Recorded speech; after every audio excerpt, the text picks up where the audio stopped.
other countries such as Italy or France, construction has remained open, but it's right that that is done safely. I know my honourable friend, the Housing Secretary, is in touch with the sector, and indeed I believe he has had conversations about guidance in this regard. Gavin Newland. Thank you very much, Mr Speaker. My local bus company is one of many, I'm sure, across the country who have had to introduce short-time working, but they're unsure of the implementation of the Chancellor's very welcome wage subsidy. Will the Treasury top up the wages of those working 2 or 3 three-day weeks, or have they to lay off, say, 70% of the workforce and rely on the remainder to cover the rest of the routes and put themselves at risk for a similar amount of money? Can the Chancellor clear that up for us, please? Chancellor. In terms of the implementation of the scheme, Mr Speaker, what we said was that we would aim to have it up and running by the April payroll. This is a brand new system that has to be designed from scratch. Claims could be backdated from March the 1st, though, which will provide significant support to businesses and jobs. And in common with all other schemes like this across the world, this is a scheme that applies to furloughed workers in proportion to the hours they've worked, but for workers who are put on furlough rather than be retained in employment. Mark Pritchard. Number 5, sir. Chancellor. With permission, Mr Speaker, if I could answer this question together with question 8. The Government remains committed to doing what it can to support businesses, our people and public services. In the last week, I have announced unprecedented measures to support business, including over £300 billion of government-backed loans, £20 billion of tax cuts and grants, a VAT deferral worth 1.5% of GDP, and a landmark job retention scheme guaranteeing 80% of the wages of furloughed workers. We believe these measures represent the most comprehensive and generous suite of interventions of any major developed country in the world. Mark Pritchard. And can I, on behalf of my constituents, welcome those announcements. The Chancellor, though, will know that 15% of the UK workforce is self-employed, equating to about 5 million people up and down the country, 5,600 according to the Federation of Small Businesses in my own constituency of the Wrekin. Can I ask, when will the Government be coming forward with plans for the self-employed and freelancers, given the immediacy of their need? Well, I thank my honourable friend for the question. I will be making further announcements or progress on these measures. It's something that we have been looking at in intense detail over the past week in the Treasury. What I can say to him is we're in dialogue with all the key stakeholder groups, including calls I'm having today with several of those bodies. There are genuine practical and principal reasons why it is incredibly complicated to design an analogous scheme to the one that we have for employed workers, but he can rest assured that we absolutely understand the situation that many self-employed people face at the moment as a result of what's happening, and are determined to find a way to support them. We need to be confident that can be done in a way that is deliverable and is fair to the vast majority of the British workforce. Scott Mann. Thank you, Mr Speaker. On behalf of my residents in North Cornwall, can I thank the Treasury for the support they've put in place for employees and employers over the last few days with this unprecedented series of events. Can I follow my honourable member from the Wrekin and ask about self-employment? I've got a huge number of self-employed people in North Cornwall, and I know the Treasury are under a huge amount of pressure at this time, but could I urge expediency on that so that we can get a package of measures in place for them too? Chancellor. As I said, I'd say to my honourable friend, we are looking at this in immense detail and at pace. There are, as is acknowledged by many stakeholders in the industry, genuine questions about practicality, fairness and delivery of any such support scheme, which is why it requires careful thought. We now come to John MacDonald. Thank you, Mr Speaker.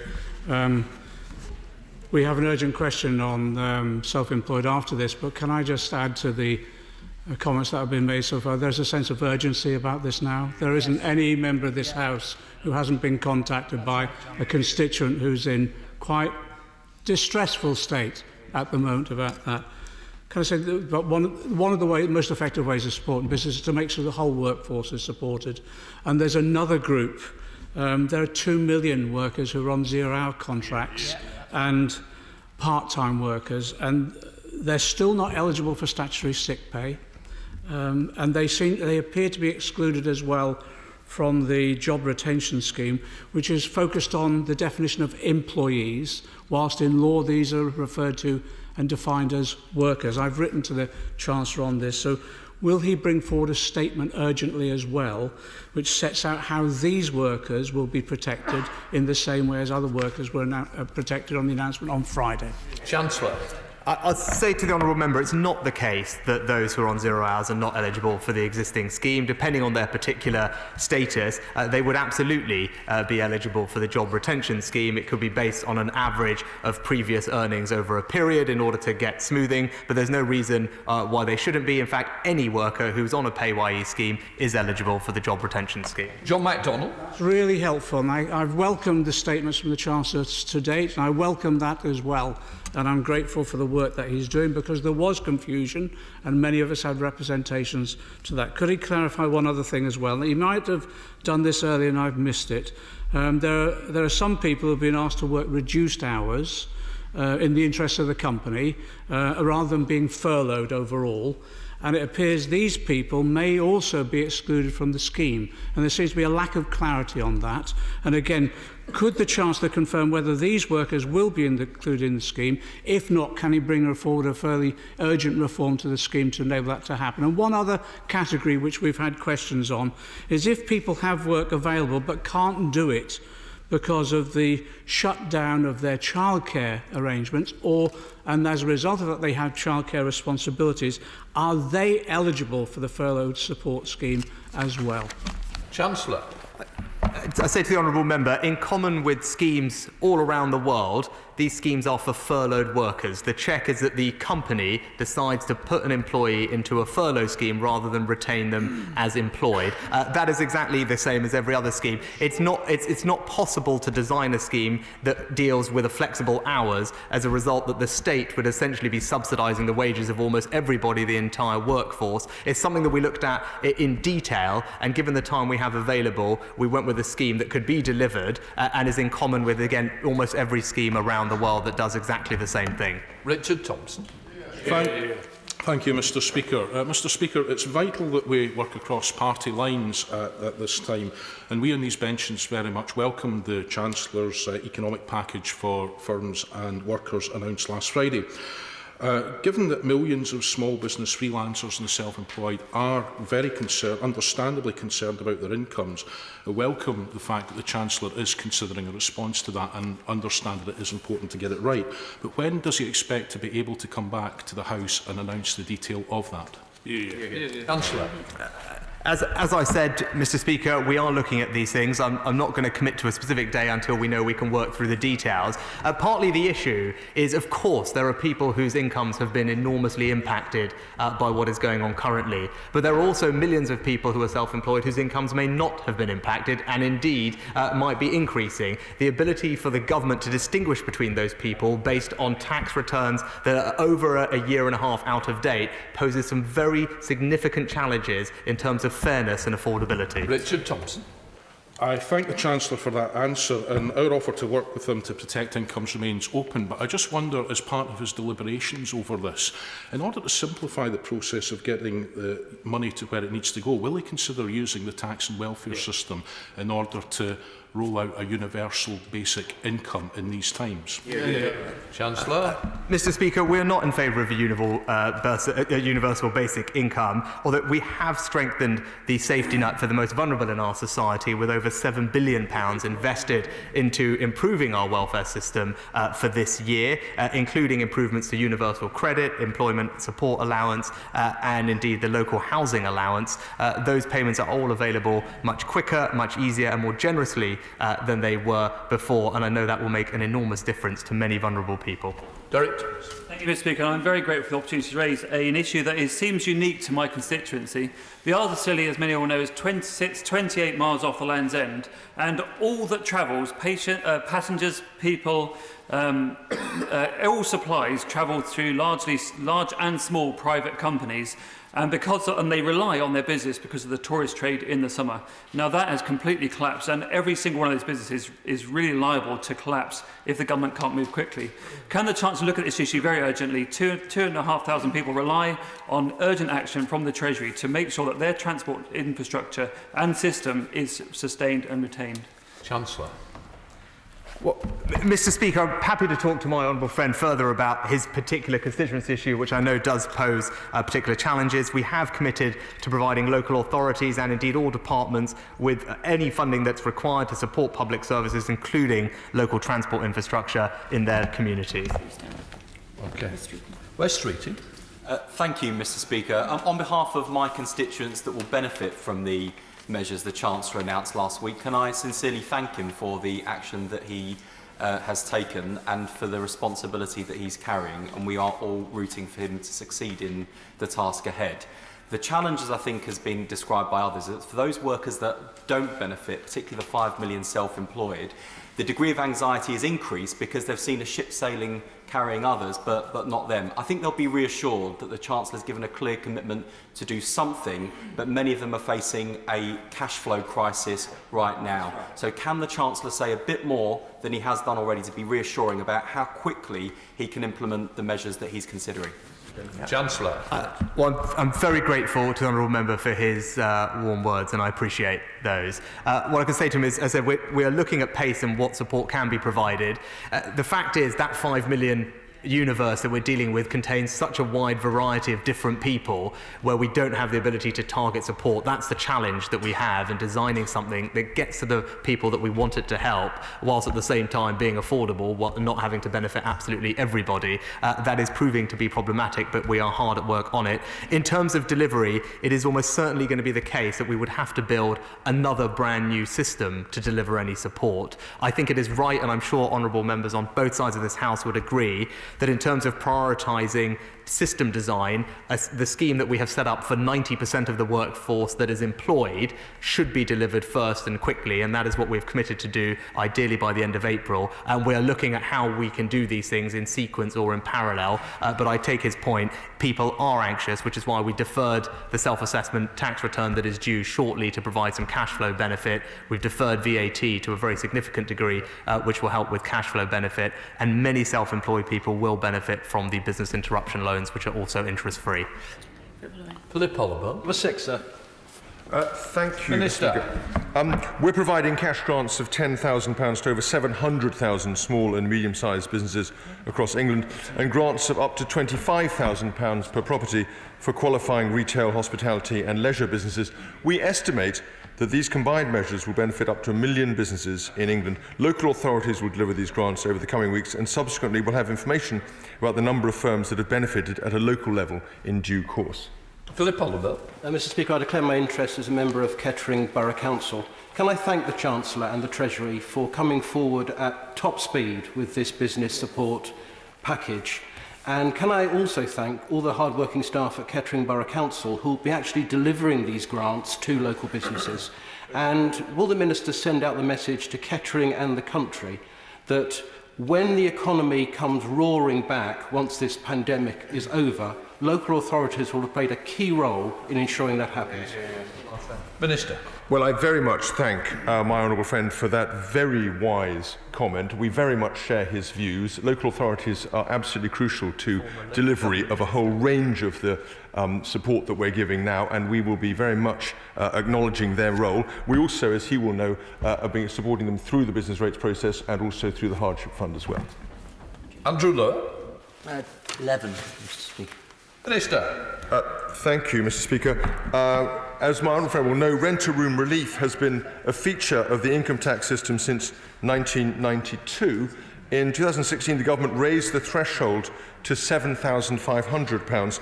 This is designed to deliver the government's objective of supporting individuals' living standards and freeing up space in the housing market. It also reduces and simplifies the tax administrative burden for those affected and has taken some taxpayers out of self-assessment entirely. Andrew Lowe. It was 11. Given that some 37% of homes in the country are under-occupied, my honourable friend will realise that encouraging more owners to take lodgers in could provide affordable housing to thousands more people. Could he please look to review whether there should be a higher level, perhaps 9,500, for living landlords with 2 or more lodgers? And would the Minister be willing to have a virtual meeting with the Lodger Landowners Association at an appropriate time?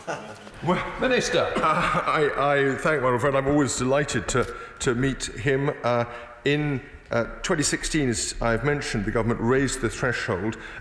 In 2018, the government consulted on the scheme, and there was a consensus amongst the respondents that the relief provides an effective incentive for people to make their spare rooms available for rent. But of course, I take the point he raised. He's put it in the Chamber squarely on the record, and as with all tax policy, we will look at this and other measures and keep them under review. Stuart C. MacDonald. Thank you, Mr. Speaker. I think we are all united here in saying that nobody should lose their home as a result of financial hardship brought about by the coronavirus pandemic. Again, we absolutely welcome the steps that the Chancellor and the Treasury have taken so far, but is it possible to find more fiscal support to be provided to safeguard tenants in the private rented sector so that we can guarantee that these people also are able to keep their homes in the months ahead? Well, as well, will be aware, we have specifically ruled out the possibility of eviction for 3 months, and we will continue to look at that situation as well. Stuart Anderson. Question number 9, Mr. Speaker. Minister. Thank you, Mr. Speaker. I regularly discuss school funding with the Secretary of State for Education. The spending round, the government committed to a £7.1 billion cash increase in the funding for schools in England by 2022-23. Stuart Anderson. Thank you. I understand there's immediate pressing issues for the department, but after this, would my right honourable friend arrange to meet with myself and the Education Secretary to discuss funding of a secondary school in Wolverhampton? Minister. I'll be very happy to give that commitment to my honourable friend, and he will be aware of the significant allocation to capital funding that was set out by my right honourable friend, the Chancellor, in the budget, and obviously part of the discussion at the comprehensive spending round will be the allocation of that budget.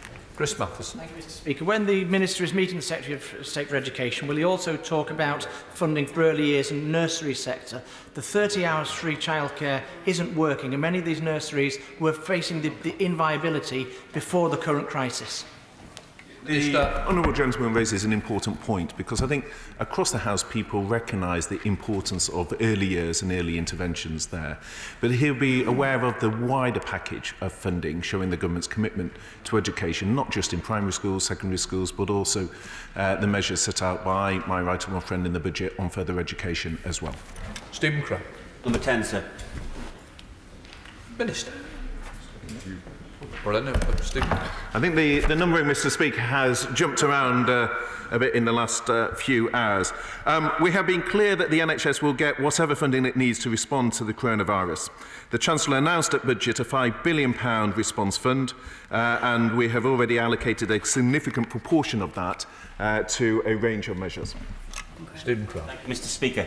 What frontline staff do in the NHS every single day is remarkable at the best of times. What we're asking them to do now and in the weeks ahead will be incredibly challenging, both in terms of physical and emotional pressures, but also in terms of the personal risks to NHS staff. So would my right honourable friend reaffirm that this government, as well as providing the extra money that was announced in the budget, will do all it can to ensure that frontline NHS staff get all of the equipment that they need, including protective clothing, to get the country through this crisis? Minister. Well, my right honourable friend is absolutely right, and the Chancellor has made clear we will do whatever it takes to protect our NHS front line, not just on PPE, as he correctly identifies, but also looking at the additional capacity, for example, in the independent hospital sector, looking at the support, the £1.3 billion that was allocated to speed up the discharge of patients, the £1.6 billion allocated to local authorities in terms of adult social care, and of course the funding, such as the £30 million for diagnostics research and the £10 million for diagnostic testing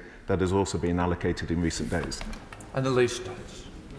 Thank you, Mr. Speaker. I think we really require as a House more specific detail about exactly the funding and arrangements across government that are being provided specifically in relation to testing and PPE availability, because we're all hearing from staff that they do not have the resources that they need. So please can the Minister indicate to us, he talked about that funding, to what extent is it actually being spent in the field currently, and what discussions has his department had with BEIS and the Department of Health about pulling in additional manufacturers, not just for ventilators but also for PPE and testing as well? Thank you. Minister. Well, the Honourable Lady will know from the statements made by my right honourable friend, the Secretary of State for Health, that significant efforts have been on this, working with domestic manufacturers, but also procuring additional resource and stock internationally. In terms of funding, we have been very clear with the Department of Health. They will have whatever funding they need, and that has been the case to date. Owen Thompson. Question 11, please, Mr. Speaker. Minister. Last Friday, the government announced that it was deferring value-added tax payments for the next quarter so that UK VAT-registered businesses will not need to pay any VAT alongside their normal VAT returns from now until the end of June. That is a deferral worth over £30 billion, or 1.5% of GDP. HMRC already offers help to businesses struggling to meet their VAT payments with arrangements such as time to pay. In light of the outbreak of COVID-19, the Chancellor has outlined a range of measures to help business through the crisis, including grants, loans and relief from business rates worth more than £330 billion. The Treasury will continue to review and make further announcements as events unfold. Owen Thompson. Thank you, Mr. Speaker, and certainly we in these benches welcome the actions that have already been announced so far by the Chancellor to support the economy during the current outbreak. Given the particular strain felt by sectors such as hospitality, will he consider reducing the VAT rate they're charged, as well as the deferrals already announced? Well, I thank the gentleman for his question. Of course, he will be aware that those businesses will fall under the VAT announcements that have already been made for the next quarter, and as he will know, they are already also the beneficiaries of grants for the smallest businesses of £10,000 and for larger ones in hospitality, leisure and retail of £25,000. Alistair Carmichael. 12, Mr. Speaker. Mr. Speaker, the government takes seriously its climate change responsibilities, including the target of net zero greenhouse gas emissions. This means by 2050, this means enabling a diverse range of low carbon technologies, and we see the use of marine renewables in the future energy mix, though developers must demonstrate how these can compete with the low prices achieved by wind and solar technologies.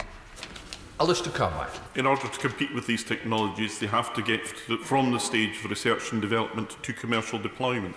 The industry knows that. They've come up with a mechanism known as the Innovation Power Purchase Agreement. Is there any reason why the government are not engaging with that? Because I have to tell the Minister that these developers are not going to hang around in this country forever. If they can't make that step here, they will go elsewhere and do it. Aware of the 1,700 that work in his constituency and across Wales and Scotland. I'm aware he wrote to the previous Exchequer Secretary, who moved post before he could get a reply. It is true, though, at the moment that renewables are 5 times more expensive than wind and solar, but the government will engage in a dialogue with the industry as we look to resolve this and move forward in a constructive way. Andrew Rosendahl. Not here. Paul Bristow. Number 14, Mr. Speaker.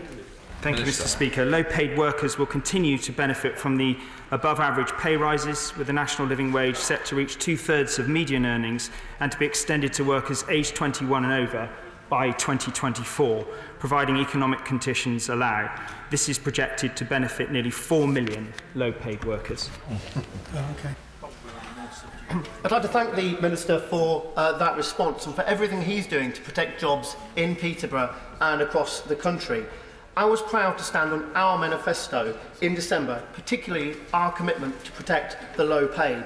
The government have taken vital steps in the short term to protect jobs. Could my right honourable friend confirm that this budget is also providing a £200 tax cut for the typical family in Peterborough? Absolutely, I can confirm to my honourable friend that a typical employee will be around £104 next year better off by the cut in national insurance, and then also the freeze in fuel duty, alcohol duties and the abolition of other taxes such as the tampon tax will also be of significant benefit to many of his constituents who he's been fighting very hard for since he came to this place. Kevin Brennan. Thank you, Mr. Speaker. Many low-paid workers are actually self-employed. Yeah. And when I raised this matter with the Leader of the House yesterday, he said in column 27, the government are inevitably conscious that when we close places by order, and that has an effect on people's livelihoods, there's a societal responsibility. Many of these low-paid self-employed people work, for example, in the music industry. And I just want to say to the Minister, I know we've got an urgent question coming up, they'll be looking for more reassurance than we've heard so far this morning, that the government is actually going to introduce a scheme and is going to do it soon. Minister. I thank the honourable gentleman for his question. My right honourable friend, the Chancellor, has set out very clearly both the range of measures that we've taken, but also the determination that we have to come up with an enduring solution that addresses the range of challenges. I think the whole of the Treasury team is fully aware of how distressing and how challenging people are finding it out there, and we are working as fast as we can to come up with a solution that works for everyone. Yeah. David Linden. Thank you very much indeed, Mr. Speaker. I think if the current coronavirus and financial crisis has taught us one thing, is that we need to look again about the issue in terms of 0 hours contracts and the difficulty that puts many of our constituents. And I very much welcome the measures that have been brought forward in terms of support for businesses, for employees. I very much hope that this afternoon, when we get the question on self-employed, there'll be support. But one group where there is a lot of concern are 0 hours workers. So can the Minister outline what support the government is going to bring forward for 0 hours workers in Glasgow East? Minister. Well, if they are on PAYE, they are eligible for the job retention scheme.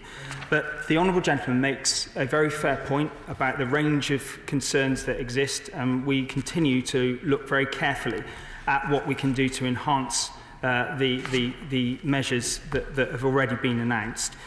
He will be aware of the enhancements to the welfare package of an additional £6.5 billion that has been put in by my right honourable friend, the Chancellor's announcement so far, and we will continue to look at what more can be done. Bill Esterson. Can I encourage the Minister not to make the perfect the enemy of the good in designing this scheme? There are many self-employed workers who worry about their inability to put food on the table this week. They're finding the universal credit system completely overwhelmed. So can I encourage ministers to put forward, announce the scheme and make sure the cash gets through? And it has to be soon, otherwise people are going to be in real hardship. Minister. The honourable gentleman makes a very reasonable point, and that's why we've tried to move those interventions forward that could be done quickly. We've done them as quickly as we can. So with respect to universal credit, we've increased the UC standard allowance. We've increased the standard allowance from £317.82 to £409.89 per month for single claimants. We have increased the local housing allowance. We've had a relaxation of earnings rules for self-employed UC claimants, and we will continue to look at every measure that we can to have an impact in the lives of those people that are suffering as he described. Patrick Brady. Mr. Speaker, but every measure that we can, but the Chancellor just appeared to rule out a universal minimum basic income. And is that not quite disappointing? Because the way to answer these questions, the way to avoid thousands of people being laid off and ending up on universal credit and potentially getting trapped in the benefit system is to provide that minimum income guarantee for everyone, which will also help to provide a fiscal stimulus in the economy once we start to get through this crisis. Minister. I thank the honourable gentleman for his question. I think my right honourable friend, the Chancellor, set out very clearly the reasons why we have some concerns about, and indeed would not want to have that universal guarantee. We want to make sure that the interventions we make are targeted at those that are most in need at this time, and not give money unnecessarily to people who are wealthy. We now come to Topicals. John Morrissey.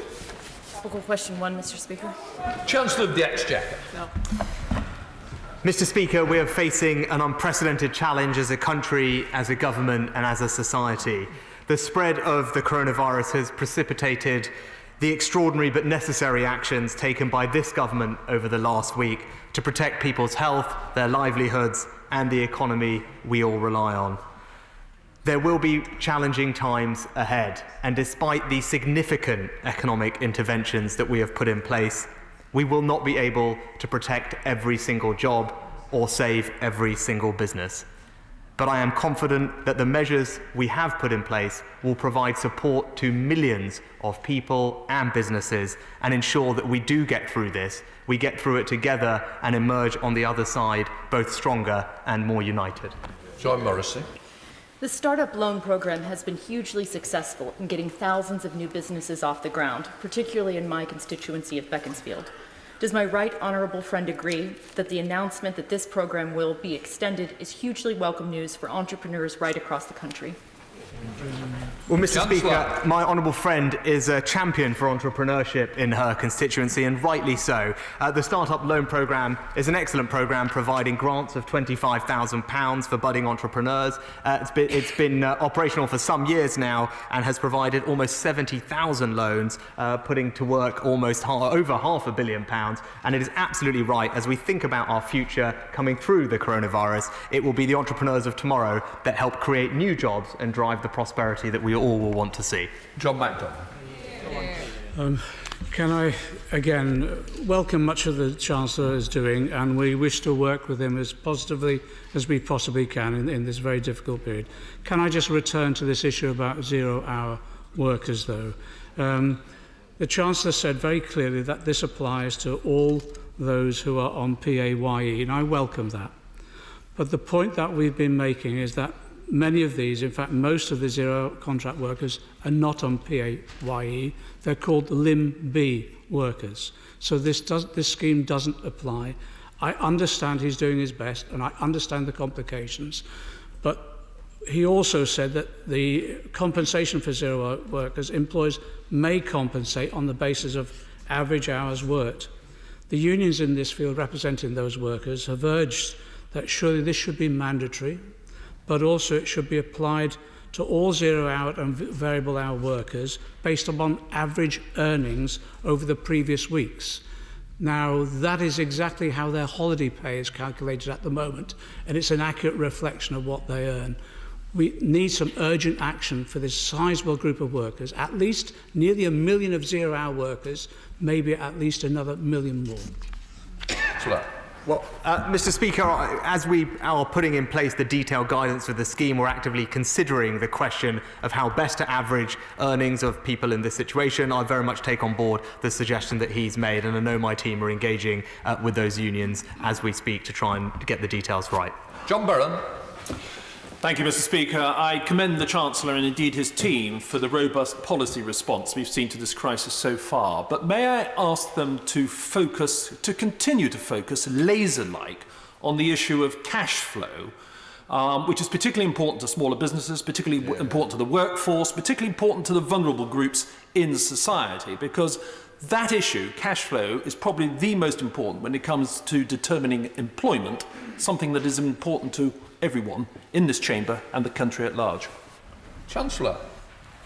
My honourable friend is absolutely right about the importance of cash flow, which is why we have targeted our interventions specifically for smaller business at providing extra cash flow support, namely through the £10,000 grants to every business in receipt of small business rate or rural rate relief, and indeed deferral of VAT starting from today for the quarter, which, as my right honourable friend said before, represents over £35 billion or 1.5% of GDP's worth of tax deferral, providing immediate cash flow support. We have done the same thing for self-assessment payments that are due in the coming months, and have also, as of yesterday, launched a business interruption loan scheme, which my honourable friend has done fantastic work developing, and will provide interest-free, 12-month interest-free loans to small businesses, again, to help provide them the liquidity they need to get through this. Ruth Gabley. Thank you, Mr. Speaker, and I acknowledge that the government is dealing with an incredible number of challenges at this time, and I pay tribute on behalf of all MPs for the work the ministers, the front benches, and also all the people behind the scenes who are supporting them in this work. Now, the financial challenges of families with children have not yet been specifically addressed to date. So will the Treasury listen to the Child Poverty Action Group and work with the DWP on what I think is a fairly simple solution, and will put money directly into the pockets of families with children, and that is temporarily increased child benefit. Minister. Well, I'm very grateful to Honourable Lady for the suggestion, and we will certainly look closely at the Child Poverty Action Group's recommendation. Simon Baines. Thank you, Mr. Speaker. On behalf of my constituents in Clwyd South, can I commend the Treasury team on their hard and speedy work over the last couple of weeks? And can my right honourable friend confirm that this government will stand behind businesses small and large in Clwyd South and elsewhere in Wales and the UK as this crisis progresses? Chancellor. Well, I thank my honourable friend for his comments, and also pay tribute to the work he is doing to represent his constituents and make sure that his local businesses get the support they need. I hope his businesses welcome the various interventions that we have providing cash flow support, tax relief, deferrals and subsidised loans to help them get through this difficult period. And if he has further ideas that he thinks we should consider, I would be very happy to talk to him further. Caban Jones. Supply teachers play a vital role in our schools. Many thousands, including my constituency Ellie Atkinson, have found themselves out of work. Can I urge the Treasury to look at a way of supporting these vital workers, whether it be through direct financial support or making sure that these individuals can actually work in the schools that are actually being kept open? Minister. Well, the right honourable gentleman will know that school budgets have been allocated, and so the schools will already have those budgets allocated to spend, and that will not change. The announcements that the Chancellor has made through the PAY system is also about supporting those who can be supported through that mechanism. If there are other proposals, of course, I'm happy to engage with the right honourable gentleman and discuss those further. Nicola Richard. Thank you, Mr. Speaker. Can I welcome my right honourable friend's world-leading package of support to businesses? I have many charities and community care providers in West Bromwich East, including Sandwell Community Caring Trust, who are all working extremely hard to protect the vulnerable. I'd like to pay particular thanks to them and all the teachers and frontline staff in my constituency. Can he confirm that all charities that pay through PAYE will also be eligible for the scheme and relief package? Councillor. I thank my honourable friend for her support and join her in paying tribute to Sandwell Community Care Trust, who I know we will be relying on through this difficult period. I can confirm to her that charities are eligible for the Job Retention Support Programme, and further to that, I can also tell her that we have provided extra funding for the Department for Local Government to provide money to local charitable or caring organisations, especially to help with those who we are attempting to shield, the most vulnerable, to protect them against the effects of the coronavirus. John Speller. Thank you, Mr. Yesterday in the Chamber, myself and the Right Honourable Member for Birmingham Hodge Hill raised the question about escalating prices in local shops and concerns about profiteering. Now, we understand that the Competition and Markets Authority may be looking into this. Can I ask him to urge them to very rapidly look at where this is taking place? Is it local shops? Is it wholesalers or cash and carry? Is it suppliers, or is it even actually to do with the international market in terms of perishable goods? It's a matter of real concern, and once they've found out where the problem is, will they bring forward measures to crack down on this profiteering? Minister. The right honourable gentleman makes a very reasonable point, and he sets out the range of issues there. It will be something that government is looking at, and I will liaise with my colleagues in BEIS to make sure that they're focusing in on all the dimensions of the problem that he's outlined. So Desmond Sway. Mr. Speaker, the Chancellor has been more creative and accommodating than his equivalents in any other jurisdiction. Setting aside the question of fairness, how practical is it to use historical tax data to try and impute a wage equivalent to the self-employed? Chancellor. I thank my honourable friend for his comments. He's right. It is possible, certainly, to use those historical returns. They are a year and a half out of date, so they will be necessarily imperfect. They also do not provide an easy way to distinguish between those who are deserving of support, whose incomes are being affected by what is happening, and those who are much more wealthy and whose incomes are potentially increasing at the current place. But they do provide a basis and a universe to look at. Bill Lesterson. When I mentioned that the universal credit system was overwhelmed earlier, the Minister may not quite have taken on board the point I was raising. A self-employed worker sent me a screenshot of their attempt to use the system yesterday. 33,383 people were ahead of them in the queue to use the claims section of the website. Unless this is resolved, people who need money right now, limited though that is in universal credit, simply won't be able to get hold of the money through the system. Minister. Well, firstly, the honourable gentleman raises an important point in terms of the pressure on DWP at this time, and that is a key reason why the design of the schemes we've been looking at, put forward by the Chancellor, are those that don't add additional complexity and pressure onto DWP for the reason that he highlights. But one of the things we've been very actively working, I've been discussing with the Secretary of State for DWP, is where we can free up and reprioritise resource within DWP to assist with that, and we've been working very closely with the Secretary of State to do just that. Henry Smith. Thank you, Mr. Speaker. Obviously, airports and airlines are particularly adversely affected by the COVID-19 situation. Can my right honourable friend, the Chancellor, say a little bit more about the Treasury's thinking on a package of measures to support this important sector, particularly the many employees, many of them my constituents, who, of course, are finding it very difficult at the moment? Chancellor. My honourable friend is absolutely right, especially in his constituency, to highlight the importance of airlines and airports.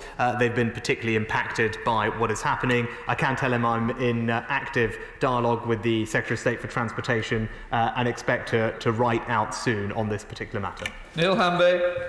Thank you, Mr. Speaker. In Kirkcaldy and Cowdenbeath and in other constituencies, it is the public service workers who will get us through this crisis, not bankers, not nuclear weapons, so we must change our focus.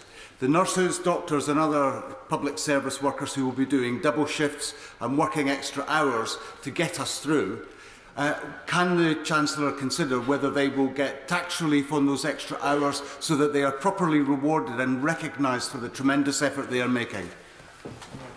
Chancellor. Mr. Speaker, we absolutely pay tribute to our public sector workers, particularly those on the front line of the NHS. As we speak, we have said that we will make any and all funding available to the NHS to provide and support that workforce. That is exactly what we are doing, as my honourable friend, the Chief Secretary, outlined earlier. We did, in the budget specifically, change in particular the taper relief, which was causing recruitment, well, not recruitment, but hours challenges for senior doctors and GPs. That was a significant fiscal intervention, with providing over £2 billion of tax relief to make sure that there is no disincentive for those senior clinicians to provide the extra work at this point. Thank you very much, Mr. Speaker. The economic interventions the Chancellor spoke about are very much welcome in Bournemouth East. Will he join with me in paying tribute to the armed forces for what they are doing and what they will do? But he should recognise, we all should recognise, this is in addition to their day job of keeping the nation safe. Could he say what will happen with the spending review? And would he agree that it's important that there is that additional capacity that our armed forces have, so we can deal with the threats that continue to exist, but also have that spare redundancy, that ability to step forward to help the nation in times of crisis? My honourable friend is absolutely right to highlight the importance of our armed services, and I join him in paying tribute to what they are doing, not just to keep us safe every day, but right now when we are calling on them to help us meet this public health emergency. They are doing extraordinary work as we speak to help improve the capacity of our healthcare system to respond to what is coming, and he's absolutely right. That is something we recognise, and it will be recognised as we think about funding for the armed services, not just today, but in the future. Thank you, Mr. Speaker. One newspaper is already reporting that the Chancellor is going to implement an income protection scheme for the self-employed and make an announcement within the next 24 hours. I must say I got from the Chancellor's early reply a slightly longer timescale, and he was talking about the end of April. Coming back to this point of reassurance, can he give us some real reassurance now to those anxious self-employed people across the country that an announcement will be made very shortly? Chancellor? I think what I can tell the honourable gentleman is we would hope to be able to have something to say very shortly. In terms of something being implemented, that will take longer for the reasons I outlined earlier, and the honourable gentleman made a good point about capacity, whether it's at HMRC or DWP, to deliver brand new schemes. But in terms of saying what we are planning to do, that can be something that hopefully we can do relatively shortly. Implementation will take a longer time frame for the very clear delivery challenges that this scheme would pose. Jacob Young. Thank you, Mr. Speaker. I'd like to thank my right honourable friend and the whole Treasury team for all the work that they're doing to help people through this crisis. Can my right honourable friend outline when employers will be able to access the job retention scheme and the furloughed workers? Cheers. Chancellor. Detailed guidance is available, further will be provided, and our aim is to build and construct the new scheme for it to be operational by the end of April. That is a challenge. We are already working night and day to construct something from scratch, but it will be allowed to be claims will be allowed to be backdated to the 1st of March, so businesses have security of knowing that the cash flow rebate will be coming. But as I said, the aim is to have it up and running so that the April payroll can be reimbursed through this scheme. Chris Matheson.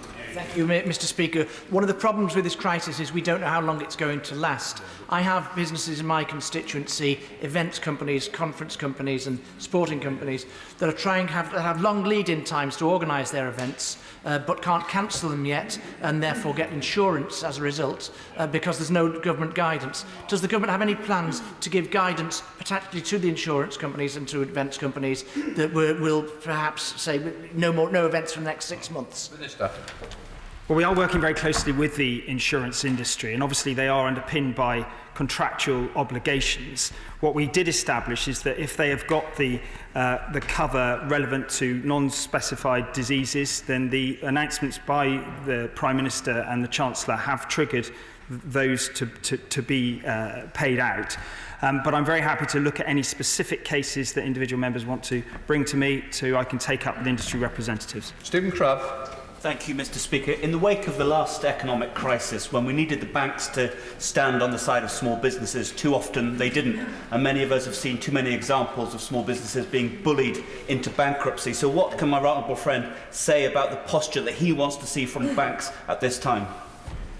Minister. I thank my right honourable friend for his question. The Chancellor and myself have had dialogue with individual heads of high street banks. I've been speaking to the head of UK Finance this morning and will be convening a meeting of bank representatives later today. We anticipate that the banks should be taking the most sympathetic forbearance measures possible, and we have set out very clearly, and my right honourable friend the Chancellor has set out in terms of the loan scheme, how it is interest-free for the first 12 months with no fees or repayment penalties. But I expect the banks to step up to the mark, as I know they will. And of course, you've got to remember that many of the people who are actually delivering this service in high street branches or in call centres are not very well paid and are working flat out to deliver what is a key service to our nation at this time. David Linden. Mr. Speaker, the message from the Prime Minister last night for our constituents to stay at home could not have been clearer, but many of our constituents who are staying at home will have increased energy bills as a result of that. Now, our honourable friend from Caithness, Sutherland and Easter Ross is coordinating a cross-party letter to the Government asking for a reduction on VAT and energy bills. Is that something they are willing to look favourably upon to support our constituents who will have higher energy bills as a result of staying at home? Well, we're certainly very happy to look at whatever letter the honourable gentleman on a cross-party basis or his colleagues may wish to present with us. Joe Anderson. Thank you, Mr. Speaker. I want to follow on from my gallant friend from Bournemouth East and talk about our great armed forces. I've expressed my delight of the budget of 10 million identified for veterans' mental health. Can the Chancellor confirm that this will still remain a priority as this problem doesn't go away? Well, I'm happy to give that assurance. I know my honourable friend is a champion, and quite rightly so, of our armed forces and speaks with great experience and authority on that. And he'll be aware of a number of measures that my right honourable friend, the Chancellor, has announced. That is one of them, and we stand by it. Kevin Brennan. Mr. Speaker, can I say to the Chancellor, a couple of times in the context of talking about the self-employed, he's mentioned wealthy people whose incomes are increasing. That's not what we're talking about. Yeah. We're talking about people who've lost their entire income overnight. And so, can the Chancellor please provide some more reassurance that it is his intention to provide help to those people? It is his intention to say how he's going to do that very soon, and also to say to the banks in the meantime that they should be extending credit on a free basis, on the basis of what the Chancellor promises, so that people can get on with their lives. So, the honourable gentleman illustrates exactly the issue with a scheme like this. Looking at historic tax return data from a year and a half ago gives absolutely no guide to whether someone today who is self-employed is in the situation that they are prosperous and indeed their income may be increasing versus someone who is not. Of course, I am sympathetic to those whose situation is being adversely affected by what is going on. The issue is one of finding a way to target help at those rather than having something that provides blanket cash subsidies to 5 million people, many of whom will not need it and will end up costing all of our constituents on modest incomes a considerable amount to pay. So it's about finding a way to target support on those who most need it, and that is what is requiring time and thought. Mark Pritchard. Speaker, would the Chancellor like to put on record and join me in thanking the people of Shropshire Council, the hard-working people of Telford and Wrekin Council? But can I say to him that cash flow for many local councils is becoming a real issue, with many councils having to borrow?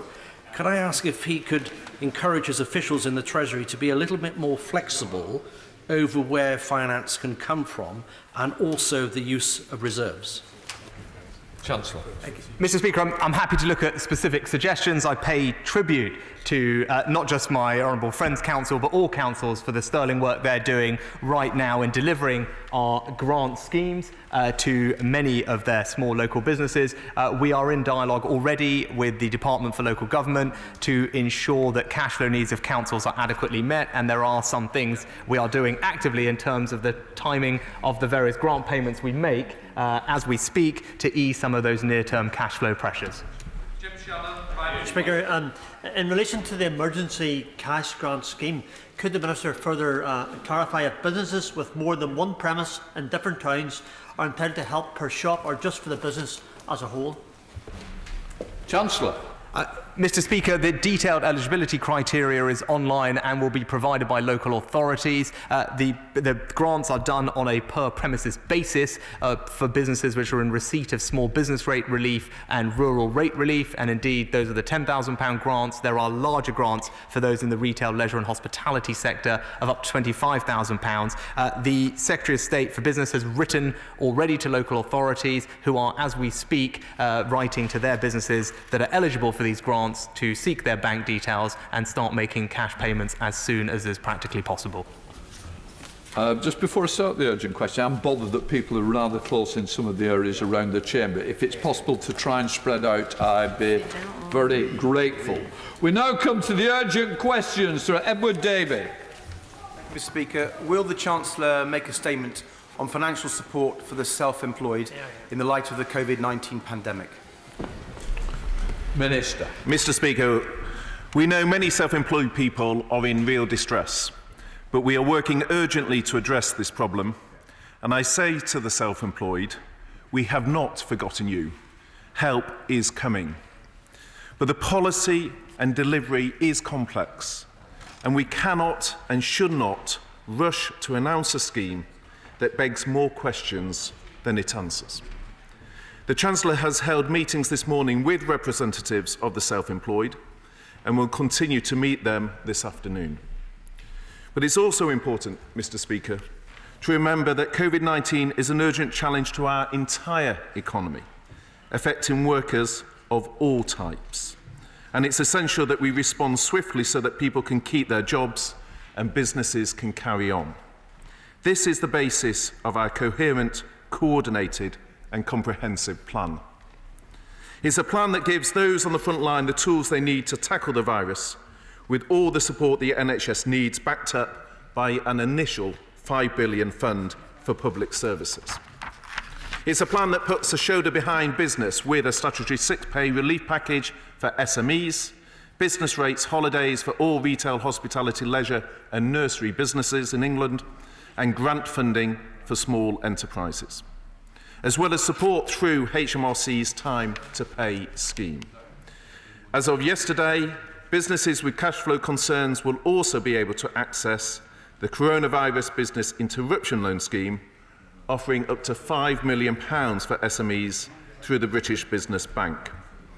And for larger firms, the Bank of England are providing... Just one second. It might be easier if you just pass them down the line and let members pass them on than speaking to everybody. We've really got to... Yeah. OK. Minister. Thank you, Mr Speaker. The Corona Business Interruption Loan Scheme, which I know members across the House had raised questions on, is now available, offering up to £5 million for SMEs through the British Business Bank. And for larger firms, the Bank of England are providing a new facility to help support liquidity amongst larger firms. To all members of the House, I urge you to continue speaking, as I know many are doing, to the business leaders in your constituencies, and make sure they are aware that they are not alone and that help is indeed coming. Mr Speaker, in this House, we are all standing behind business and everyone that works in it. To encourage businesses to retain staff, we're deferring VAT, and my right honourable friend has announced the job retention scheme to facilitate that as well. Taken together, this is a huge programme of support, and we will keep thousands of workers in jobs. But we know that there are thousands of self-employed people who have been wondering what the future holds for them. My right honourable friend, the Chancellor, has already set out a range of measures in support. Sole traders and freelancers will be able to access the Business Interruption Loan Scheme as long as activity is channelled through a business account. We are also removing the minimum income floor for the self-employed workers affected by coronavirus so that they too can access universal credit in full, which is not only the standard allowance, but also for those with children, disabilities or indeed housing needs, a wider package of support.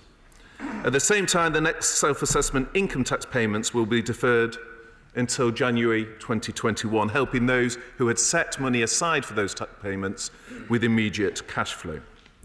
Which means that there is a package on tax, on loans, and more widely through universal credit to support those through that safety net.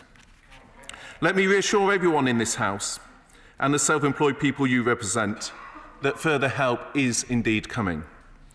But we have to make sure we get this right and target the right support towards those who are most in need. The Chancellor will provide a further update on support for the self-employed in the coming days. Can I thank the Chief Secretary Treasury for that answer? And he knows that parties on all sides of the House have been supportive of the way the Chancellor and the Treasury have given support to businesses and to employees. But I have to tell him, for the 5 million self-employed people across the country who are in all our constituencies, they are in real stress. They are deeply worried. Yep. And while we all understand there are complications, the government has to move as fast as possible to meet their concerns, because they are literally, in many cases, simply running out of money. Yep. And I want to say this to the Treasury bench. It's important who we remember who the self-employed are. 80% of the 5 million self-employed are sole traders. Yep. They are our neighbours, our friends, our family. The vast majority are not wealthy people. They are cleaners. Yep. They are taxi drivers. They are plumbers. They are hairdressers. They are musicians, tutors and journalists. They are builders and electricians. They are childminders. These are people who are literally running out of money now, and we have to support them. Of course, there'll be those stories of people who are wealthy, who are self-employed, of course, but they are the minority. Yep. And if you look at the figures, HMRC's own data, 36% of sole traders, the majority of the self-employed, have taxable incomes less than £10,000 a year. And that compares with just 15% of employees on incomes that low. So we're talking about people on low incomes. 60% had profits of less than £10,000 a year. So these are people who were struggling before the coronavirus pandemic and are now facing ruin. Mr. Speaker, I think that an urgent package of help is needed now, and it's needed to be at least the equivalent to that that's been offered to employees. And while we all know the problems that the Treasury are facing getting this, can I say to him, if the package is capped in the way it was for the employees, if it is temporary, as it was in the case for the employees, and if, especially for the self-employed, there is some sort of clawback mechanism, if people are being given money that they didn't need, then surely we can come together as a house, as a country, to make sure these people get the support that they need. It is not uncommon for the self-employed, when they do their annual self-assessment tax return, to have to pay money back to the Treasury. Surely, if money is given now so they can deal with the cash flow, capped in a temporary scheme, then that money can be clawed back the next time they do their self-assessment if it turns out that they didn't need it. So I honestly urge the Treasury Bank, Mr. Speaker, to move fast and not to allow the perfect to be the enemy of the good. People need the money now. Please, please act now.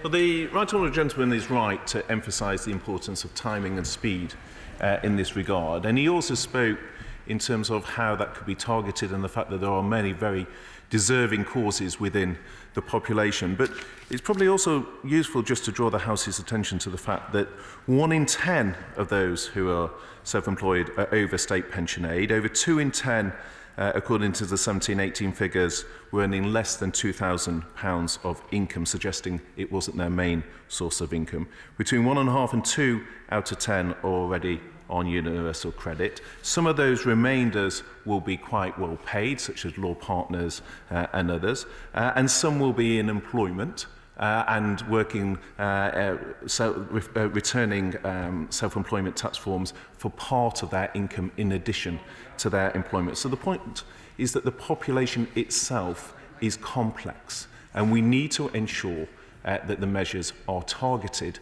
correctly. He mentioned also, in terms of the mechanism, one of the themes that has informed the Treasury's approach is what is operationally deliverable as well, and that's one of the things that we're working through, because, for example, HMRC does not hold people's bank accounts, which is why the support package for those in employment was through the PAY system. And as the Chancellor, my right honourable friend, set out at Treasury Questions, the tax data is 1.5 years old. So these are the issues we're working through. He's absolutely right. Urgency is important. That is why the Chancellor is engaged on this, but it is a complex population that we are seeking to target. Sir Graham Brady. Recognising the complexity of solving this problem, can he give some indication of how quickly he would expect to have at least an interim solution in place for those who are desperate for help and desperate for clarity at this point? So for some within this population, not all, but for some within this population, there will be some solution already through the loan that is available as of yesterday, the £5 million loan. That will not cover the entirety of this population, but in accordance with the business needs of some of those that are self-employed, there is support there. For some of the population, again, by no means all, there will be some relief through some of the measures the Chancellor set out in terms of property, business rate relief. But part of the complexity of the target population is that different measures work for different groups. That is part of what my right honourable friend is working through, but I recognise the point that he raises and other honourable members have raised, which is we do recognise the importance of timing on this issue. Shadow Chancellor John Macdonald.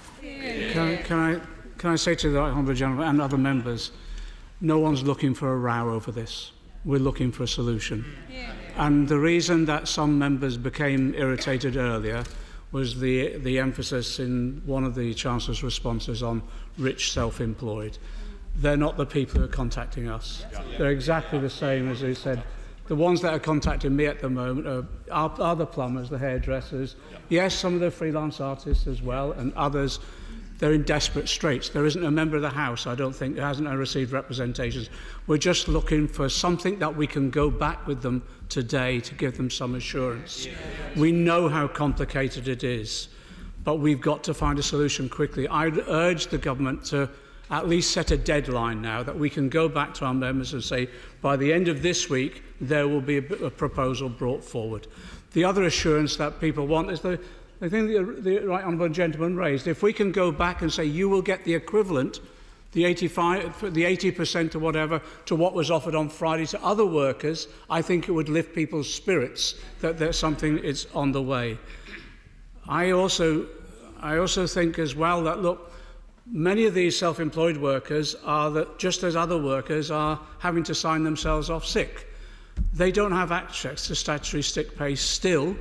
And I have to say, asking people to survive on £94.25 a week is just an impossible ask. And when the Secretary of State for Health was asked on television last week, could he live on it, he said no. And I agree with him. We need the level of sick pay raised for everybody if we're expecting them to actually choose not to work and not have to choose between health and hardship. Can I say also one other point that was raised in discussions and Treasury questions?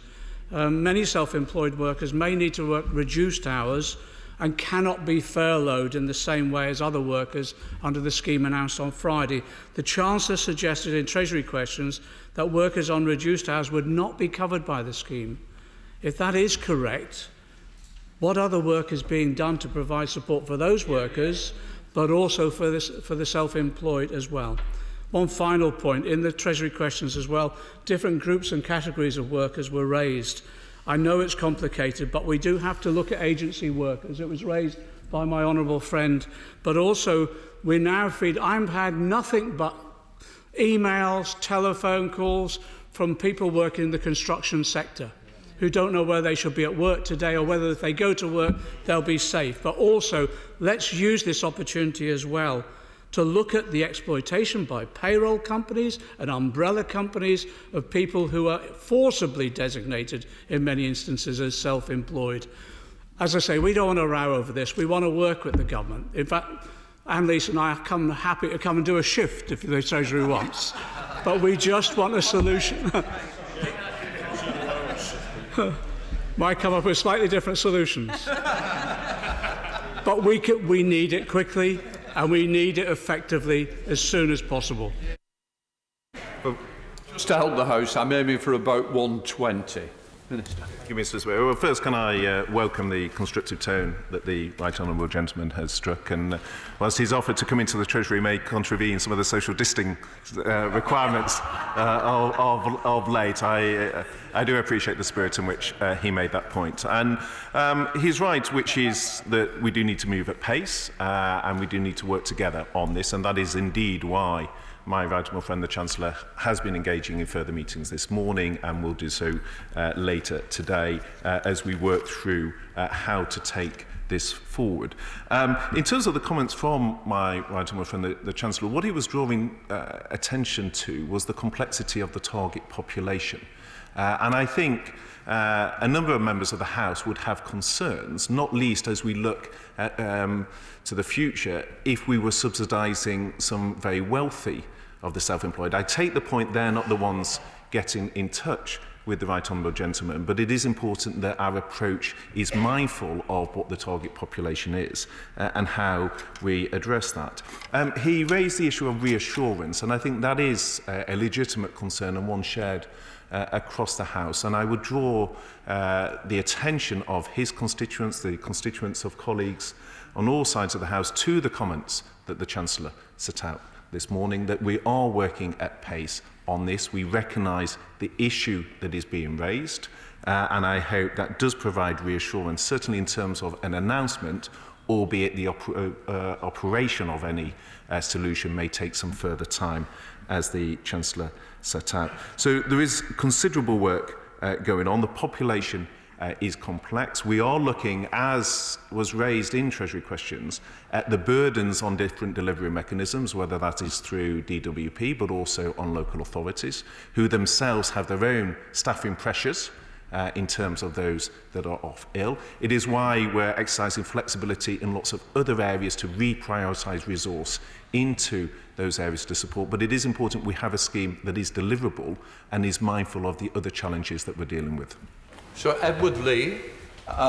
May I make a point from a public accounts point of view and urge on the Chief Secretary a system which is humane and rapid and above all simple.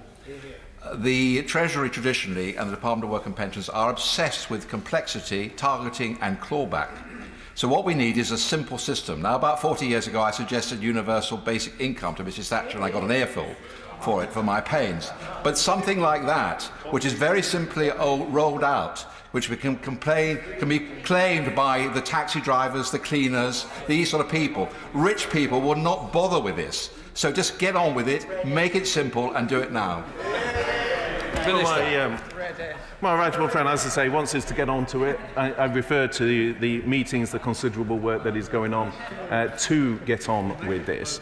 But as a former chair of the Public Accounts Committee, he will well know that many policy ideas start with the simple, but then the devil is in the detail of its delivery. And I recall many an interview he has given drawing attention to simple schemes that then were less simple when they were sought to be delivered. And I think what's worth bearing in mind is if one looks at, for example, the self-employed population, there will be some, again, a small number, but some who may be doing quite well in the current climate. Not what we are focusing on now, but there's some people whose trading will have seen a very small proportion. But there are many, many others who are suffering. And the question we're seeking to address is how do we target our measures at those who are most deserving, which is what the attention of the House is focused on, and we need to ensure that the scheme that is brought forward does likewise. Chris Stevens.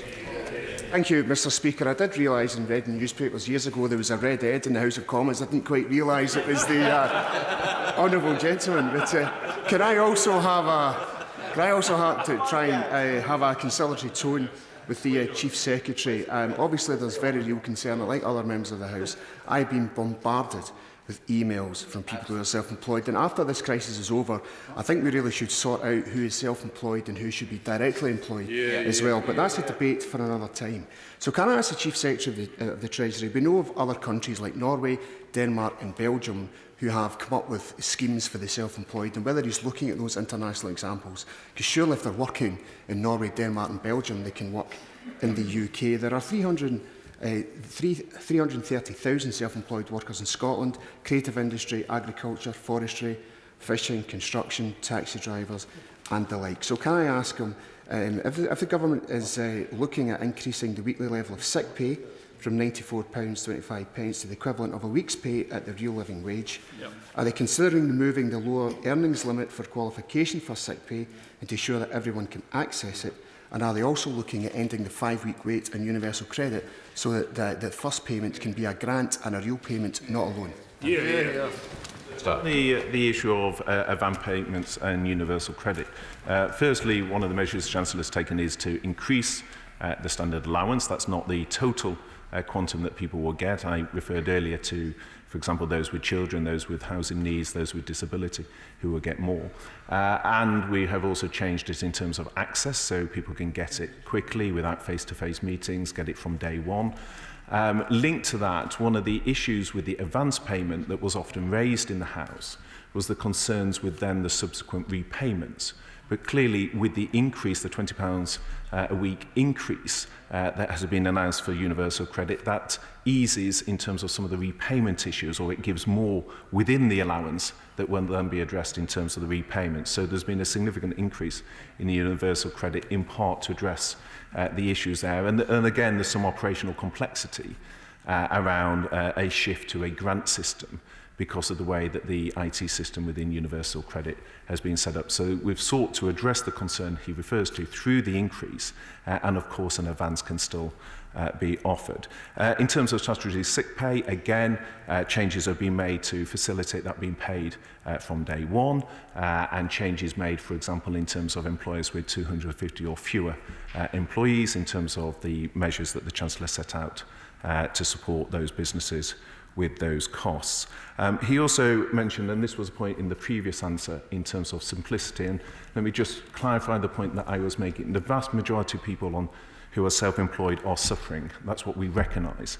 But in designing the scheme, we are looking as to how we can design something that addresses the operational challenge that other members have spoken to. So let me give you an example. Part of the merits of the scheme that the Chancellor set out with what is, I think, for many people, a new concept of furloughing members of staff was because that gave a clarity operationally to the delivery of that scheme. So we are, in answer to both the previous question and the issue that the Honourable Gentleman raises, looking at what is operationally deliverable quickly, what can be done in a way that recognises the other challenges that apply, for example, in DWP and elsewhere, what is one that doesn't leave open the question that a small proportion of people who shouldn't be getting the targeted action get the support. So we focus it on the much larger cadre of people who deserve that help.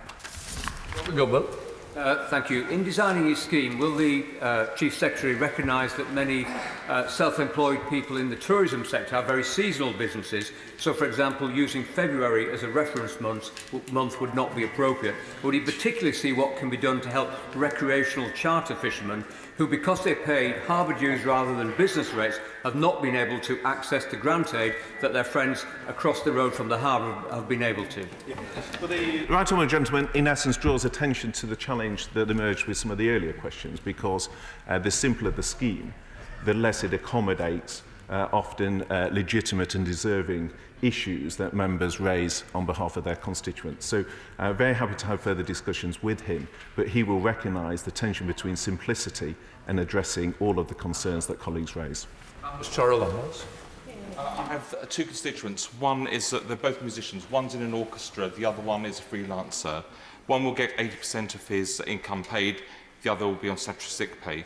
Surely it's better to have a system where one wealthy freelancer benefits and 100 don't go hungry? Exactly right. Well, again, as I referred to the earlier comments I made, what we're trying to do is target the support on those in need, to do so in a way that is operationally as deliverable as possible, mindful of the issues raised, but also that accommodates the other points that colleagues across the House have raised, which is how do we ensure that those who have legitimate needs are not excluded from the measures. Julian Lewis. Will ministers consider suspending the application of the loan charge for the period of this emergency and thus stop hounding self-employed people who are the subject of an important debate in this place last week? So, well, I can provide a degree of reassurance to my honourable friend that the self-assessment has been deferred from July to August. That is one of the areas where the Chancellor has taken action to address concerns. At Weston. Thank you, Mr. Speaker. Clearly, up and down the country, many of us depend on sole traders for jobs around the house and so on. In so many communities where we've had flooding, those houses, those homes are expecting people to come and do work for them. How on earth are those households supposed to say, we cannot have you come and help us out, repair our homes? They're desperate for plumbers, for electricians and so on. Those electricians, plumbers and the owners of the properties want to do the right thing. What's the advice of the government? Without straining to every different individual case, the key advice from the government is to follow the medical advice. That has been set out following the Prime Minister's statement and updated on the government website, and that sets out the advice to workers, including what is safe to do and what is essential. Thank you, Mr. Speaker. The Treasury, in its unprecedented support for employed workers, took a fairly generous, overarching approach. I would urge the Treasury, and not just what I'm saying, what the mood is across the House, to take a similar broad approach, accepting that certain people may get it if they didn't quite need it, to benefit the majority of people, self-employed, who will.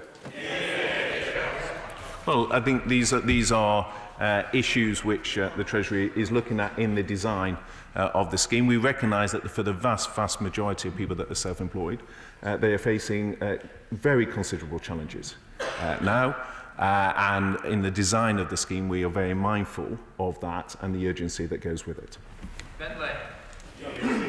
Over 400 self-employed sole traders and freelancers have already contacted me over the past 24 hours, and many of whom have already lost their work due to this crisis.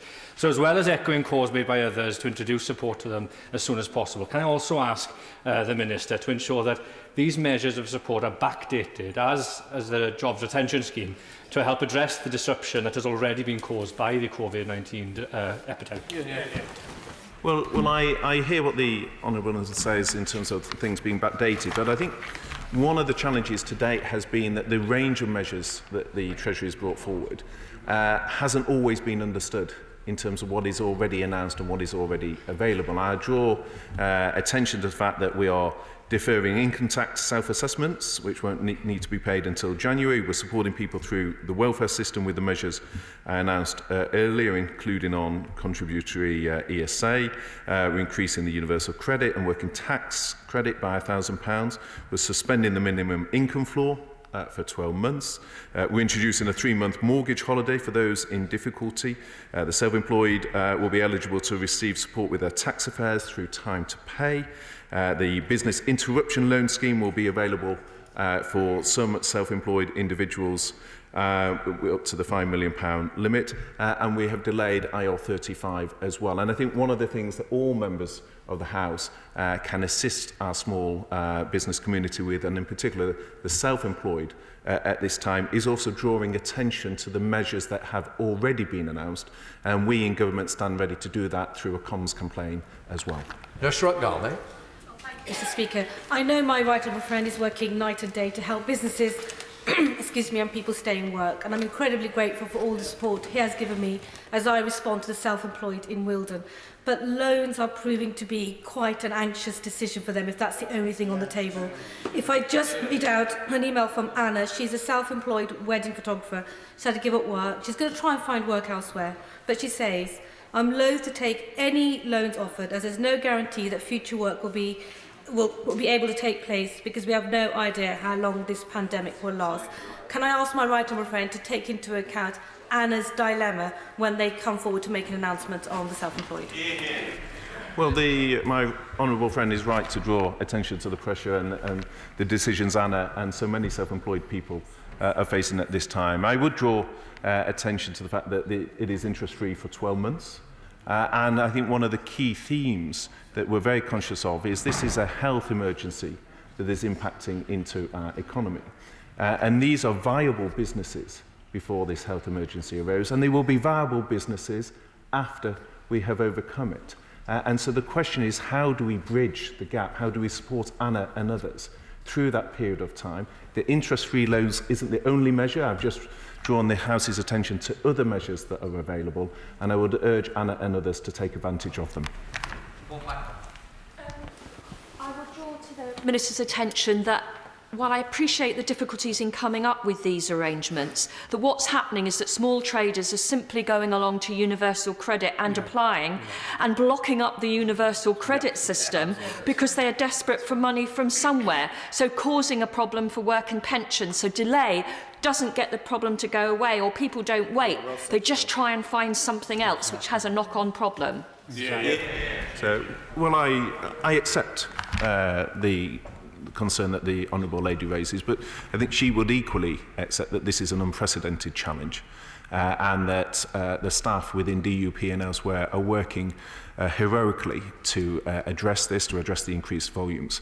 But the best way for all of us to address this is through the wider support for the economy as a whole. That is what was behind first the £30 billion fiscal measures announced by the Chancellor at the budget, then the further announcement of £350 billion, £330 billion of loans, as well as the wider package last Tuesday, then the further measures that were announced by the Chancellor on Friday. That is indeed on top of the measures the Bank of England has taken, for example, reducing base rates, the £200 billion of bonds. So a range of measures have been taken to support the economy to reduce that, but I absolutely accept the point that the numbers have increased, and we're reprioritising work within DWP to assist with that. Andrew Griffith. Mr Speaker, my rural constituency of Arundel and South Downs has one of the highest concentrations of the self-employed in the country. So whilst I thank him, and we thank him on this side of the House, for the timely and unprecedented measures that he's come forward with, can I add my own voice to the growing consensus across this House for measures to be extended to the self-employed? Well, I know my honourable friend speaks with considerable business and financial experience, and he will know the issues around cash flow and challenges that many of the businesses in his constituency are facing. We absolutely hear his message just as we do the message from members across the House, and that is why we're moving at pace to address them. Newlands. Mr Speaker, further to the point I raised the Treasury question was echoed by the Shadow Chancellor, is that the newly underemployed must be supported further. But my constituent is a self-employed taxi driver with no work due to the lockdown. His wife and 4 children have underlying health conditions. Any universal credit application would mean their tax credit ceasing. A job seeker's allowance application would mean having to prove they were seeking work and engaging with their accountant. So can the Chief Secretary tell them how they possibly put food on the table and pay their bills? Yeah. Well, the honourable gentleman speaks to a real concern and a real issue. But I draw attention to the fact that one of the challenges we need is to communicate what support has already been announced by the Chancellor. And if I could perhaps give him, as an example, a family renting in Sheffield with 2 children would be eligible for around £1,750 a month in support, far more than the £94 per week, if you take in some of the additional things such as housing and children's support they have. So it's about what package of support is available, and the Chancellor has already announced considerable measures in that regard. Mark Harper. Thank you very much, Mr Speaker. I listened carefully to what my right honourable friend said. He acknowledged that the vast majority of self-employed people were being impacted. So can I urge him, if he makes sure that whatever help is given is taxable, we can claw back any money that's overpaid to those that are doing well. But I think what self-employed people are looking for is a clear commitment today that whatever scheme is set out is of a similar magnitude to that for employed workers. If the Chief Secretary can say that, that will give people confidence to borrow, knowing they can pay the money back, and I think that will go a long way to solve the problem. Well, as I have said, Mr Speaker, the Chancellor held meetings with small business leaders this morning. He's having further meetings on this issue today. He's very aware of the concerns raised by my right honourable friend and other members of the House, and we continue to work at pace on this issue. Kevin Jones. I'm sorry the Chancellor isn't here, but could I ask the Minister just to pass on to him, is that the people contacting me who are self-employed are not wealthy individuals. No. They're individuals like Andrew Brown, who I raised last week, who's a freelance, as a self-employed graphic designer, whose income has disappeared. They're taxi drivers, they're small catering companies. Unless action is taken now to these individuals, not just to relieve their hardship that they're facing, their businesses will no longer be in existence. And my fear is we're actually generating unemployment of these people for a long time to come. Well, can I agree with the first part of that, which is he's absolutely right that the vast majority of people, I've made that point repeatedly. I referred earlier to how the target population has different elements in it, but the vast majority of those that are self-employed are facing enormous challenges, and we absolutely hear that, and I accept that. On his second point, though, it is the case we have taken a number of measures, but we recognise more is needed, and that is why my right honourable friend, the Chancellor, is meeting with leaders on this today to look at what further measures we can bring forward. Brian. Thank you, sir. Can I just say, I do understand this is difficult. If this was easy, the Chancellor would have announced it last Friday with the rest of the package. But I think the self-employed people I represent just want a sign. They just want some hope, some indication. And I think they've had that today from the Chief Secretary and from the Chancellor. But could I just make a suggestion?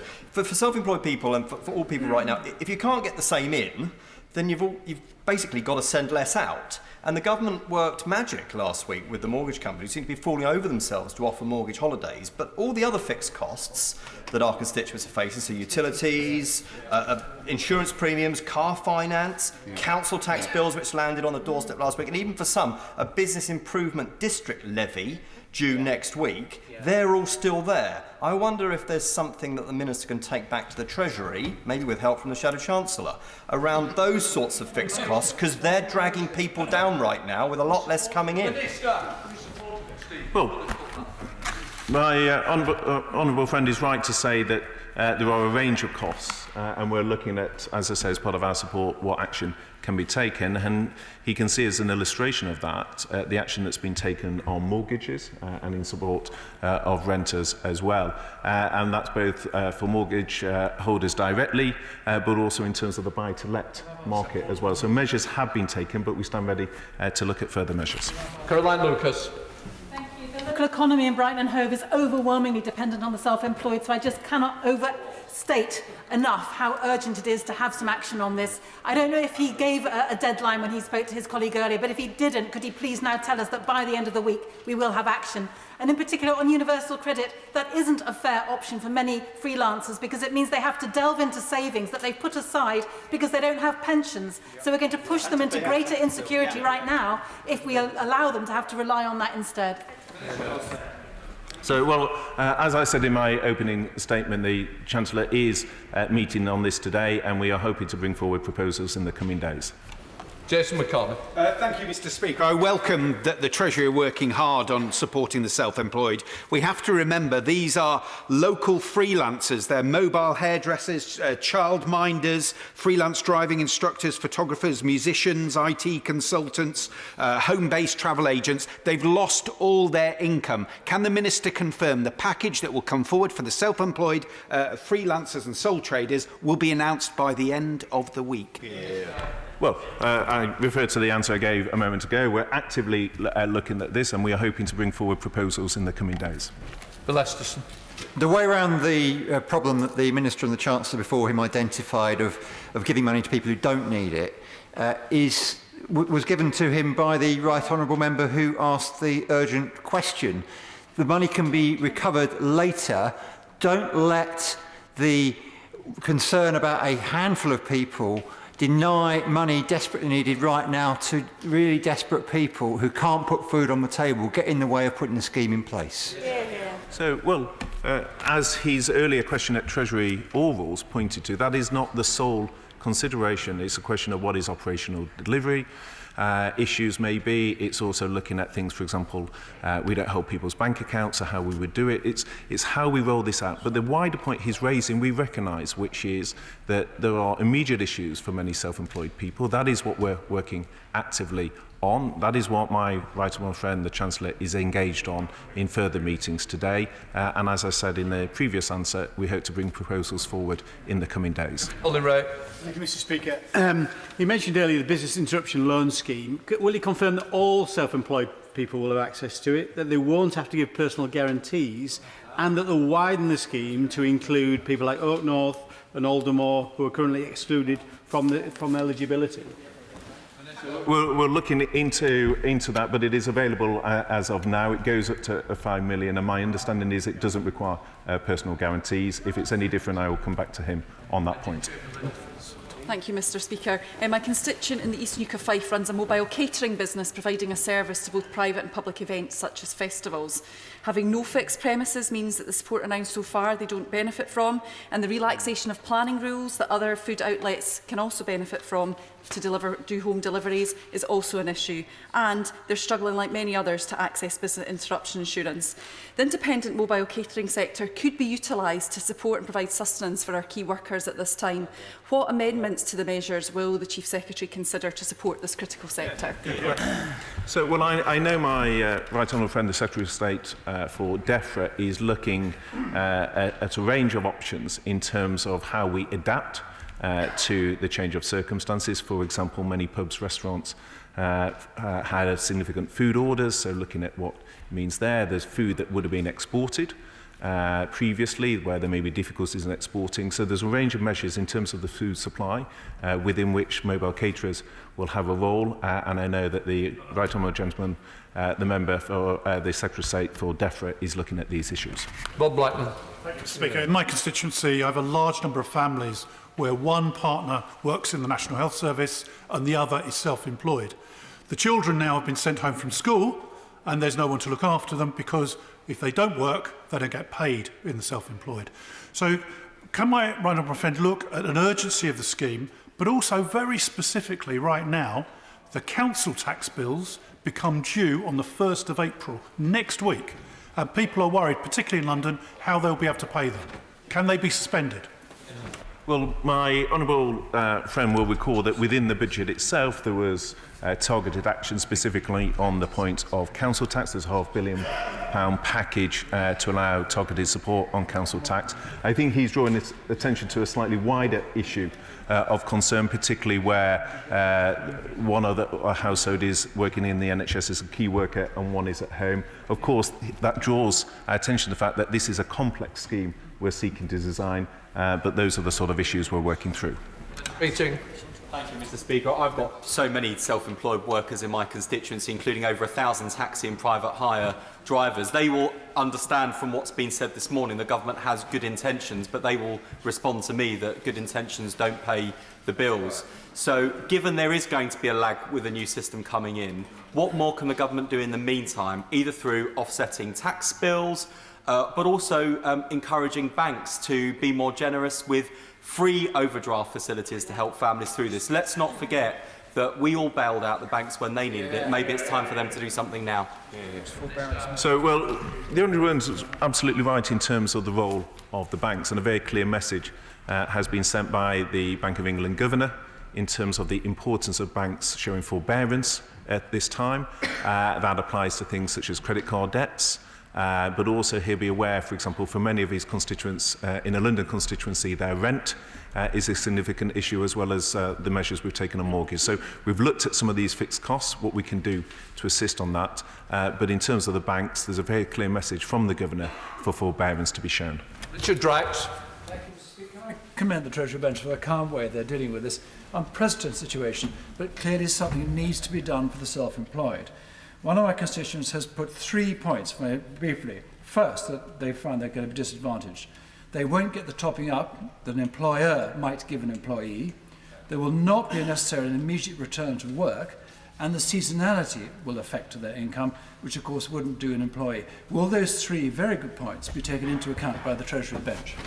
Well, they are, Mr. Speaker, good points, and again they draw attention to this conflict between simplicity and addressing the various specific issues that Honourable and Right Honourable Gentleman has raised, and one of those, again, is seasonality, which obviously also has an impact. So this is why the design of the scheme is more complex than perhaps meets the eye, but these are the issues we're looking at, and again, we intend to bring forward proposals in the coming days. Thompson. Like many others, been contacted by many self-employed in my constituency who are welcoming of the support already offered, but in need of the absolute guarantee about what's still to come, and quickly. I mean, going to the shop to buy essential groceries for feeding the family, telling the checkout supervisor that the Chancellor says they can pay for it soon, isn't going to get that shopping. So how soon can we give that certainty? So, well, Mr. Speaker, we hope to bring forward proposals in the coming days. I absolutely appreciate the concern, quite rightly, that the Honourable Gentleman is raising for his constituents. It is in part, but it doesn't address his specific question, in part why we've been strengthening the safety net of the welfare system as well, to address that. It is in part why the main measures we've taken is to support the economy as a whole, because that is the best way to get viable businesses, including the self-employed, back up and running once we deal with the health emergency. But it is also, within his question, the specific issue of the self-employed that we're looking at, and we do intend to bring forward proposals in the coming days. Steve Double. Thank you, Mr. Speaker. While many of our supermarket shelves at times are empty, there is a food source that's currently going to waste, and that's fish.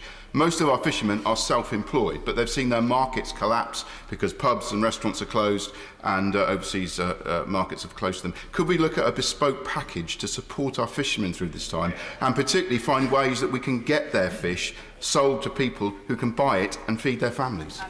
Well, my honourable friend raises a very important point. It is one I know the Secretary of State for DEFRA is aware of, and I'm sure I'd be very happy to have further discussions with him in the coming days. But he's right, the pub and restaurant trade having collapsed, there is food that would have been provided to them, but there's also capacity because of the quota rules in terms of our fishing catch.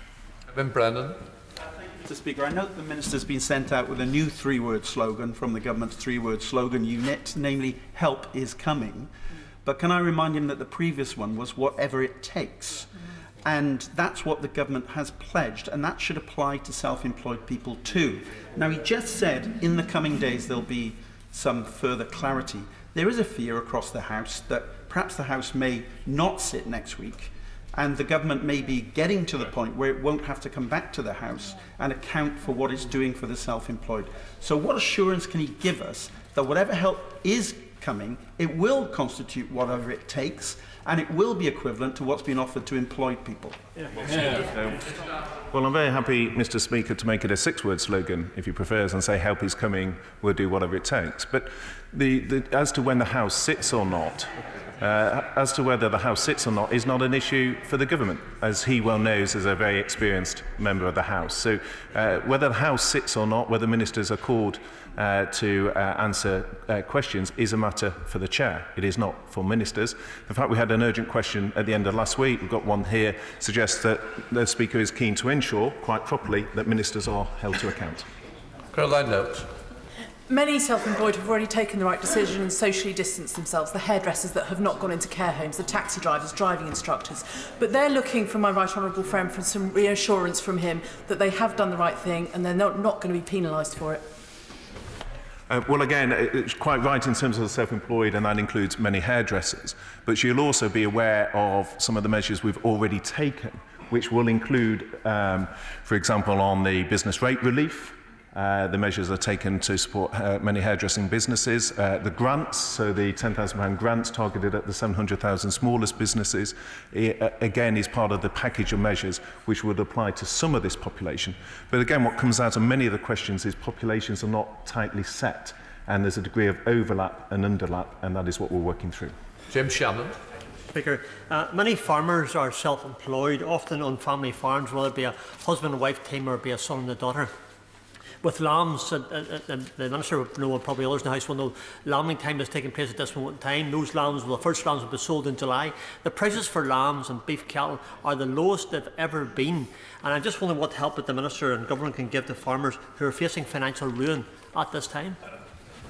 So, well, I think, as I see from the farmers in my own constituency, there's considerable demand from people for UK-produced food, and I am very happy to continue to work with him. We've often had conversations on issues of farming in the past, very happy to continue those conversations alongside those with the Secretary of State for DEFRA as to how we support our farmers. But I think their products will be in great demand moving forward.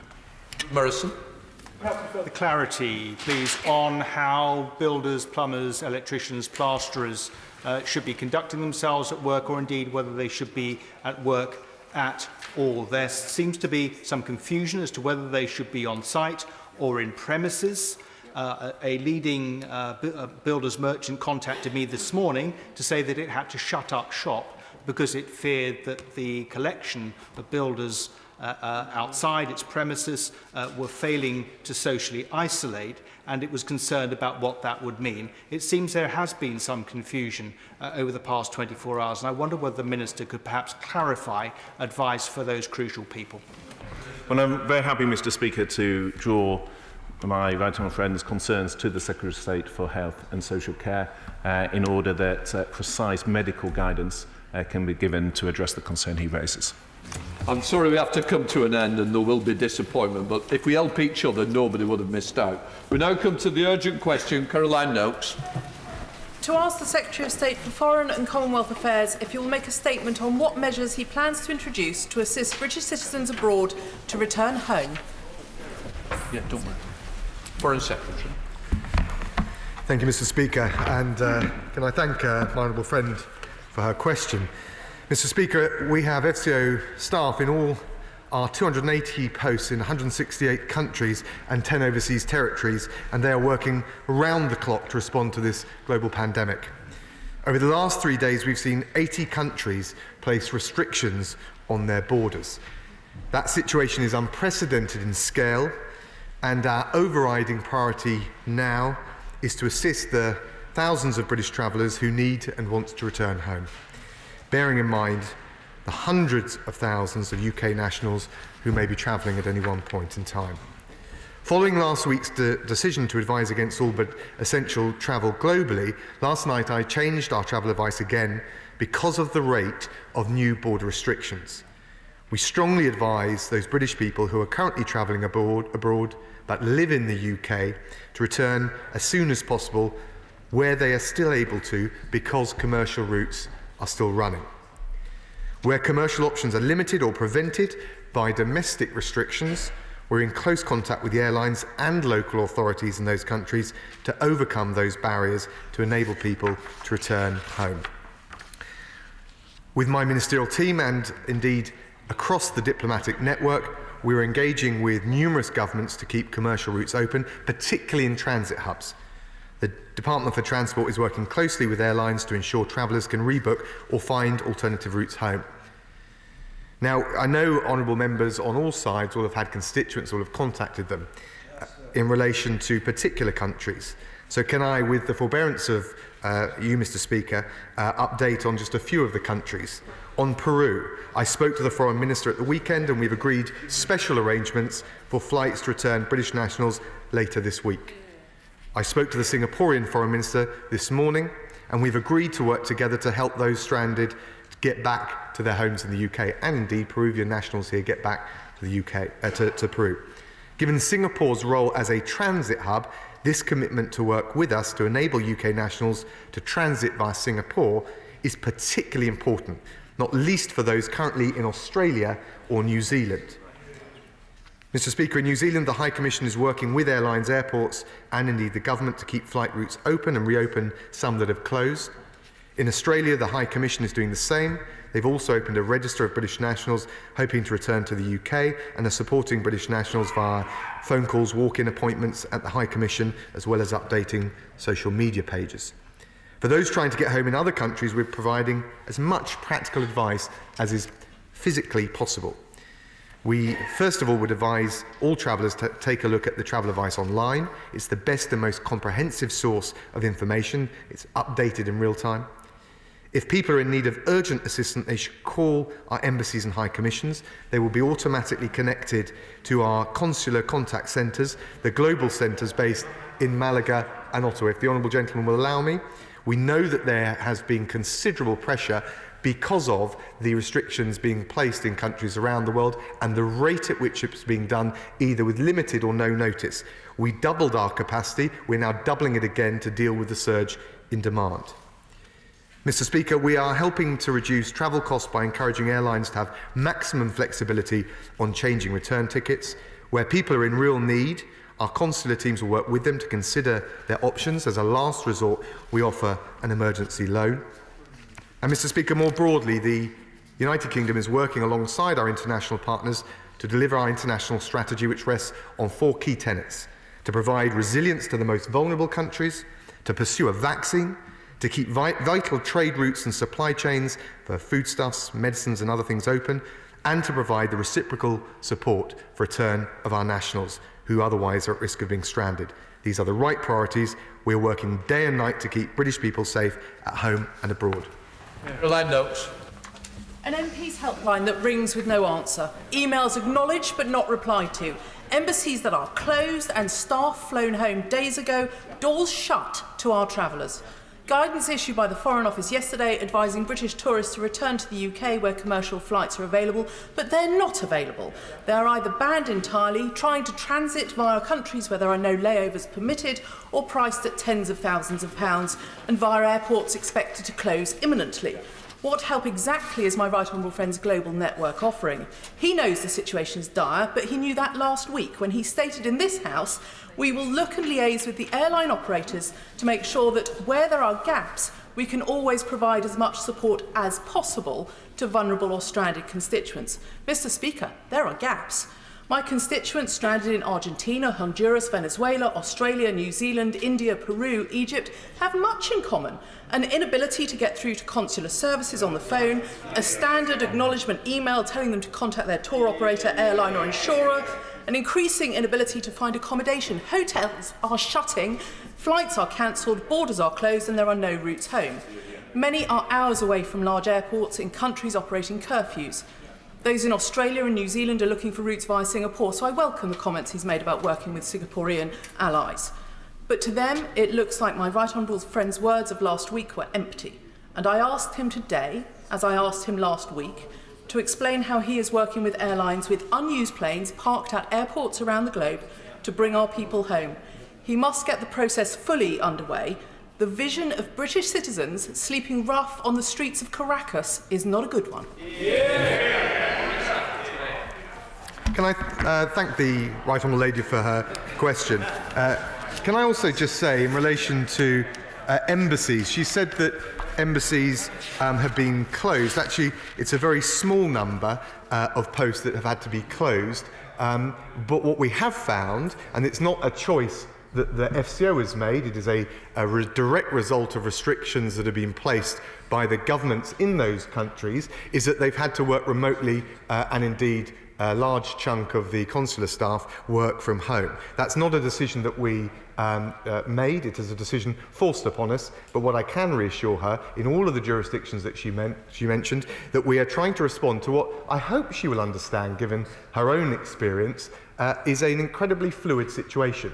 Some of these restrictions are being imposed with no notice or limited notice, and that is very difficult then, of course, for our constituents. But what we're doing is making sure we provide them as much advice, as much support in real time as we can. She mentioned in relation to Peru, we now have, as a result of the work of the FCO and having spoken to the Peruvian Foreign Minister, agreement for flights to come out of Peru. There is, of course, a challenge because not everyone is based in Lima, the international airport, and therefore we've got to also try and work out how we get UK nationals travelling in more remote parts of the country to the capital. We're actively working on that. We have several flights lined up, but we also need to work around the restrictions or try and overcome the restrictions that have been imposed. I hope I've explained what we're doing in Australia and New Zealand, and she's right, and I thank her for her remarks about the critical importance of keeping the international hubs open. It's not just in relation to Singapore. We're concerned about other international hub airports. We must try and keep those open. And tomorrow I will lead the discussion amongst the G7 foreign ministers on this and our wider strategy, international strategy, for tackling coronavirus. This is extremely difficult. We've got hundreds of thousands of British nationals abroad, but what I can reassure her, from the call centre to the support they're receiving at post, that we're doing everything we can to give them as much support as swiftly as possible. Very good. Thank you, Mr. Speaker, for granting this urgent question, and let me thank the Honourable Lady for Romsey and Southampton North for securing it. This is a medical crisis and not a wartime one, but she certainly gave the Foreign Secretary some friendly fire. And I think she speaks for all of us in the concerns that she expressed. For the hundreds of thousands of British nationals stranded overseas, since the House last discussed these issues, we've seen some progress, especially in the planned provision of repatriation flights for British nationals stranded in Peru, and I thank the Foreign Office for their work on that. But as today's media coverage shows, and indeed the dozens of emails and calls and letters that members all across the House are receiving, from Indonesia, from New Zealand, Morocco and Pakistan, where I understand that no outbound flights are now available, this is not a crisis that can be resolved one traveller, one airline, or indeed one country at a time. It's a crisis affecting British nationals in every continent, many with young children accompanying them, many of them with worsening health conditions, running out of money and in danger of losing their accommodation. They're all in desperate need of reassurance from the government. So I hope the Secretary of State will take the chance today to clarify the statement that he made yesterday, reported across the media as an instruction to British nationals abroad, and indeed a direct quote from him, "Come home now while you still can." Obviously, despite the headlines, the Secretary of State meant this for individuals who have the option of taking a commercial flight to Britain. But does he accept that it's now very much the exception, not the norm, and that for hundreds of thousands of British nationals, the option he highlighted is simply no option at all? So can he make absolutely clear that the government remains committed to helping all British nationals, that embassies will have telephone lines available so that they can get the support and advice they need whenever they need it, that he will give, that the government will find a flight home to get them home, no matter how long it takes, and that they will be guaranteed continued accommodation in the meantime? Does he have a plan to ensure the safe care and medical assessment of British cruise line passengers and their current health assessment? Is he negotiating with countries to ensure their safety during quarantine? Is he arranging safe travel home for all who are stranded? And how is he keeping in touch with worried citizens abroad and their families here in the UK? What discussions has he had with his foreign counterparts about the extension of visas which may expire during the lockdown in those countries? And what action is he taking with airlines to stop the profiteering that is going on with inflated prices of flights home? In other words, will he send a simple message to those British nationals stranded overseas? You're not in the last chance saloon, you're in safe hands, and this government will get you home. Can I thank the honourable gentleman? He makes some important points, and we certainly want to give as much reassurance and as much advice as possible. But he will know, he's worked on the international brief for a while, that we have in this country a great tradition of travelling abroad. And even if you take out of the equation expats, he will know that we're talking about hundreds of thousands at any one time.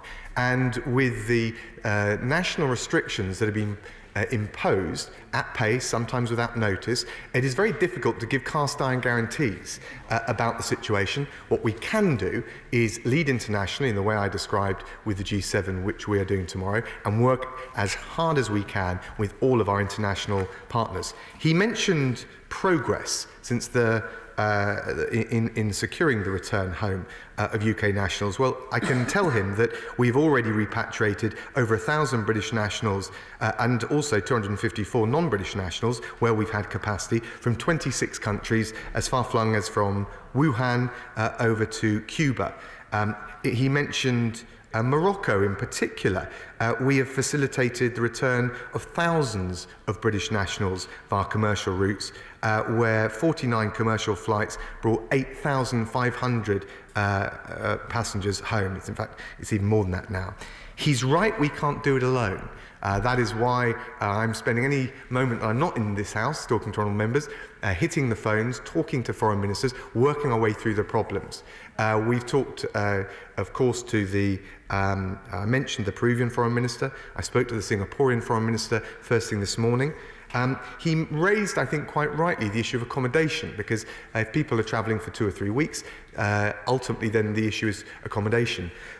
What I can tell him, for example, in Spain, where we obviously have a large number of British nationals holidaying, is that the original government decision in Madrid was to close all hotels today, and I spoke to the Foreign Minister of Spain, and we secured the flexibility, which means that they wouldn't be kicked out onto the streets as he suggested. We have also secured flexibility to make sure the airlines can come in and, given the large number of Brits in Spain, secure those flights home. In terms of the detail of the travel advice that he referred to, again, I would just say that we've given that advice based on the rapid rate of new restrictions that governments and jurisdictions are placing, sometimes on internal travel, which will inhibit your ability to get to the airport, but more often on external flights coming in and out. He also asked, I think rightly, about cruise ships. There are no, to my best understanding from the Department of Transport, there are no further cruise ships hitting the water. So we're dealing, if you like, with the stock of existing ships. We have returned successfully 684 people, including 669 British nationals from the Braemar cruise ship, which was in the Caribbean, struggling to find a port of entry. We did that via Cuba. That's a good example of reaching out to the... I thought that would get the leader of the opposition excited. No, I'm happy to say that we work with all of our partners across the world. We wouldn't allow dogma to get in the way of securing the rights of British nationals. I'm proud that we've got that flexibility, and also I'm very grateful to the Cuban Foreign Minister for arranging it. We are also We've got close to 3,000 British nationals on the Azura, which is docked in Bridgetown. They arrived back in the UK over the weekend without incident.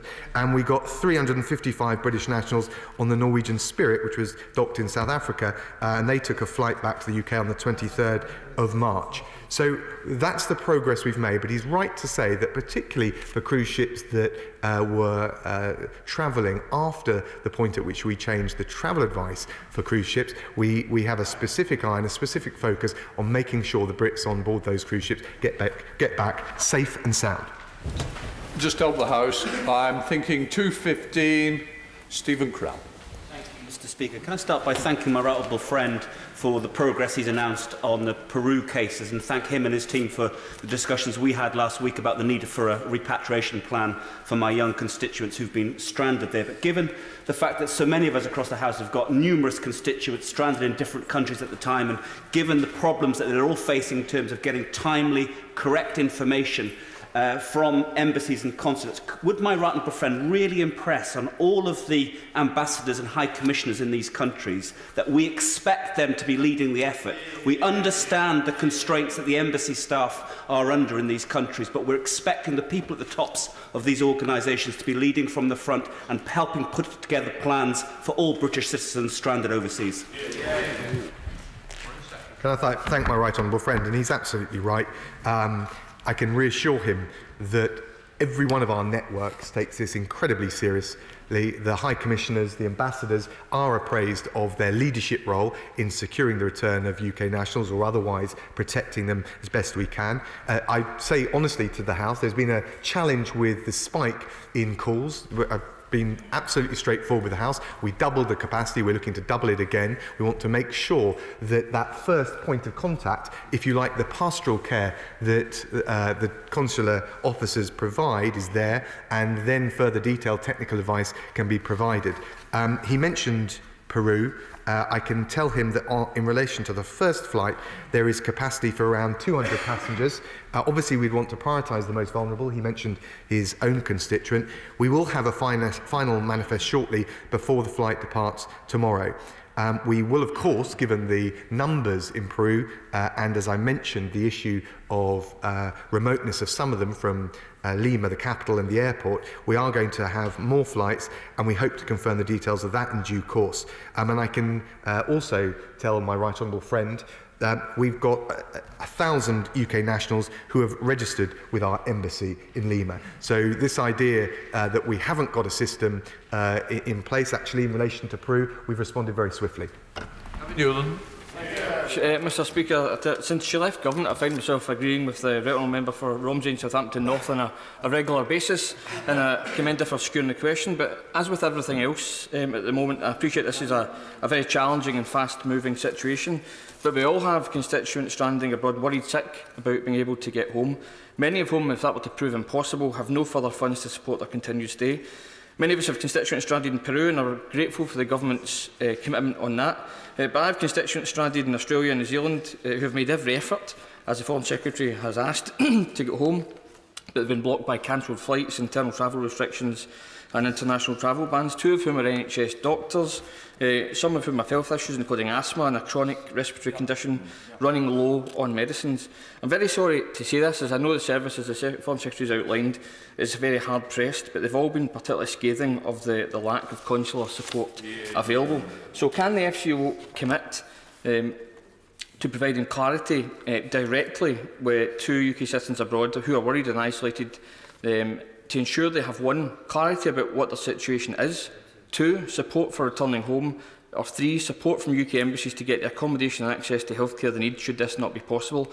And I strongly urge the Foreign Secretary to support citizens getting home, whatever it takes.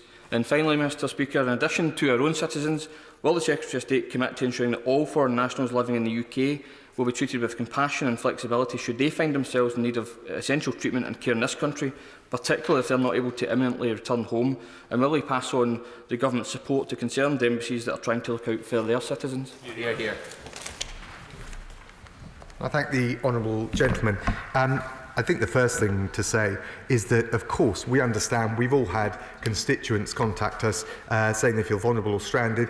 I think we can all understand how anxious people will be in that situation. The number one thing we want to do is provide some certainty. That starts with the point of contact, which is why I mentioned the call centre. It also relates to the missions. There have been some, frankly, mistaken, if not outright flawed suggestions that embassies or high commissions have closed. The buildings may have been restricted because of the restrictions and the measures taken by domestic governments, local authorities, but those embassies and missions are with a number of very small number of exceptions, and they're all subsidiary missions, they're all open for business, but people are having to work remotely.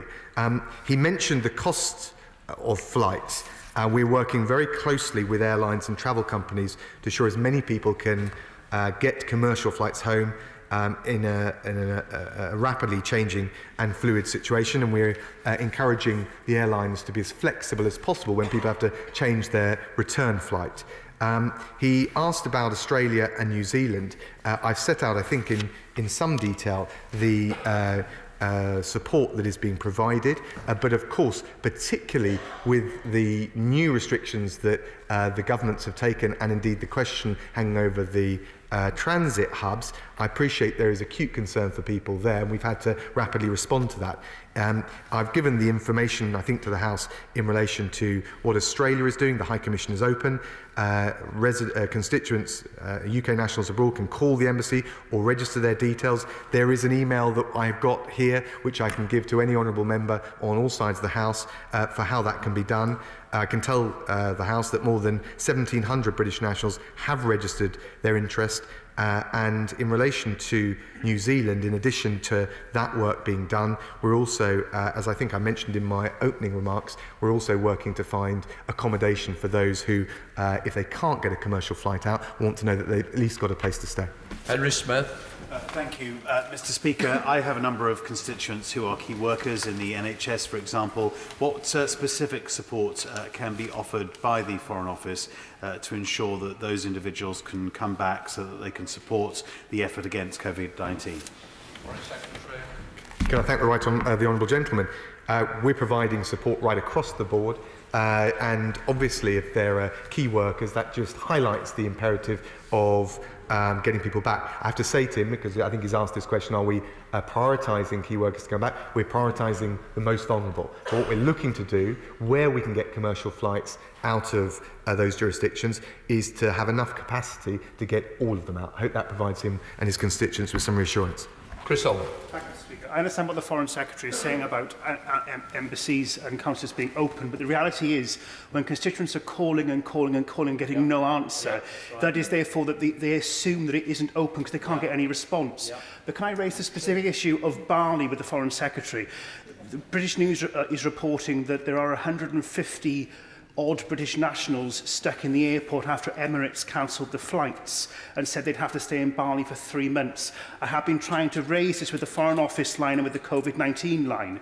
The COVID-19 line said there was nothing they could do and they would have to remain in Bali. Surely the Foreign Secretary could think about commissioning a flight for repatriation for all those British nationals stuck in Bali, including 2 of my constituents. Good point. I'm very concerned about the situation in Bali. The embassy offices in Bali is open. It's been reinforced from Jakarta. The consular team is in direct contact with UK nationals that are there. The flight options have obviously been curtailed in the way he described. The Emirates route is closed. Operational routes are still available via Jakarta. There are something like, and it's as an estimate, Mr. Speaker, 6,000 British nationals in Bali. 2,000 of those, in fairness, are long-term residents. So we're working with London, with Gulf Posts, and the transit hubs in the way I described to try and free up as many of those links to enable them to get home. The Foreign Secretary is taking efforts to rescue people abroad and bring them home, but is he aware that many high commissions and embassies are simply not responding to British people in desperate need of help? This is something that the British government has an absolute duty to deal with without delay, and will he please use all the staff of the Foreign Office to ensure that they are there to look after people in their hour of need? Can I thank the honourable friend? Can I give him this reassurance? There are only 3 posts where we have drawn down the entirety. They're Wuhan and Chongqing in China, both subsidiary posts, obviously, so they can be backed up from Beijing. In N'Djamena in Chad and Goma in DRC. And if you think about the kinds of situations that they would be in, they have been done as a last resort. We are making sure that in as many of those jurisdictions as I described, where the governments have taken action, that we've got as much capacity, albeit working remotely. We have doubled the call centre capacity. We're looking at doubling it again. And so I hope I can reassure the honourable member that my honourable friend, that we are doing everything that we can to make sure that constituents of all members across all sides of this House have got a point of contact. And again, I stress that posts are trying to deal, Foreign Office Network is trying to deal with an unprecedented situation in terms of scale and the rapidity of which these restrictions are being imposed. As others have said, Mr. Speaker, the reality on the ground does not correspond to the painting that has been, the picture that's been painted by the Foreign Secretary. I'm particularly worried among my constituents stuck abroad for David and Anne Watts, stuck in the Dominican Republic after BA cancelled their flight. He has serious health conditions, has run out of his medication. There are flights available from the Dominican Republic to other European Union destinations, but they've been told at the airport there's no guarantee they will be accepted into those countries, which is not my understanding of the situation. So can the Foreign Secretary speak both to other European governments and those airlines concerned to make clear that we should mutually be supporting each other to repatriate our citizens from wherever they are? Can I thank the right honourable gentleman? We are regularly talking to European governments. I'm speaking to my opposite numbers in Europe and across the world on a regular basis. I will look into the case of the Dominican Republic. Of course, it is less well travelled than some of those other routes, which is part of the challenge, but that just means that we need to redouble our efforts. He's, I think, quite rightly raised the fact that we're not going to get the hundreds of thousands of Brits stuck abroad back home just by lobbying airlines or engaging unilaterally in the actions that we can control. And what I can reassure him is that I'll be leading the conversation on behalf of the UK in the G7 meeting, which will take place remotely through virtual media on tomorrow, and that the four-pronged parts of the strategy are to help the most vulnerable countries pursue a vaccine, deal with the economic response, and critically to make sure we improve the international collaboration around returning our nationals. This is true for me, it's true for the Peruvian Foreign Minister, talked about Peruvian nationals here that want to come back home. We need to make sure we keep vital air links, particularly regional international hubs, open in order to drive that effort forward, and I'll be leading the conversation for the UK in the G7 tomorrow. It's important that we put on record the enormous thanks of everyone in this House to the FCO staff who are working in the crisis centre and across the country who've brought thousands of Brits back to the UK in the last few weeks. Nothing matters more to Foreign Office staff than protecting British nationals, and I know this because I have worked at the Foreign Office in this crisis. Let's remember it isn't easy. The Malaga team took 28,000 calls in one day a few Fridays ago. As Foreign Office staff, we are spat at and abused when trying to help British nationals to come home, and they are working in tough situations, so I caution any member to suggest there is easy solutions to this. Now, please, will the right honourable member kindly reassure the public, as he has said, that when an embassy is closed, it is in fact not closed, and confirm the safety of our staff is important, and will he commit to scrap the cost of calls to consular lines? Can I thank the Honourable Lady for her tribute to consular staff and the teams and the work that they're doing, but also for the general points that she's made. I can give her the reassurance that wherever it is possible, embassies are kept open in order, even if they can't access the embassy or the physical High Commission building, so that they can give British nationals who are finding themselves stranded or in a vulnerable position the support they need. I can go further than that and tell her that one of the things that we're doing and have spent the last fortnight doing is reprioritising the work of the Foreign Office and indeed our missions, so that the lion's share, all but the most essential alternative business, is focused on the consular effort, and we're limiting the drawdowns in the way some honourable members have suggested to those that are required because of vulnerability or safety, and reprioritising them to the challenge of providing the consular services that we need. much, Mr Speaker. I've got constituents stuck in Peru, Australia, New Zealand and Spain, and I just wonder if the Foreign Secretary might be able to use us as members of Parliament as a way to try and disseminate information, if it means that constituents, multiple constituents, are not phoning FCO lines but coming to us to try and get information. I've got to say to him, the current communication flow has not been acceptable. In one case, I've got a constituent who's stuck in Peru but not in Lima and Cusco, who wants to get from Cusco to Lima to get home. So is there a way that the Foreign Secretary can try and make sure that we as members of Parliament are involved to try and take some of the load off the Foreign Office and help our constituents? Yes, can I thank the honourable gentleman? And Cusco is a very good example of the challenge in Peru. But we have, we believe, got the capacity. We've got the political agreement from the government in Peru.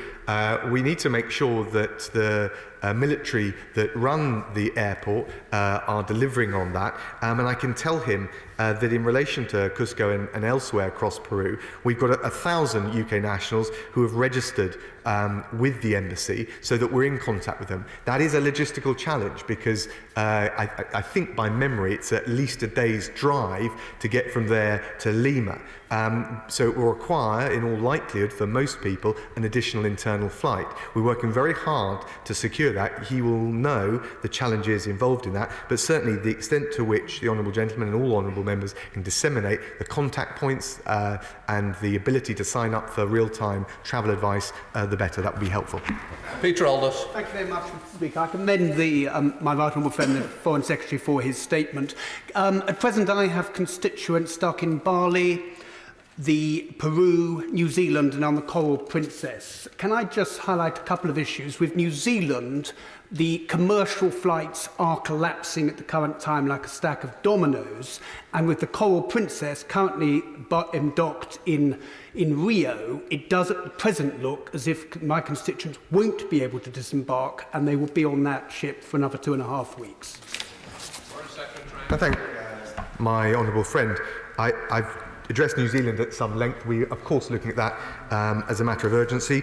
I think the big issue in getting back from Australia and New Zealand is going to be the international hubs. I hope he's got some reassurance from the reassurances that I secured from the Singaporean Foreign Minister first thing this morning. He also asked, I think, about the Coral Princess cruise ship. Our embassy in Brasilia is working with the ministry and the cruise operator to secure permission for it to dock at Rio to take advantage of the onward flights available to London. Some British nationals have already got confirmed flights on board. We're making sure that logistically and in terms of the other nationals, we're doing as much as we can to support them to get them home. Deborah. Thank you, Mr Speaker. Mr Speaker, there are 32 constituents of mine who are stuck in 8 countries that we know of, and I'm concerned that some of them are running out of money, and I wonder if the Foreign Secretary could explain to us what support might be available, how they should access it, and what my caseworkers can do to assist with this.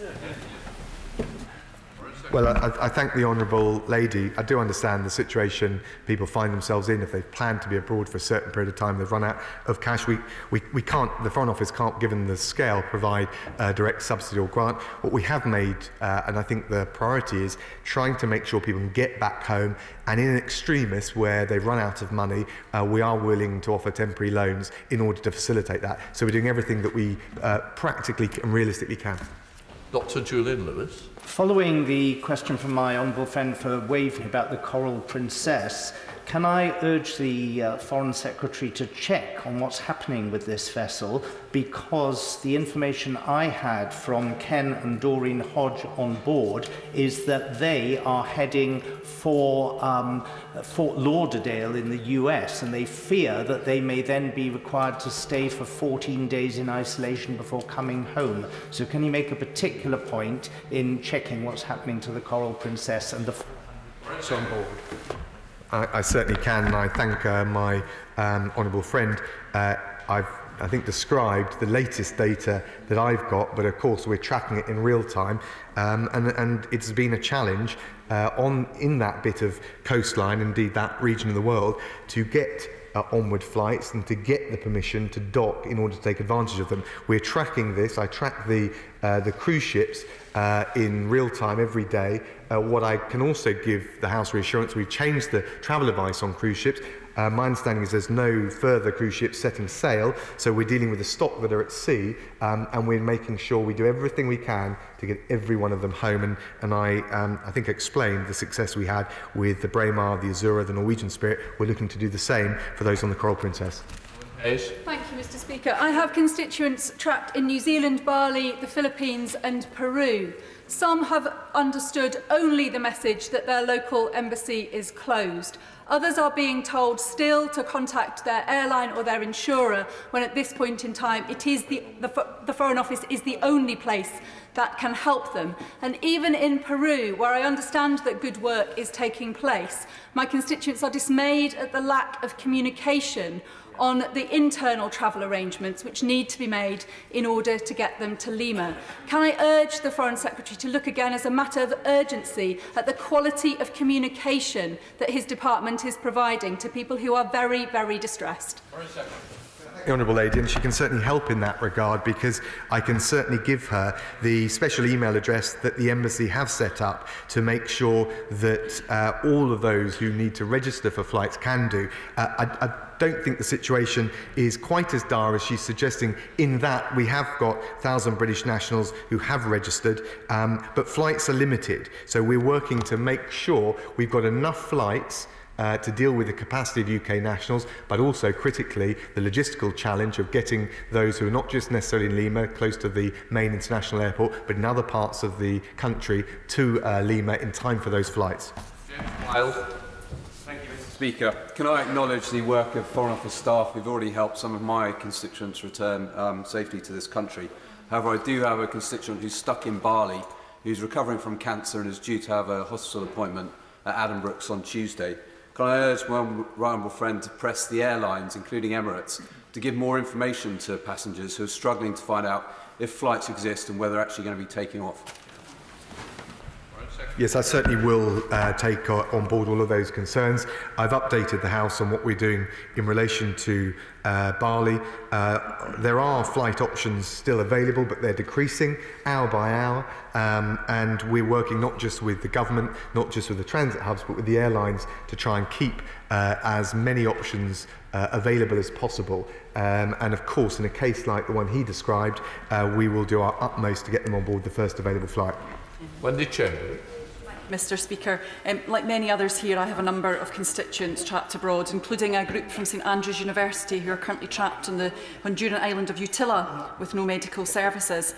But I was advised last night by the FCO that commercial flights from Australia and New Zealand were still available. But with worldwide hubs closing, that simply isn't the case. And although I appreciate it's challenging, and although I'm grateful for the update, but I probably expected a bigger list, people contact their MP when they have no other options. So what measures are in place to ensure that the info that we are being given as MPs is accurate and up to date, so that we are not causing unnecessary distress to people at this time? Can I thank the Honourable Lady? And I greatly appreciate the way in which she approached her question. Junior ministers, as well as myself as Foreign Secretary, are always available to provide as much detail as possible. We can always be contacted via our PPSs. And in relation particularly to the St Andrews group, we're aware with them, we're in touch with the university about them, and we've also made the Honduran authorities aware of their particular situation. So I hope I can give her reassurance that that has not slipped away from the radar, either the Foreign Office or ministers, and that we're doing everything we can to cater for them, but also the others who are in Honduras. Mark Harper. Thank you very much, Mr. Speaker. Can I just say to the Foreign Secretary, I've got a number of constituents abroad, and that number is increasing as the travel situation is getting worse. But can I also place on record my thanks to him, his ministerial team and his PPSs for the prompt attention they gave to cases I raised last week. And I know from my own experience when I was a minister, everyone in our posts abroad and everyone in the Foreign Office, from the heads of missions down, will be working their damnedest to get our people supported and home, and they should know they have our support as they work very hard in doing so. Can I thank my right honourable friend and also thank him for his championing of his constituents, particularly in a vulnerable situation. But I do think it's important to pay tribute to the incredible work the consular teams are doing. We're doing everything we can to reinforce them in terms of manpower and resources, from call centres to posts, but they're doing an incredible job. And if you just think of the numbers of people, and it's not just British nationals, when I talk to my interlocutors around the world, even some of the smallest countries and some of the poorer countries, they've got nationals doing the same thing. Given the scale of Brits travelling abroad, the consular teams are putting in a great shift, but the reality is we will do everything we feasibly can to increase that capacity to provide as much help, as much support to get Brits back home. Jeff Smith. Thank you, Mr. Speaker. Can the Foreign Secretary clarify, given that we're still in a transition period with the EU, whether UK nationals can access flights operated by EU countries? I understand there are a number of them that are operating flights. It may be possible, maybe easier to get back to the UK from European countries rather than other continents. Yeah. Well, I think in general, certainly there's nothing in relation to the regime in the transition period which is hampering the repatriation effort. And indeed, he's right to say, the Honourable Gentleman is right to say, that given the number of Brits in European countries, we've also got more airline capacity coming back. It is probably easier to pick up the phone to some of the European colleagues, which we know very well. But the key thing is that the bilateral dialogue, contact, the calls I'm making, the calls our embassies are making, and junior ministers are hour by hour, not even day by day, to make sure that in all of the particular circumstances, perhaps not the biggest cases we all know about Spain, we know now about Peru, and once you're on the case with that, I think we can put a plan in place to get those nationals home. What of course catches people out, both British nationals but also missions abroad, is the fast changing situation in jurisdictions which are smaller or less well travelled. Speaker, the Italian-owned company Costa Grossiere has a number of cruise ships in or around the Mediterranean. In particular, the Costa Victoria, which has literally hundreds of UK citizens on board. Unbelievably, they are going full steam ahead to dock at Venice. Can my right honourable friend, and of course everyone on board is concerned about how they will get home from Venice, whether they'll be admitted to Venice, or indeed whether they'll be infected by coronavirus as a result. Can my right honourable friend therefore make representations to make sure these ships do not dock in Italian waters, but in other countries which will offer a safe haven home? Can I thank the Honourable Gentleman? I'll certainly look into that particular case. I think the key thing for all the cruise ships that we're experiencing right now is to find a port of call where they can dock safely and then get them a corridor or cordon through to a repatriation flight as soon as possible. That has tended to be the basic two-point mechanism that has worked in terms of getting British nationals back home. But I will certainly look into the case of the cruise ship he mentions. Brad. Speaker, I also have constituents stranded in Vietnam, Australia, Bolivia and Costa Rica. But I wanted to ask about the travel advice he issued yesterday. Where UK citizens abroad have an underlying health condition and feel it would be better not to travel home with that underlying health condition and are able to stay, perhaps because they're with family, for example, does his advice invalidate potentially their insurance if they choose to stay and subsequently become ill? Well, I can't comment on individual cases, but I understand exactly the concern he's got, which is why when we've changed travel advice, we've always said people have to take into account the individual circumstances and look at the balance, the pros and the cons of either staying put if they feel that they've got the accommodation, the financial resilience and the medical support, as opposed to returning home, depending on how quickly and easily that will be done. But of all the various things I can do, I don't want to give medical advice. And in terms of the insurance, I mean, the standard terms of insurance tend to follow the travel advice rather than the other way round. So what we can't do, and there are legal reasons for this, is base our decisions on anything other than the risks to British nationals abroad. Mr. Speaker, I want to put on record my thanks to the Foreign Office staff, both in the UK and around the world, and the FCO team, who are doing an incredible job in very difficult circumstances. I'm reassured by what my right honourable friend has said about the conversations him and his team are having with other foreign ministers around the world. I wonder if there's more we can do, not just through the G7, but also the G20, which has a number of key transit hubs within its membership. Can I thank my honourable friend, first of all, for the credit he's given to the consular team at the Foreign Office, but also for raising the point of the G20. We also have a G20 leaders meeting, which will be virtual remote, coming up. It is absolutely critically important that we make sure we work with G7, G20 within the EU, but within all of those international forums, not least because of the broader range of countries involved and the ability as a result of that to secure routes back via hub routes, and in particular transit routes. And I've mentioned Singapore, but there are many others that we could talk about, particularly in the Gulf. Mr Speaker, can I thank the Secretary of State's Parliamentary Private Secretaries who have been enormously helpful. He may be aware that in Australia, British Embassy officials are telling people to contact their own members of Parliament. So I think there are two things that can I ask him to raise? Firstly, with the travel insurance companies who are providing no help and refusing assistance to people who are being stuck abroad. And secondly, the exploitative nature of some airlines. The cost to leave Australia at the moment from Qatar Airways has been ramped up to $10,000 Australian. Will he condemn that practice, and will he take up those sorts of practices up with airline companies? I can tell the honourable gentleman, first of all, thank him for the tribute he paid to the FCO staff. I can tell him that we are constantly talking to the airlines about limiting the additional cost expense put on travellers. Of course, the airlines are under acute pressure right now with the number of jurisdictions to which they can fly limited. We've got the details, the High Commission has set out the details so that people who are concerned can register, so they can be informed about the flights that will be taking that will be organised to take them back home. We've got more than 1,700 British nationals who've already registered. That works, so the key thing is to disseminate those contact details, and if he needs them, I'm happy to provide them. Jason McConnell. Thank you, Mr Speaker. Can I thank the Foreign Office team for their help in getting constituents home from Vietnam and Morocco, and a couple of young constituents from mine have just made it to Lima safely, ready for their flight home later this week. But I still have constituents stranded in Mauritius, India, Australia, Bali and New Zealand. Will the Foreign Secretary and all his team continue to work hour by hour through the night to secure the airline capacity we need to get those constituents home? He's absolutely right. Can I thank him for his kind words?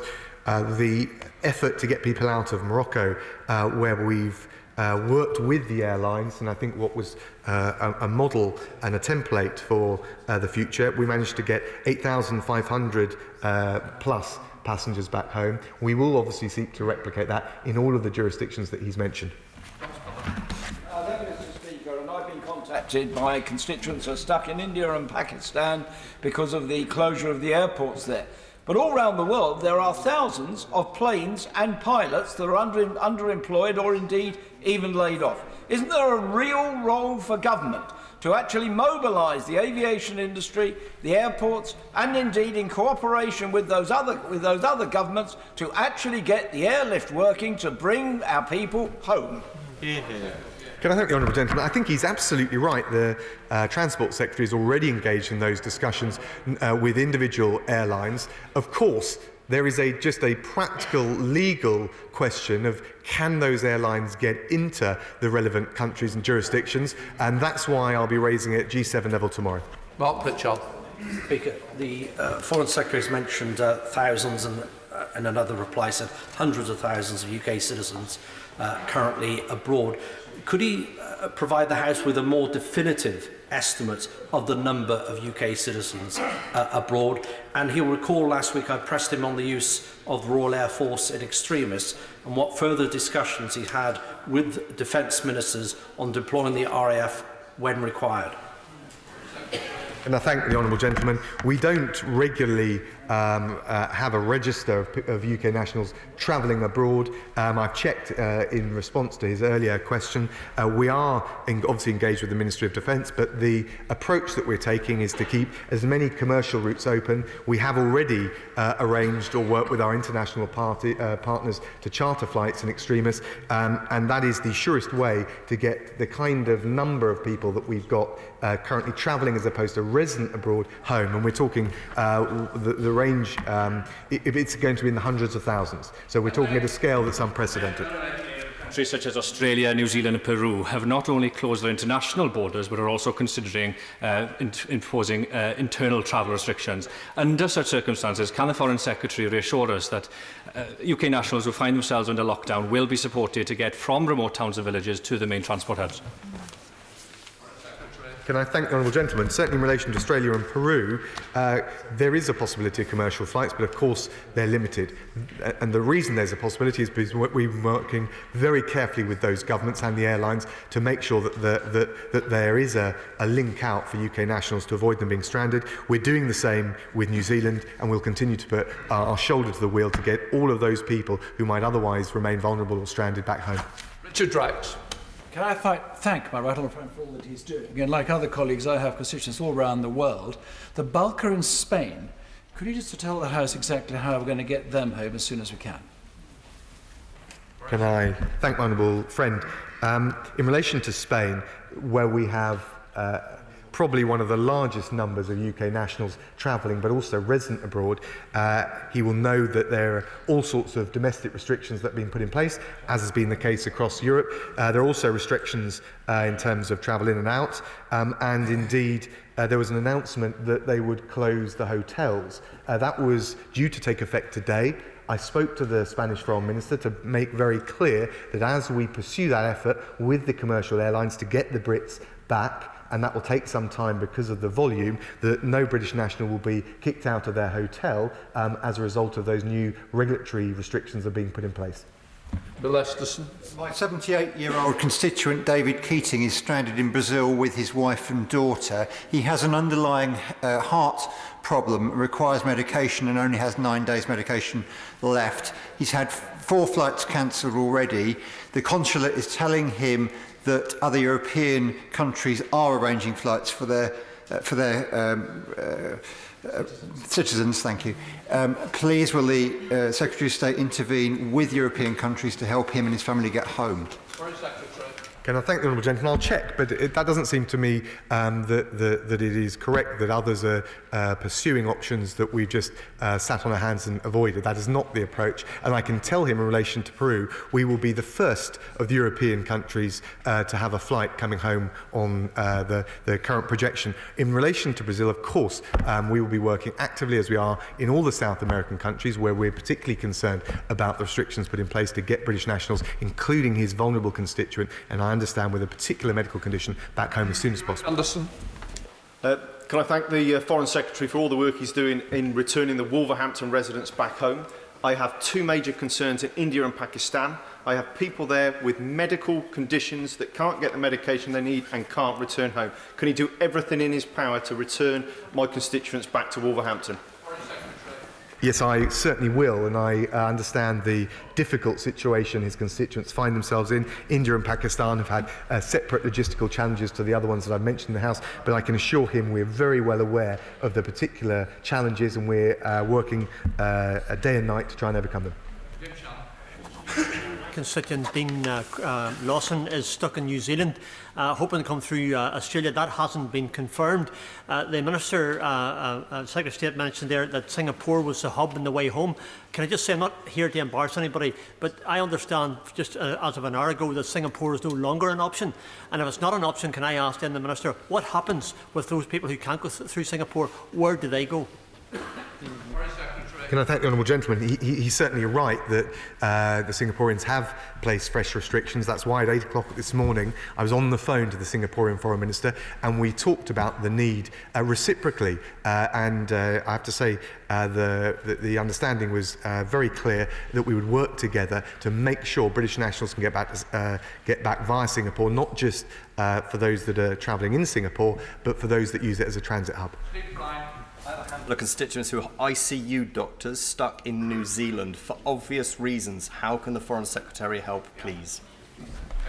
Can I thank the honourable gentleman? We're working to get all of the Brits in New Zealand back home. I've updated the House, I think, in some degree of detail on the measures we're taking. If he has any problem, if the honourable gentleman has any problem in getting his constituents the advice that the High Commissioner is providing, please get in contact with me and we'll make sure that we personally make that happen. Kevin Jones. The Honourable Lady for Romsey and Southampton North talked about poor communication. That's leading to constituents contacting their members of Parliament. Quite rightly, they're worried, and individuals that here are worried about loved ones abroad. Yesterday afternoon, the MP's hotline didn't work. My office contacted about a constituent stuck in New Zealand. Can you give an assurance that if we're given email addresses or telephone numbers at the Foreign Office to raise individual cases, they actually do work? I thank the honourable gentleman. The email addresses all work. He's right to talk about the challenges the call centre face, but it's not a question of it not working. It's a question when you have a whole string of governments announcing the restrictions, then the demand goes through the roof. We understand that. We doubled the capacity. I mentioned that already. We're looking to double it again so that we can deal with this. But I hope the honourable gentleman will also be mindful, not just of the scale of British nationals abroad, but also the rapidity, the rate of new restrictions that new governments are. He's saying no. Well, then he's staring the challenge in the face and not quite appreciating it. But the rate of changes that have been imposed over the last few days has made it an unprecedented challenge, but I'm confident that we'll rise to it. Alan Brown. Anthony. Thank you, Mr. Speaker. I have 18 constituencies stranded overseas who have contacted me for help getting home, and they're running out of money. Some of them are running out of medication. But I recognise the extraordinary circumstances that we're in, and I want to pay tribute to the work that my right honourable friend, the Foreign Secretary, and his ministers and the consular officials are doing. But I just wanted to raise the condition of one particular constituent.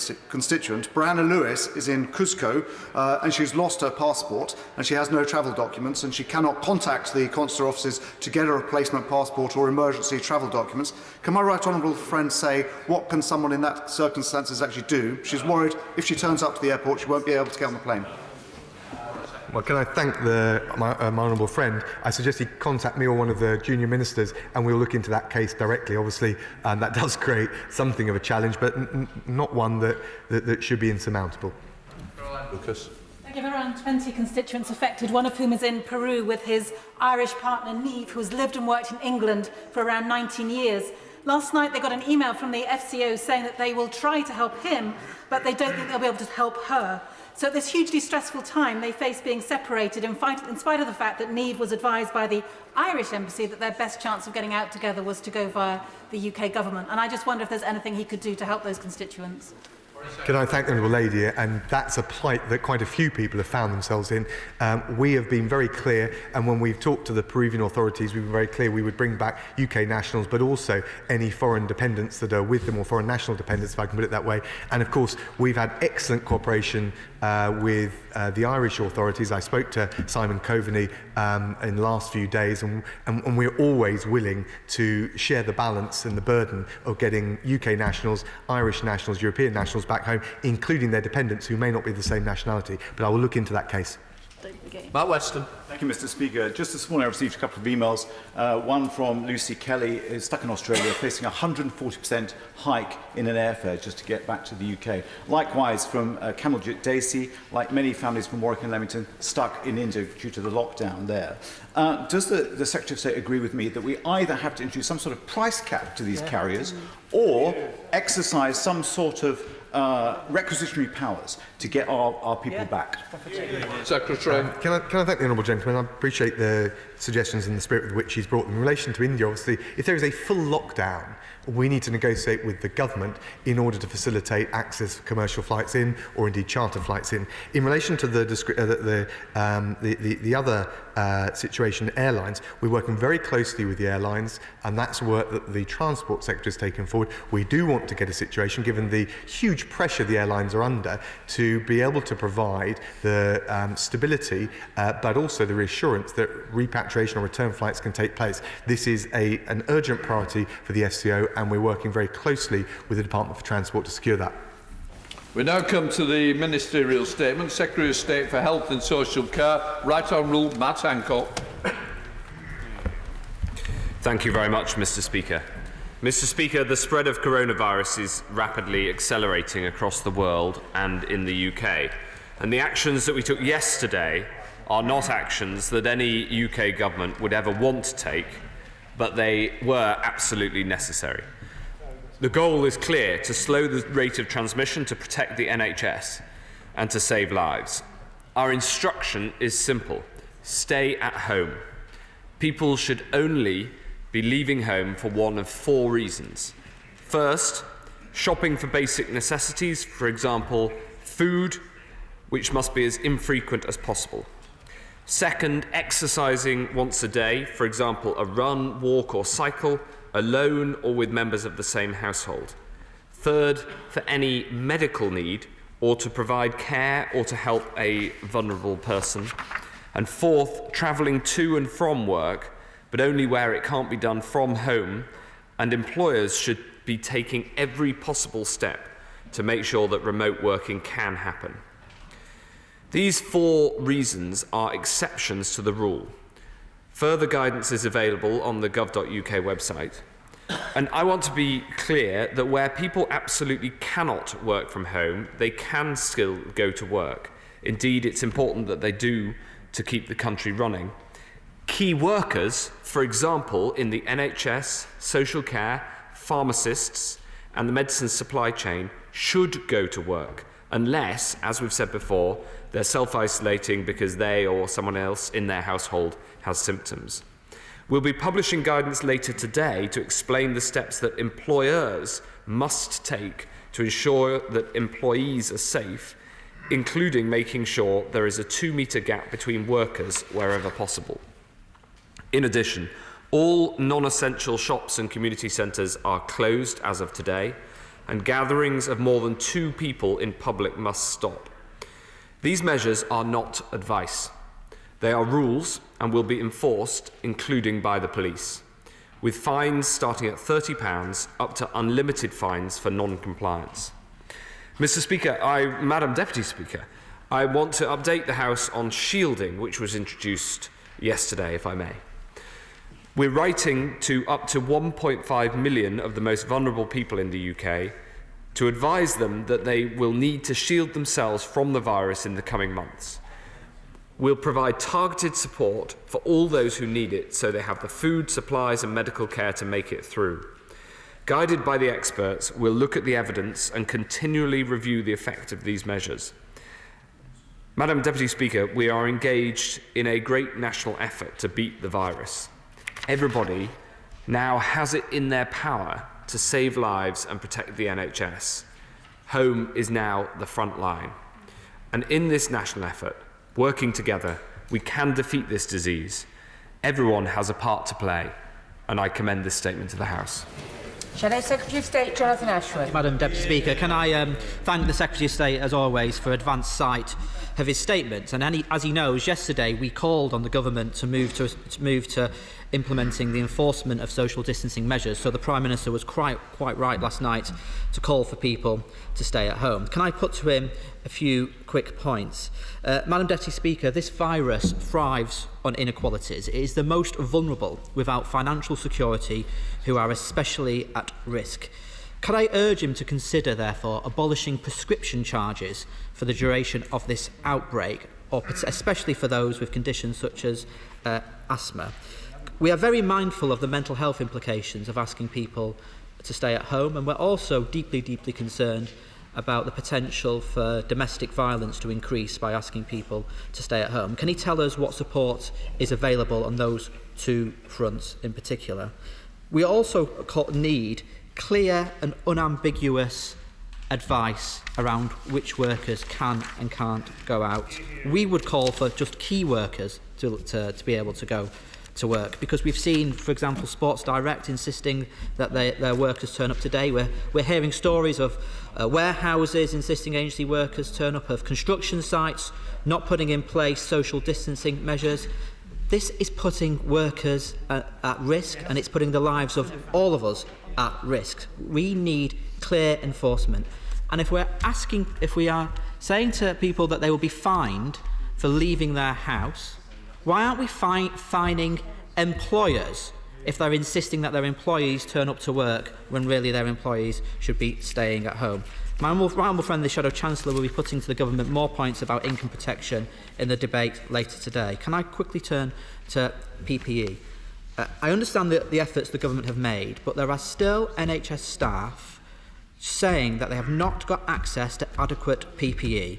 We have still got hospital chief executives expressing concern that they don't have access to FFP3 masks, are not getting the visors and the sanitisers that they need on time, and indeed when they do get the masks, they are different masks from the previous set they had got, so they have to retrain the staff. I really urge the government to move heaven and earth now to get the PPE to the front line that our staff need. And also, we need PPE in social care. We are beginning to see outbreaks of COVID-19 in social care homes. What support is in place for the residents of such care homes, and when will we get the PPE into the social care sector that we need? Madam Deputy Speaker, enforced social distancing is welcome, we called for it, but it is in many ways a blunt tool without ramping up testing and contact tracing. That is how other countries like South Korea have managed to suppress this virus. We are still only testing around 5,000 a day. We don't have enough community testing. We still aren't testing enough NHS staff. And as the World Health Organization has instructed the world, test, test, test. Now, leaked emails today suggest the government on Sunday was asking research institutions to borrow their testing kits. We've called for that. We don't disagree with that. But it also said in those leaked emails that the Prime Minister said there are no machines available to buy. I think many of our constituents, indeed NHS staff, will be asking, why didn't we procure machines and kits sooner?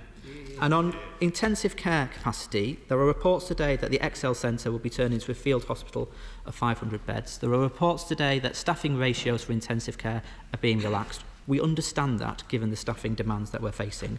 But if we are setting up more field hospitals, can he tell us how will they be, what oversight will there be? And also that, of course, means that more of our specialist staff will be stretched further. We understand why, but can he just tell us what guidance will be in place? Can he update the House on how many intensive care beds are now open and how many more will be opened, how many ventilators we have and how many more will be purchased, how many beds with oxygen we have, and what the current ECMO capacity is? And could he quickly just update the House on an issue that has emerged overnight about access to abortion care because of some of the implications in the coronavirus bill? Can he assure the House that women who want access to abortion care will continue to be able to access that care? Our constituents are worried, our constituents are fearful. I hope the Secretary of State understands that when we put these questions to him, we are doing so because we want the national effort to defeat this virus to succeed. Chief State. Thank you very much, Madam Deputy Speaker. I'll go through the answers to the questions that he reasonably asks. He asks about the most vulnerable. There is a programme of work underway to ensure that those who need support because they're staying at home, especially those who are victims of domestic violence, get that support. It's incredibly important. It's incredibly difficult work, that we are doing what we can in that space. He asks about prescription charges. Only around a fifth of people pay prescription charges, so those who are the least able to pay already get free prescriptions. He asks about Sports Direct. Sports shops are not essential retail, and therefore they will be closed. I've seen a little bit of the noise that's been going around today around Sports Direct in particular. I would just be absolutely clear that sports kit is not essential over the next 3 weeks, and so we will be closing Sports Direct along with other non-essential retail. He asked about fines for corporates as well as for individuals. Absolutely, those fines are available if that is necessary. He asked about protective equipment, quite right, because as we discussed yesterday, having the protective equipment for the staff on the front line, especially in the NHS and social care, but also in other frontline services, is very important. We are moving heaven and earth, as he asks, and the military involvement is ramping up the delivery of that equipment. And he asked specifically about social care, and I'm glad to say that the current plan is to have protective equipment to all social care settings by the end of this week. And then, of course, we'll have to keep further going. And we've put in place the hotline so that if you need PPE and you're getting it, call the hotline so that we know where the difficulties are in terms of getting it to the front line, and so we can respond to those calls, and so we can get it to you. So I feel that very, very strongly. He asked about testing. Of course, as we've discussed many times, we are ramping up testing as fast as we can, including buying millions of tests. And my team are currently buying these tests that we'll make available as quickly as possible. He asks about there being no machines ready to buy. I don't recognise that at all. I obviously haven't seen any leak, and I wouldn't want to comment on a leaked email, certainly not one that I haven't seen. It is true, absolutely, that we're bringing testing machines together to provide a more efficient testing system, and I'm very grateful to especially the universities who have had these testing machines and who have put them into the system. This is a national effort, and they're playing their part. But we're also buying the machines where we can. He asked about the question of staff ratios, which has been publicised this morning. It's absolutely true that we are having to change the standard staff ratios for delivery of certain types of procedure, including ventilation. The reason for this is that you can't easily train up somebody to be able to intubate a patient and put them on a ventilator. We are, of course, training those who we can train to the standards necessary, but this is an incredibly difficult task, and it is therefore safer to have the clinicians, the doctors who are trained to do it and experienced at doing it to more people and having more support staff than under normal circumstances. This is absolutely necessary to be able to respond to the quantity, because the quantity of need, because this is one very specialist part of the NHS, part of medicine, that suddenly has got a much bigger demand than could ever have been envisaged outside of a pandemic scenario. And so I pay tribute to the staff who will be working much more intensively and who are putting their vital skills at the service of the nation in order to save lives. And I'm grateful for the work of all those involved who've worked with the Royal Colleges to make sure that we get these ratios right, so that we stretch the capabilities we have, but we stretch them as far as we safely can in the circumstances. Finally, he mentioned abortion. We have no proposals to change any abortion rules as part of the COVID-19 response. Jeremy Hunt. Thank you, Madam Deputy Speaker. Can I thank the Health Secretary for the superhuman efforts he's taken to resolve the issues around PPE in the last week, and I think the evidence is that we are in a much better situation now than we were a week ago.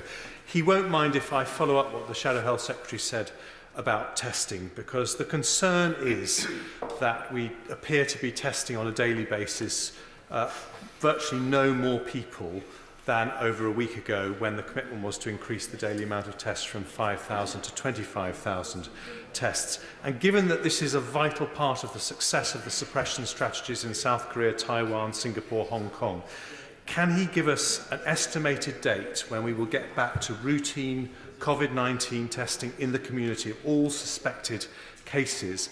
Because even if that's 3-4 weeks away, a date means there's a plan, and without a date, people won't be confident that this really is the plan.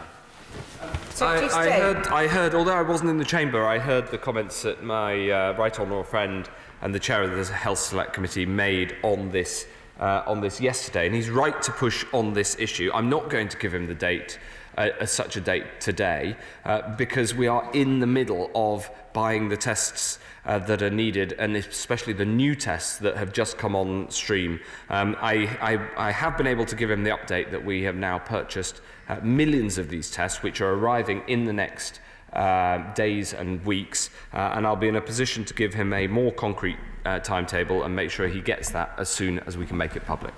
Owen Thompson.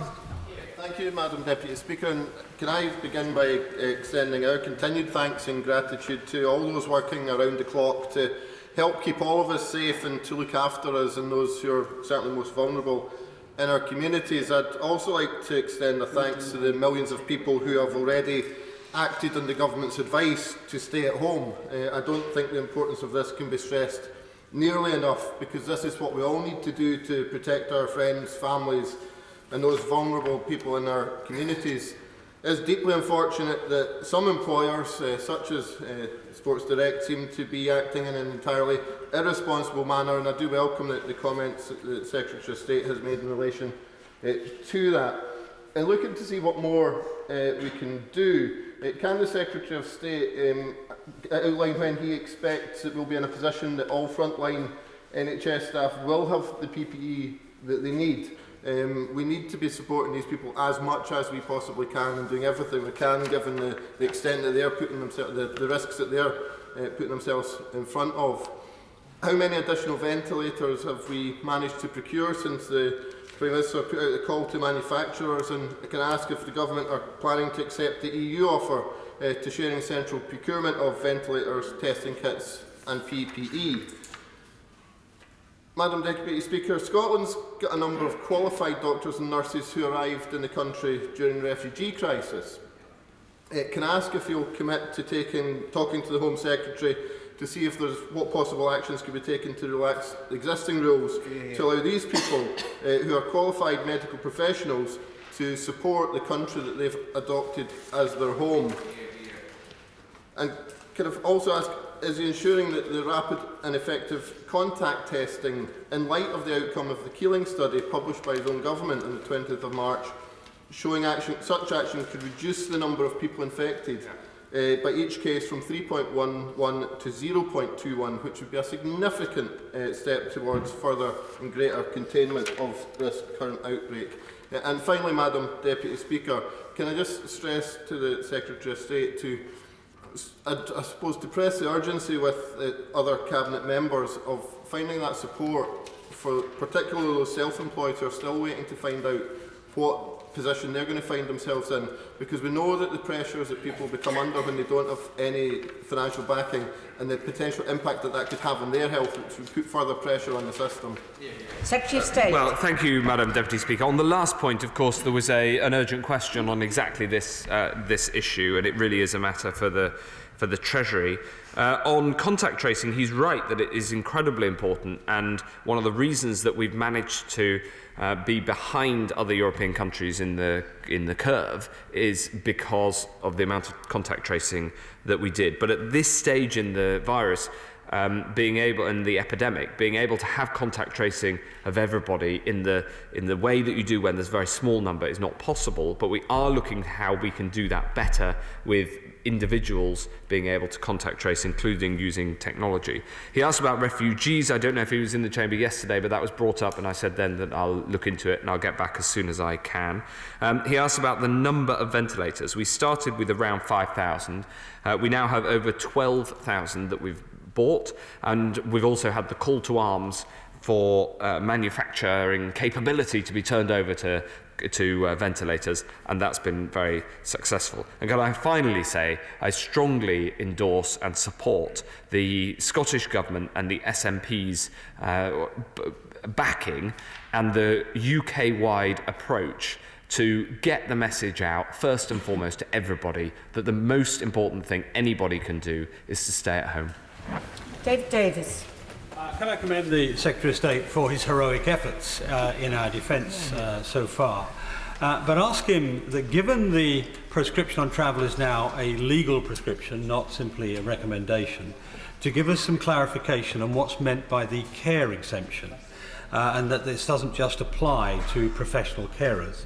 At the moment, and since things like special schools have been closed in the last week, we've seen a great deal of support being given by one family to another to, for example, give respite care for special needs children.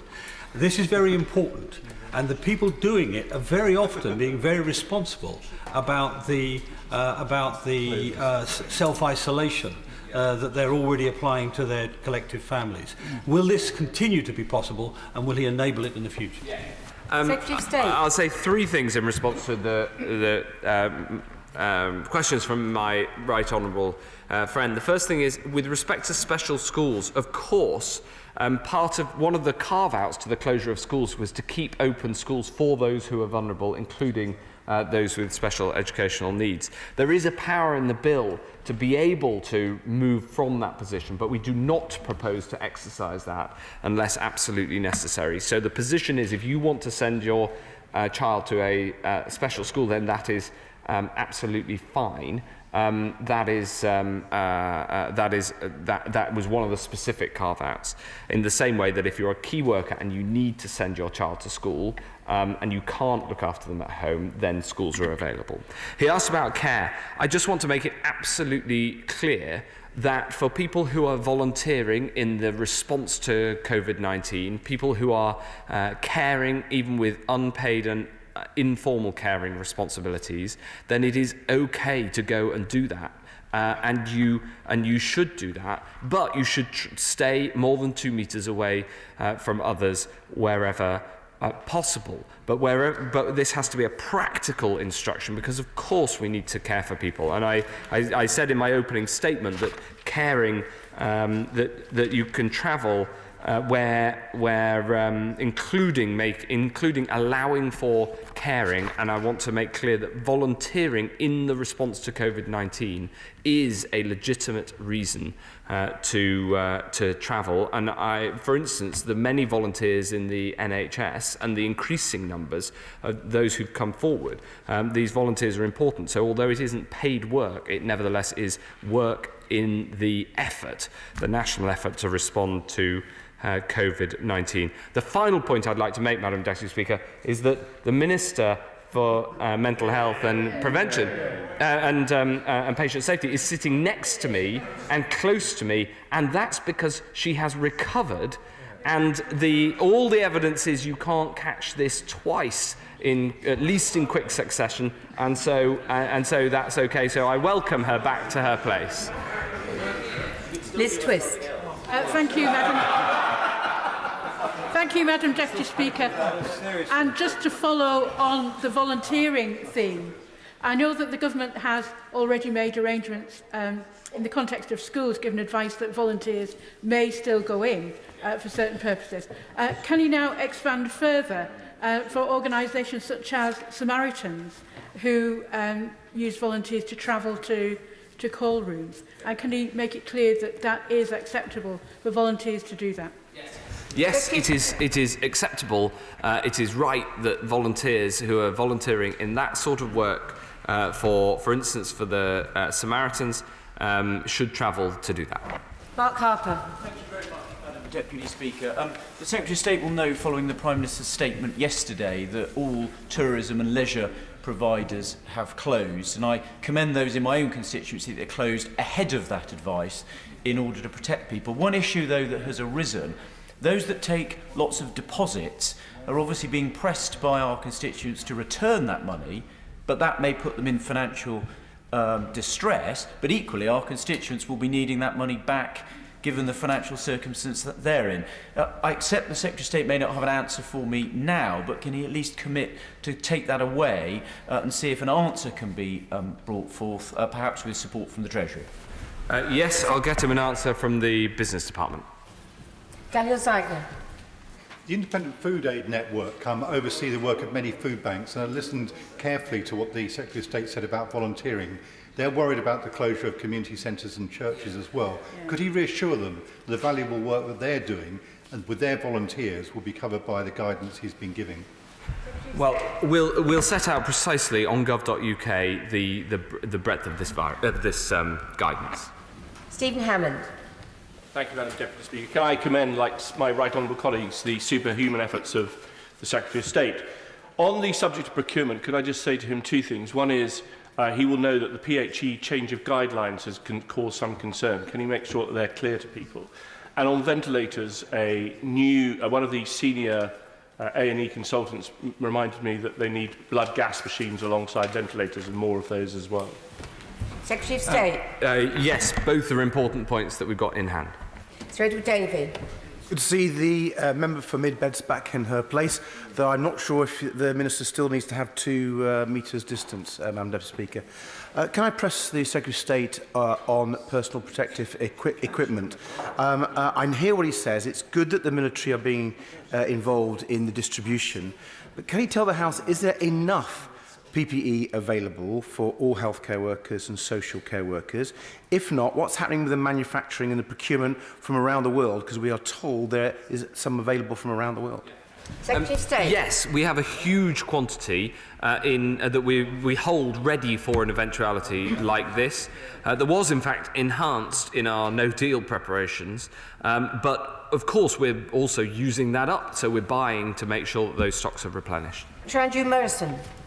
I'm very reassured to hear that by the end of the week, care settings will all get PPE, which is not what the leader of my council was being told recently. I accept the Secretary of State's reassurance. It's really good news. Could he further reassure me that the PPE, when it arrives, will be to the right specification, in particular FFP3 in terms of masks and respirator masks, not simply paper masks, which are next to useless? Secretary of State.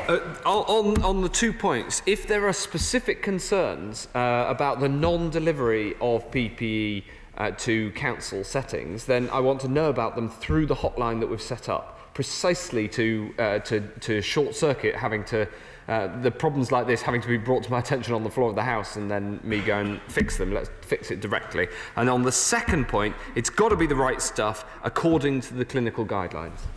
Ruth Cadbury. Thank you, Madam Deputy Speaker. We've been told that by the time COVID-19 peaks, 44,000 women will need access to early medical abortions. Women shouldn't have to leave their homes during lockdown to access basic health care. So will the Secretary of State commit to not oppose moves in the other place to enable individual healthcare practitioners to certify abortions and reinstate the regulations that were put up for a short while on the government website last night, so that we can have use of medical abortion medication and one practitioner being able to prescribe on the phone? There are no proposals to change the abortion rules due to COVID-19. Sir Graham Brady. Care homes are now being asked by local authorities to contract for block bookings of beds, but at the moment they would bear the liability if something were to go wrong, if residents were to come to them with the infection. Can I urge my right honourable friend urgently to look at the question of whether an indemnity can be provided? Secretary of State. I will get back to my right honourable friend on this very, very important point. I'm grateful that he raised it with me privately earlier, and I'm sorry that I haven't been able to get a reply in the time. Kevin Jones. Could I thank the Secretary of State for his statement? Would he join with me in congratulating and commending Packed House, a charity in my constituency in Stanley, which is delivering meals to the elderly and food with some 90 volunteers. They contacted me this morning, though, concerned that the building they operate from may need some type of certificate to actually keep operating following the announcement yesterday. Could you just clarify what the position will be? Will they just be allowed to open, or will they have to apply for some type of letter to say they can operate? So long as they're operating within the guidelines that the Prime Minister outlined in his address to the nation last night, that are set out in detail on the gov.uk website, then they are doing the right thing and they don't need any further certification. Tim Lawton. Madam Deputy Speaker, one of the glimmers of lights out of these troubling times are the amazing community volunteer projects that have sprung up in all our constituencies, and Secretary of State will be pleased to know that on Sunday we set up Shop Ital outside Worthing Hospital, and I spent several hours selling rice, spuds and, crucially, loo paper to over 100 ambulancemen, nurses and doctors. But shouldn't that sort of arrangement be happening anyway with the supermarkets and with the new scheme delivering food packets to make sure those NHS workers for whom going at 8 o'clock in the morning for that golden hour isn't appropriate, they can get on with their job much more easily? Yes, I didn't know that my honourable friend was engaged in that sort of activity on a Sunday morning, but I'm delighted that he was, and making sure that we can get hot meals to NHS staff who are working often many more shifts than gives them time to make a good meal. I think that's incredibly important. It's something we're working very hard on, but I'm really glad when it's happening spontaneously as well as trying to be sorted from the department. Chris Elmore. Deputy Speaker. Can I thank the Secretary of State for his statement?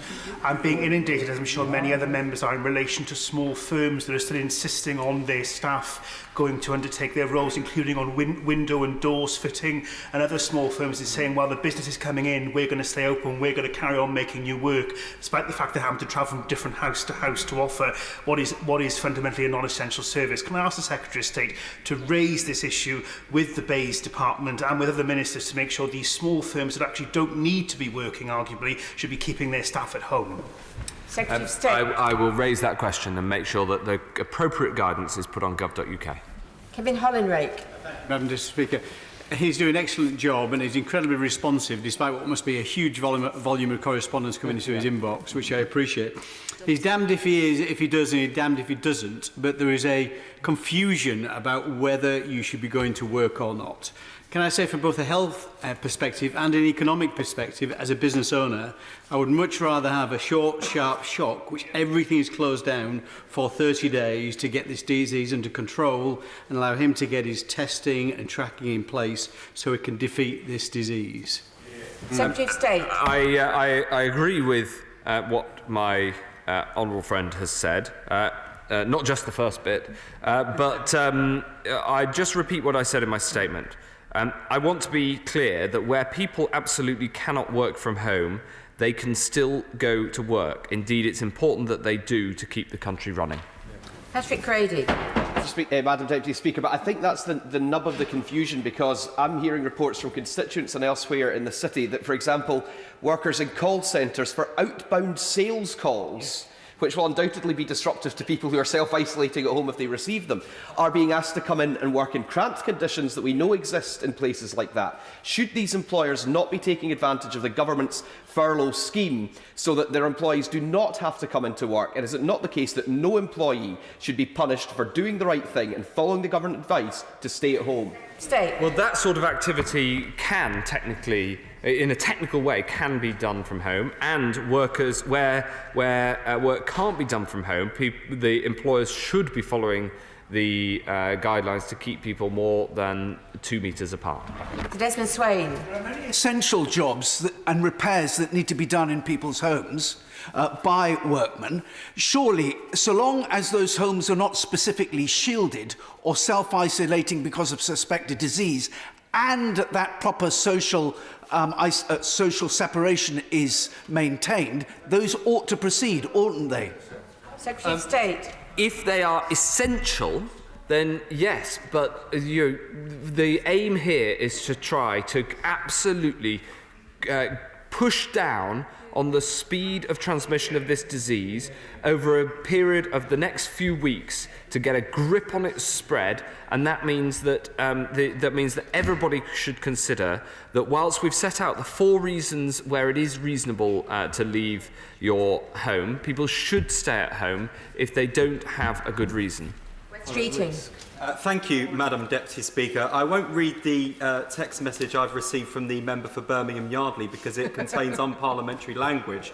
But further to the reply given to my honourable friend, the member for Brentford and Isleworth, I think the Secretary of State needs to give a clear explanation to the House as why it was yesterday that clear guidance was provided by the government on access to abortion early in the day, only to then be removed from the government website later in the day. Why is that? Why is the government not listening to the Royal Colleges? And why is the government making it more difficult for women to get access to an essential procedure during this time of crisis?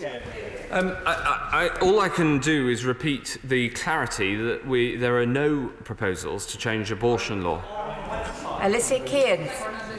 Can my Rutland friend confirm what the advice is in terms of visiting loved ones in hospital? And can he confirm that Rutland is not a hospital desert, as reported by Sky News, as that has concerned my residents who have access to Leicester and Peterborough, and urge the media to be cautious about deeply unhelpful and sensationalist reporting? Yes, I think my honourable friend makes a very important point. Shannon. Deputy Speaker. Does the Minister not agree that the attempt to alter the abortion regimes through the coronavirus bill is not the right use of the statutory instrument, and that any change to such legislation and almost the last protection for our unborn children deserves adequate scrutiny and appropriate debate not possible right now? And will the Secretary of State, just for the record, assure me that no changes to this legislation, which regulates life and death, will be made in this way through stealth and opportunism? I repeat the answer that I've given before, which is that there are no proposals to change the law around abortion. Sorry to return to this going to work point, but the government last night was saying the only reason you may leave home to go to work brackets if you're a key worker, but then that changed in the brackets, but work from home if possible. I think this is the confusion, and people are not sure what they can and cannot do, and this is a pattern that we have sadly seen repeated and which has led to lockdown, not lockdown. Could the Secretary of State just say again, I'm not wishing to cause trouble, I'm just looking for clarity. The Prime Minister was clear in his address to the nation. I've been clear in my statement today, and the guidance on gov.uk is absolutely clear on this point. Kevin Brennan. Thank you, Madam Deputy Speaker. Many honourable members are not here because they are being responsible and allowing some of us to represent them in order that we can keep proper social distancing. And my honourable friend, the member for Sheffield Heeley, has asked me to raise the issue of irresponsible employers because she tells me that the Home Office in Sheffield is requiring workers to come in to do work which could be done at home, work processing and administrative work which could be done at home. Will he undertake to communicate with the Home Secretary the concerns of my honourable friend, the member for Sheffield Heeley, and if that is the case, to put a stop to it straight away and set a good example? Secretary of State. I'll ensure that's looked into. Tobias Holwood. Thank you, Madam Deputy Speaker. Would the Secretary of State join with me in paying tribute to the army of volunteers in Bournemouth and across the country, the individuals, the business people, the charity groups, the local organisations that want to be part of the solution in helping the elderly and the vulnerable, and indeed allowing us to adapt to this new way of life. He spoke, or yesterday was spoken about, the 30-day lockdown. This will require enforcement of some form. Can he say what role the armed forces might play in that? The armed forces are doing an absolutely fantastic job in supporting civilian efforts, for instance in the NHS on the logistics of delivery of protective equipment and much more. But the armed forces will not be involved in the enforcement of the law. That is for the police, and the police will levy the fines starting at £30 and escalating if people continue to flout the rules. Bill Esterson. One of my constituents is a home carer who has been unable to get PPE. She stopped working because her daughter has asthma, and obviously she's concerned about the potential for passing on the virus. I'm pleased with what the Health Secretary said about the availability of PPE, but people like my constituent need to know how to get hold of it. Their employers need to know how to get hold of it. I know he said it'll be on the gov.uk website. Not everybody knows about the website, so can he improve awareness of how people find out this information and make sure we have the access to the website and the phone number, please? I will make sure that the honourable gentleman gets the phone number so that he can pass it on to his constituent, and so others in the same circumstance can know how to make it happen. Ruth Edwards. Thank you, Madam Deputy Speaker. NHS workers are on the front line of this battle at huge personal risk. Many have returned, especially to fight coronavirus. Does my right honourable friend agree that when this is over, we need to find an appropriate way to recognise and honour their bravery? Yes, my honourable friend makes an incredibly important point, which is that we as a nation owe a debt of gratitude to those who work in the NHS, and we need to constantly search for ways to show it, and so that they all know how much we value the work that they do. Matt Weston. Thank you, Madam Deputy Speaker. I would like to echo the points made by the honourable member for Thirsk and Moulton about an absolute shutdown and absolute clarity to the public. But would the Secretary of State agree with me that we urgently need to get more FFP3 masks out there? That's what the frontline health workers are demanding, because they're terrified by the prospect of this crisis. And that the masks that are provided to the construction industry would actually be suitable, so I understand, to be provided to healthcare workers. Secretary of State. I'll look into that point. They need to be clinically right, and so it's not for me to make that decision, but it's something I'll take up with the Chief Medical Officer. Richard Drax. Madam Deputy Speaker, can I personally thank my right honourable friend for the rapid response he's given to every inquiry I've made on behalf of my constituents. and for the department. And may I praise the NHS in Dorset and, of course, across the country for all the fantastic work that everyone is doing in the face of this appalling virus. We are still having problems, Secretary of State, getting PPE. I heard you say that the phone line you kindly referred to me is still the best way to try and follow up on that. And secondly, supermarkets are impossible to get hold of for food banks to go online to make regular deliveries. Is there some way we can get a message to all supermarkets to help out in that regard? Well, I'm grateful to my right honourable friend for the first point that he makes, and he's right that the hotline is the best way to sort out the PPE supply issues, and I'm told that it's already responded to over 2,000 inquiries and is moving fast through them and has a lot of people on the other end of the line to make sure you can get hold of somebody. And I'll take up the latter point with my right honourable friend, the Secretary of State for the Environment. Peter Aldous. Thank you very much, Madam Deputy Speaker. I commend my right honourable friend for the sterling work that he is doing. Could he just provide some clarification on the definition of essential retail? The general store that purchases a freezer and says they're a food store quite clearly is not. But the garden centre, which incorporates a farm shop that may serve a local community, might well do so. Secretary of State. These things inevitably will end up being a judgment at the boundary, but what I'd say is that if you have two types of shop in one organisation, it is also we will be requiring some parts of it sometimes to close. So if you had a cafe in a shop where the shop sells essential supplies, the cafe must close, but the essential supplies can stay open. Jason McCartney. Thank you, Madam Deputy Speaker. Can I also, too, praise the Secretary of State and his wonderful team for their heroic efforts in fighting this killer virus? Can he just confirm that volunteers, like those in the Home Valley COVID Mutual Aid Group, providing shopping service, delivering food parcels, picking up prescriptions, posting mail, dog walking, should continue to supply those services in a safe way for their community? Yes, they should. They should stay 2 metres away from other people wherever possible. But the voluntary effort in support of COVID-19 is something we are actively encouraging and we actively support. Aaron Bell. Thank you, Madam Deputy Speaker. Obviously, I thank the Secretary of State for all he's doing. I also thank the thousands of retired nurses who've answered his call to come back to the NHS. If I could just raise a wrinkle, as in my constituency of Newcastle-under-Lyme, a nurse wrote to me, she's 58, she retired at 55, she's returned to work for 16 hours, is happy to work full-time, but is concerned about the possible effects on her pension. Will he and the Chancellor of the Exchequer work together to look at this situation to make sure there are no financial barriers to heroes like that coming back to work for our NHS? Yes, we've solved several of the problems that were in the pension system at the budget, and there's further solutions in the bill. So I haven't come across any further problems with respect to pensions. If he writes me with the individual case, I'll check that that's the case in that instance too. James Wilde.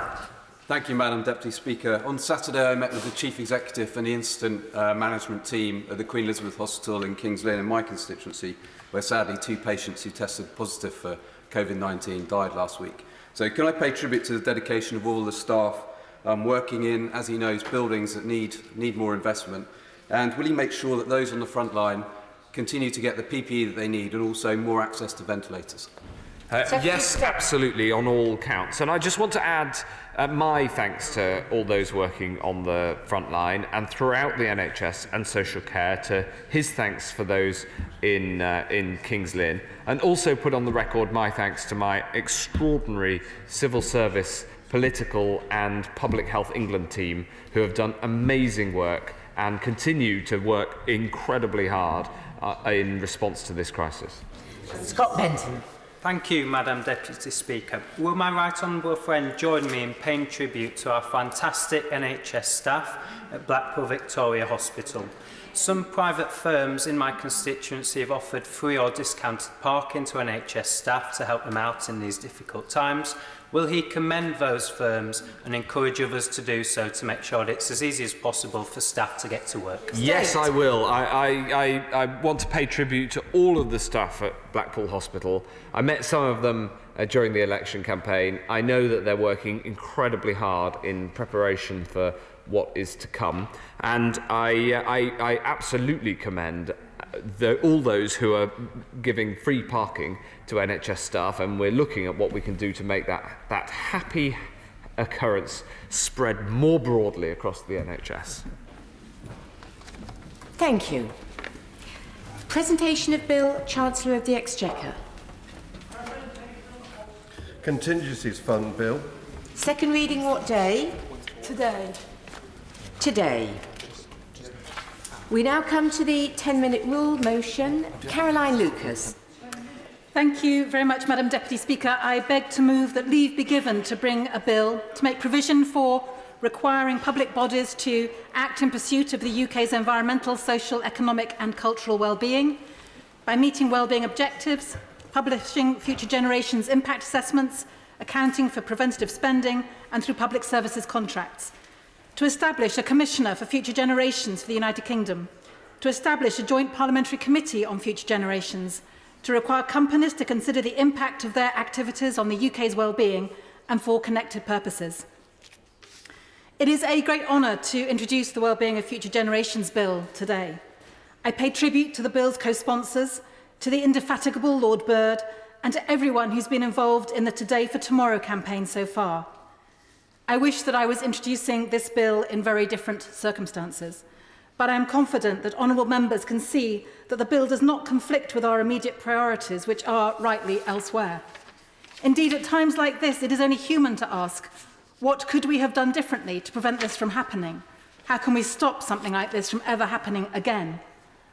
Our common interests, our connectivity to one another and our compassion are all burning bright in an otherwise dark moment. Acting today for tomorrow is as relevant now as it will ever be. Now, as we wrote yesterday as co-sponsors of the bill in a letter published in The Guardian, it is essential to deal with coronavirus as it is, a global emergency. But it is clear that we must work harder to predict and prepare for the existential risks we face. Not only the threat of pandemics, but the climate crisis too. That is the nub of the Today for Tomorrow campaign. It's backed not just by all of the sponsors of this Wellbeing of Future Generations bill, but by over 70 MPs in total and many in the other place, who spoke eloquently in favour of its proposals. The Future Generations bill is also gaining support from across civil society, from my constituents, and I'm sure among many others as well. And it all suggests that the desire to be better ancestors is incredibly strong. To me, it also suggests that we know in our hearts and in our heads that the way that we currently make policy and legislation does not adequately prioritise the well-being of our children and grandchildren. When we are rebuilding on the other side of this pandemic, we can choose to do so with greater consideration than ever to future generations, with stronger compassion for every person and their well-being, and with an unshakable commitment to building an economy and society that works for everyone, now and for the future. It is these values of compassion and consideration, cooperation and courage that hold us together in times of disaster. And these same values are at the heart of this bill, which it wants to centre in our politics at all times. Now, we're all aware of the pressures that regular election cycles place on decision makers to pursue policies that show benefits quickly, and that the difficulty that can add in addressing longer-term challenges. The climate crisis is an obvious example, with decades of delay between today's emissions and the full impacts of their heating. The glacial pace of climate action shows that economies and political systems the world over are failing to value future lives, and indeed the well-being of current generations in the manner they deserve. Last month, a landmark report from the World Health Organization, UNICEF and The Lancet found that no single country is sufficiently protecting children's health, their environment and their futures. That index, which compares performance on issues from child flourishing to greenhouse gas emissions and equity, find countries the world over are failing the next generation. We can and we must do better than this. And the same is true in other areas: poverty, regional inequality, environmental degradation, the overconsumption of finite resources. Each of these have their impacts today, but each of them also harms the health, the means and the opportunities of tomorrow as well. Now, the concept of our obligations towards future generations is not a new one. It exists in every political tradition. It can transcend party politics. The Big Issues Today for Tomorrow campaign has secured pledges from the Prime Minister, the Leader of the Opposition, the former Leader of the Lib Dems, the First Minister of Scotland and the Leader of Plaid Cymru. And I hope that the Prime Minister will therefore ensure that this bill continues its journey through the House in due course. The bill's co-sponsors represent all major UK political parties and every one of our 4 nations. Initiatives to put well-being at the heart of decision-making can be found in many countries around the world. New Zealand's well-being budget, led by the Treasury, invests billions in tackling deep-rooted social problems, including child poverty, mental health and family violence. Differing approaches can be found from Gibraltar to Ghana, from Malta to many other places. But it's actually closer to home that inspiration was found for this bill. The Wellbeing of Future Generations Wales Act was passed by the Senedd in 2015. Now, that act was pioneering, the first legislation in the world to enshrine in law a duty on public bodies to safeguard the well-being of future generations. It created a Commissioner for Future Generations, responsible for promoting sustainable development. That Commissioner, Sophie Howe, gives future generations the voice they currently lack. Her recent progress report shows that the legislation is making a real difference. Now, our bill similarly creates an independent Commissioner for the whole of the UK to represent those who cannot yet represent themselves. It empowers the Commissioner to bring legal proceedings against a public body that is failing to fulfil its wellbeing duties. It's important to say that the bill has carefully considered the Welsh experience and taken on the lessons learned, so it's even stronger legislation set out to be even more effective. For example, it strengthens the duty, ensuring that wellbeing objectives are actually met. And in addition to the independent UK Commissioner for Future Generations, I want to highlight a few of the other key provisions contained in the bill.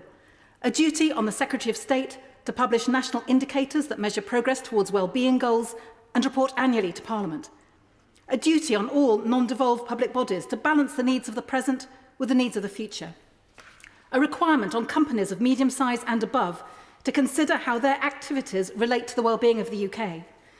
The establishment of a joint parliamentary committee for the future to scrutinise legislation for its effect on future generations, to hold ministers to account for short-term decision-making and to report on future trends. And a requirement on public bodies to report on and seek to increase their preventative expenditure. A study from Scotland illustrates this importance of preventative spending. It found that 40% of all public spending was devoted annually to alleviating social problems and tackling what is called failure demand, which means that demand, which could have been avoided had earlier preventative measures been put in place. I think it would be insightful if the government could provide an equivalent figure for England. Another study by the Joseph Rowntree Foundation found that poverty costs Britain £78 billion a year, with £1 in every £5 of government spending making up for the way that poverty damages people's lives. Madam Deputy Speaker, in conclusion, I am acutely aware that this bill is concerned with preventative spending and the next generation when there is an urgent crisis facing this one. Yet, as we have seen in the response of communities across the country, emergencies can bring out the best in us, can give us a common focus and a common purpose. The author, Rebecca Solnit, wrote that disasters give us a glimpse of who else we ourselves may be and what else our society could become. So, with the eyes of future generations upon us, this bill presents Parliament with an opportunity to act today for tomorrow. Now, this bill is not a panacea, but it might just help us head in the right direction by enshrining long-term thinking and the voices of future generations at the heart of decision-making, precisely where they belong. The question is that the honourable member have leave to bring in the bill. As many as are of that opinion say aye. Aye. Of the contrary, no. I think the ayes have it. The ayes have it. Who will prepare and bring in the bill? Bambos Charalambos, Simon Fell, Dr Philippa Whitford, Vera Hobhouse, Liz Saville-Roberts, Claire Hanna, Abena Opong Asare, Bob Blackman, Anna McMorrin, Kevin Hollinrake, and Alex Sobel, and myself.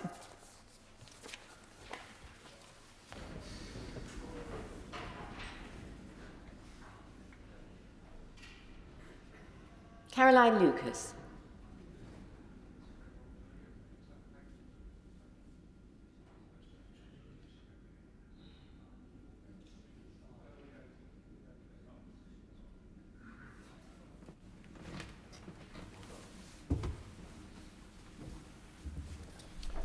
Wellbeing of Future Generations Bill.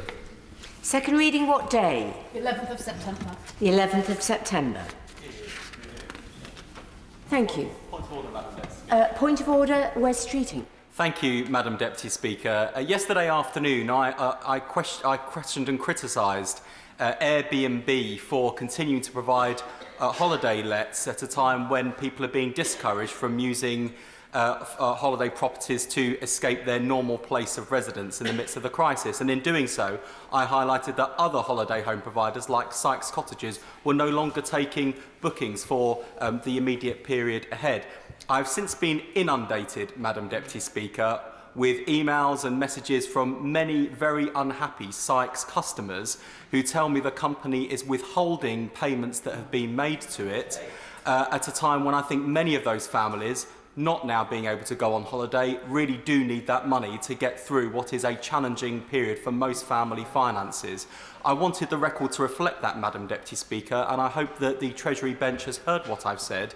And in terms of the efforts that they are undertaking to encourage responsible business at this time, I hope that that message will also be heard by the management of Sykes Holidays.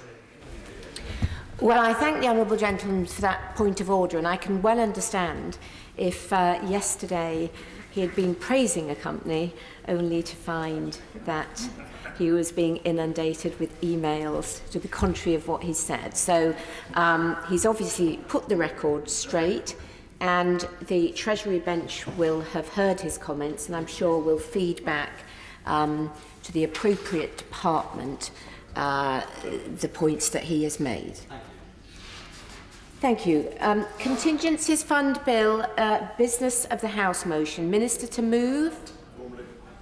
The question is the Contingencies Fund Bill, Business of the House motion as on the order paper. As many as are of that opinion say aye. Aye. Of the contrary, no. I think the ayes have it. The ayes have it. The clerk will now proceed to read the orders of the day. Contingencies Fund Bill. Second reading. Now.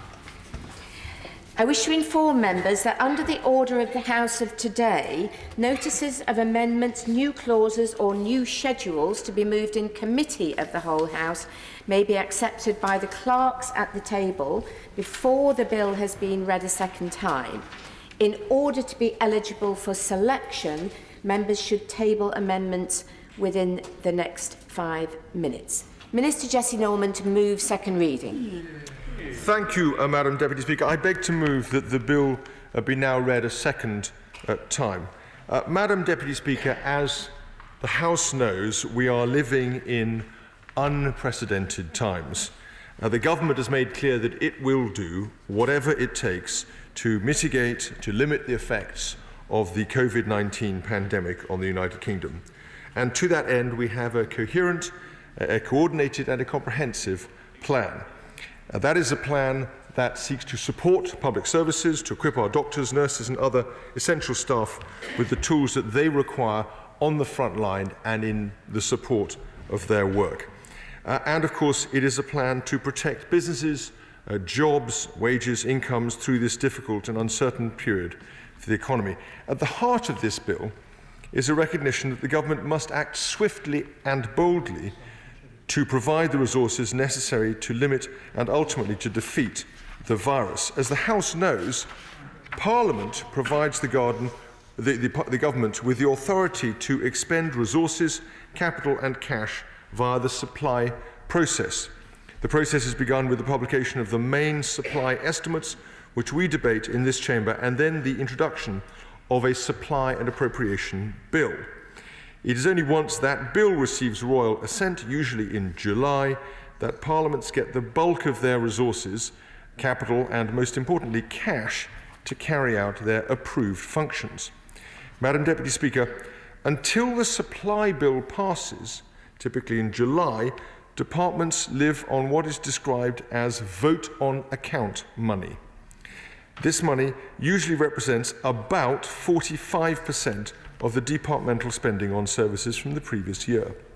It allows departments to start spending from the 1st of April, and it normally provides sufficient funds to tide them over until the balance is delivered via the Supply Act in July as described. However, Madam Deputy Speaker, as events have been unfolding, it has become clear that additional departmental spending will be needed compared to last year, and for good reason. The scale and spread of the virus means that we must act now to safeguard lives. The government cannot afford to wait. No one in this House would want us to wait until July to deliver the resources departments need for the next financial year. The bill is necessary because the economy has come to a halt. We have effectively halted it in order to put an end to this virus. There is a narrative that actually we could have toughed it out and we've sacrificed the economy for healthcare. That never really was a realistic alternative, was it? I do not believe that the government has had any time for that narrative or any other decision in its mind than to act as decisively and effectively and comprehensively as it could to defeat this virus and to protect livelihoods and businesses and jobs and well-being. And that is what we are seeking to do. And I do not agree, if I may say so, with my honourable friend, that the requirements that this bill seeks to address would or could have been accommodated in any other economic circumstances. To move at the speed we are moving, to offer the support we are offering, demands the cash movement that this bill is designed to achieve. Of course. For the Treasury Minister giving way, can he confirm that the amounts that we're talking about in the bill before us relate to departmental spending that may need to happen over the next few months, and not in relation to the balance sheet of the Bank of England or any of the lending facilities that have been made available to business? Well, I thank my honourable friend, the honourable gentleman, for his question. He's absolutely right. This, as I will go on to describe, relates to departmental spending. It is an advance against departmental spending that will be properly ratified, accommodated and acknowledged within the estimates process, as one might expect. If I may just proceed, departments, and this goes straight to the right honourable gentleman's point, need money from the 1st of April, and more than the House has already allocated to them via the vote on account. Government cannot afford to wait until July to deliver the resources they need for the next financial year. And that gap is what this bill seeks to close. The House has long recognised that the government sometimes needs to act without recourse to the normal processes. That is why Parliament has historically provided for the existence and the use of a contingencies fund. But Parliament has wisely limited the amount that can be issued from the fund to 2% of the previous year's cash spend. For 2020 to 21, that amounts to some £10.6 billion, which would be more than adequate in a normal year. But as we have discovered, Madam Deputy Speaker, we do not live in normal times. These times are without precedent in the modern era.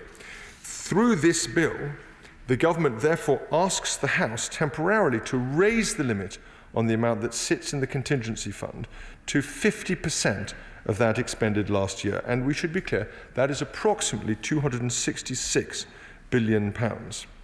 Now, let me go further, Madam Deputy Speaker, and say, and again this responds to the right honourable gentleman's point, this is not new spending, and it is not a blank cheque. All advances will have to be repaid once the main supply estimates are voted on in the summer, when the House will have the opportunity to scrutinise and debate where the resources have been allocated in the normal way. Nor does this represent additional government borrowing either. The Chancellor has said that he will update the Debt Management Office's financing remit in April to reflect his recent announcements. Quite simply, this bill is about cash flow and the need to deliver the support we have announced without delay. It allows the Treasury to provide cash advances where they are urgently needed, and it provides, therefore, a safety net between supply estimates. Madam Deputy Speaker, this is an exceptionally short bill, but it is an exceptionally important one in that it allows the government to deliver the extraordinary package of support announced by my right honourable friend, the Chancellor. It solves a cash timing issue arising from the current process, and it balances the need for an urgent response to this unfolding crisis with the necessary parliamentary scrutiny and oversight. This bill, Madam Deputy Speaker, is yet another demonstration of the government's commitment to fighting the threat from COVID-19, protecting businesses, jobs, and most importantly, our fellow citizens from the ravages of this deadly disease. And it is a bill that I wholeheartedly commend to the House. The question is that the bill be now read a second time. Shadow Chancellor of the Exchequer, John MacDonald. Thank you, Madam Deputy Speaker. And can I start by assuring the Treasury bench that the official opposition will be supporting this bill and are supportive of the government throughout, obviously, but as you'd expect me to say, we'll be constructively critical as well throughout this process. And this bill, as he says, will enable the government to access the resources to tackle this crisis. I have to say there's a sense of irony here, because only 3 months ago I was hoping to bring forward a bill of about £250 billion as well. But that was for the long-term investment in our infrastructure. But that's another story. And it most probably would have been supported as well, because it was infrastructure spend. Anyway, we'll be supporting this bill. But it does give us the opportunity to raise some issues around the way in which these resources will be applied. So forgive me if I do that. And we recognise this is the gravest crisis facing our country that any of us in this House have known. And we're debating matters of life and death, and the proposals that we're making now and the decisions that we need to take in these coming months obviously deserve scrutiny, and that scrutiny should be welcomed on all sides. The Prime Minister was right last night. He was last night to call for people to stay at home, protect our NHS and save lives. We called for enforcement measures yesterday morning, and I know the Mayor of London and many others have been making private representations for greater clarity and greater action. Madam Deputy Speaker, there does need to be, though, clear guidance and detailed guidance to employers and workers about which workplaces should close. And there does, as we saw in the earlier response to the statement, there does remain a lack of clarity about certain operations, particularly within the construction sector.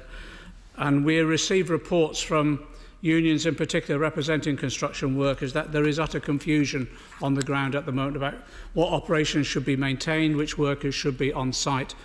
And I have to say, anyone who's been anywhere near the construction industry or worked on site at any time in their lives, things haven't changed that much in recent years. And these workers work in some of the most insanitary conditions as well.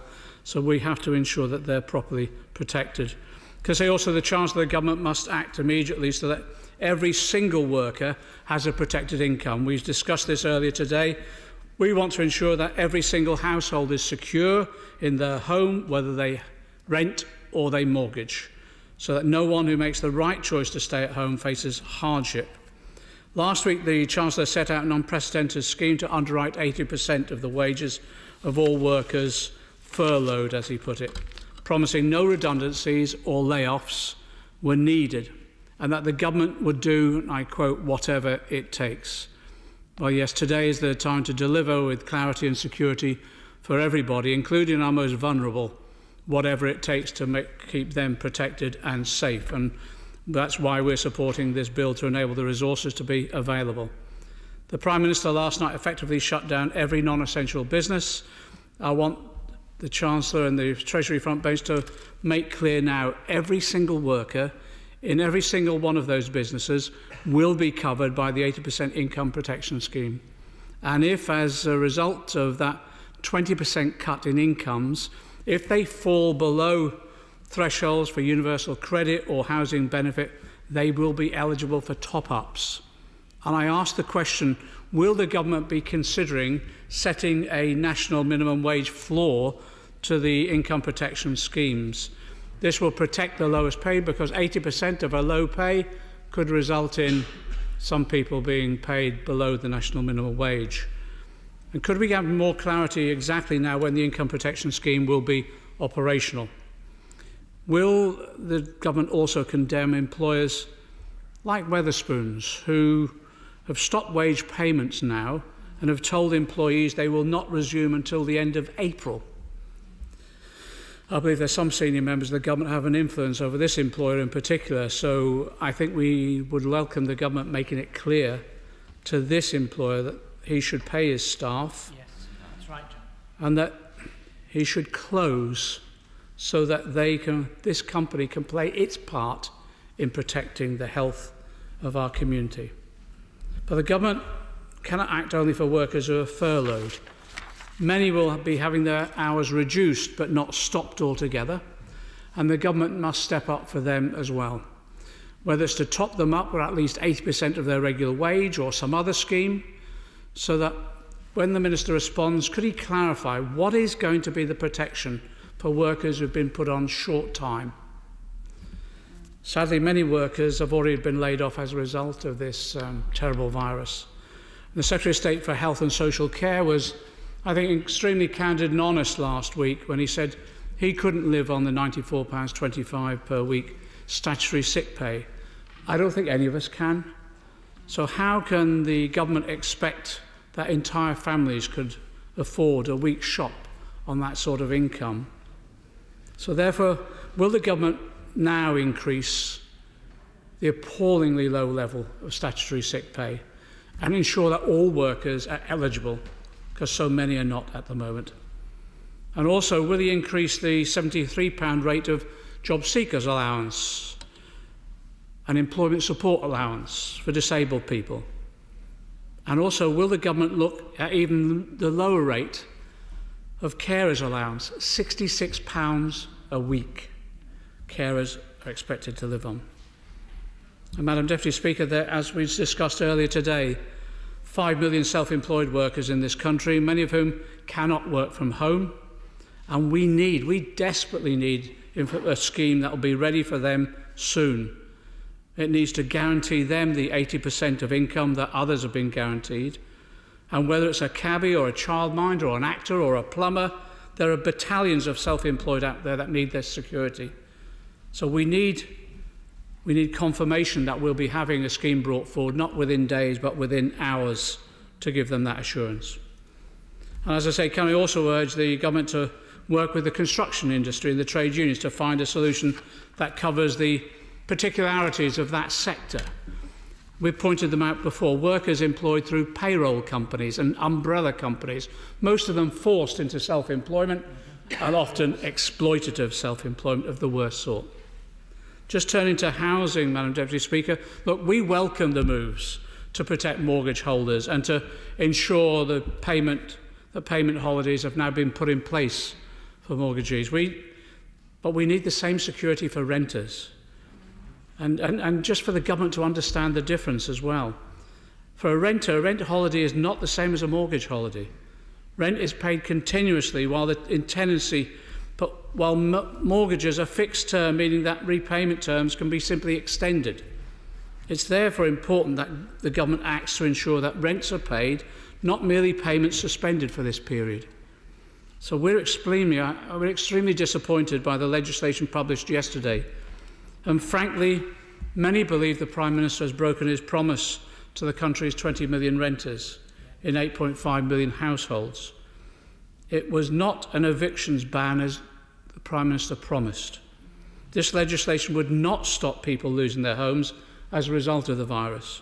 It just gives them, as my right honourable friend, Shadow Secretary of State for Housing said, it just gives them some extra time to pack their bags. And to be frank, it's just not good enough. And the government must look again. We're urging the government to look again. And there are wider problems. Over recent years, austerity cuts have lessened the value of support available via housing benefit. The government must immediately, we believe, suspend the benefit cap and rid ourselves of the bedroom tax that has affected so many families. We welcome the moves announced last week on local housing allowance, But the government must go further and restore the local housing allowance from the 30th percentile back to the 50th percentile of market rates, as it was before 2010. So people will have made rental decisions based upon their incomes, and they should not be penalised by the unforeseeable impact of the coronavirus. You know, now is not the time when we're asking people to lock themselves away. Now is not the time for families to be downsizing or sofa surfing with parents, grandparents or friends in cramped conditions. And many of us represent constituencies where overcrowding has become the plague of modern existence. Can I briefly pay tribute to the Mayor of London, Sadiq Khan? His team has worked tirelessly and creatively in securing hotel accommodation to get London's rough sleepers off the streets. Though we'd like to know more about the duration and the cost of the deal the government has procured with hotels as well. It's important that the government acts to keep households in their homes, so that attachment to work, school and study can continue seamlessly at the conclusion of this extraordinary period.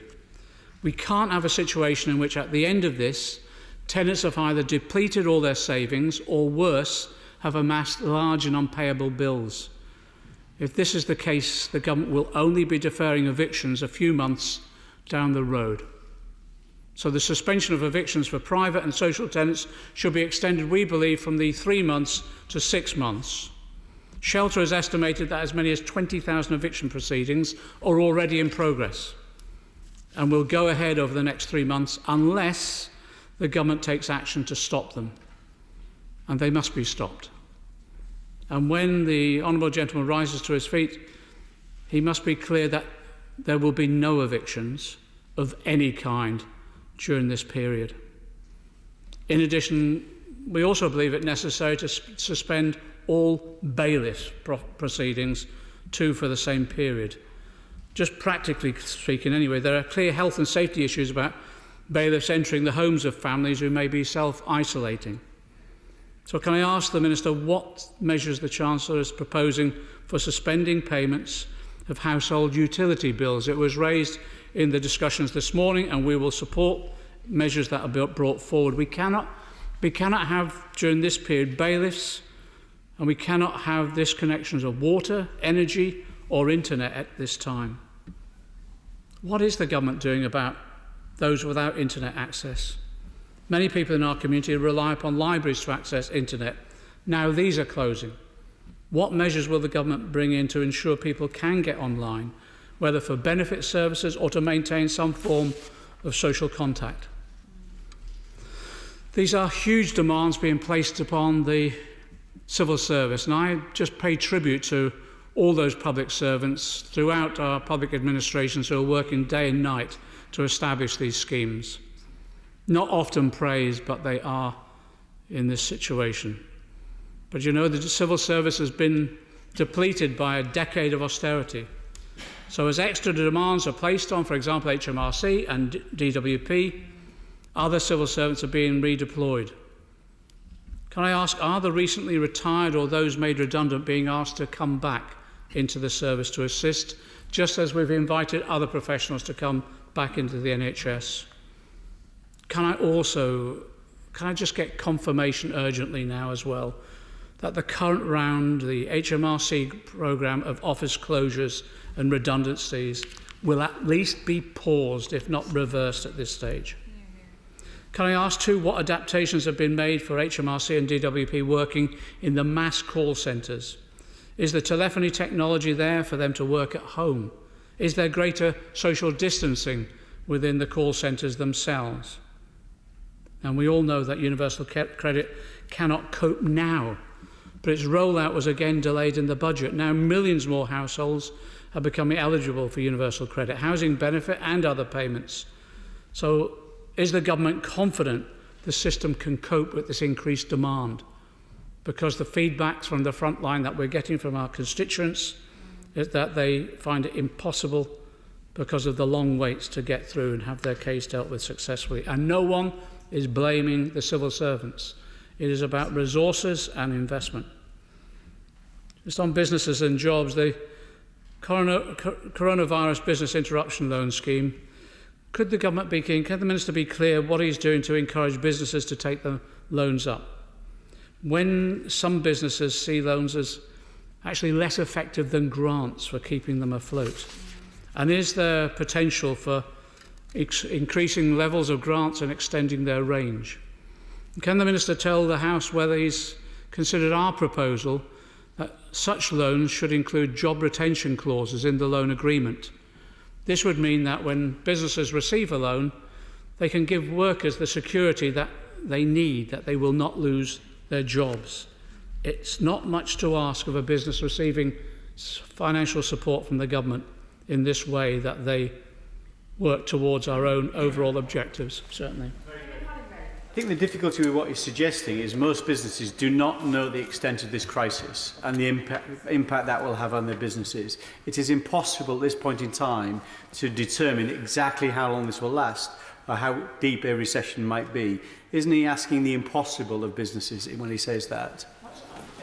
That's exactly why the trade unions have asked, at least when the loans are given or where support is given through the jobs retention scheme, there's a requirement on the businesses to sit down with their trade unions and work through a plan for the future.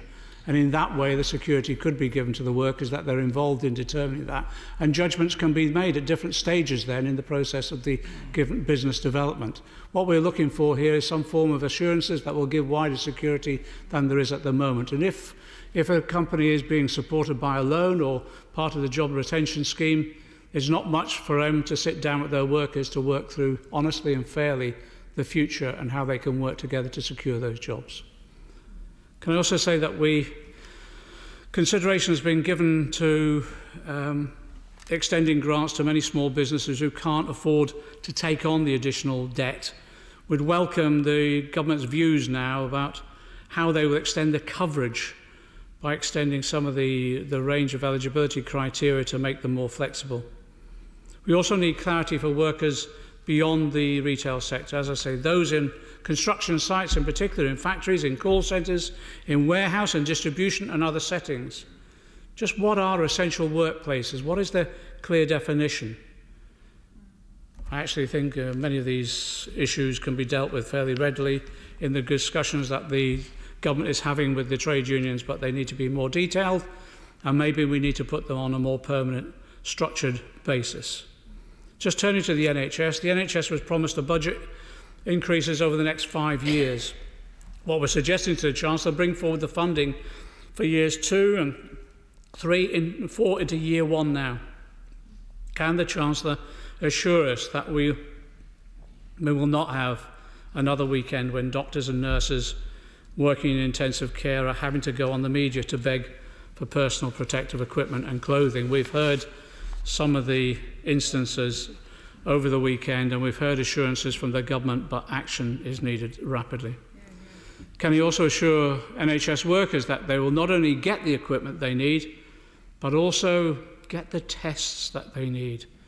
The WHO has made it clear from the start, its advice, which was test, test, test, and we just feel the scale and the speed needs to be addressed of how these tests are applied.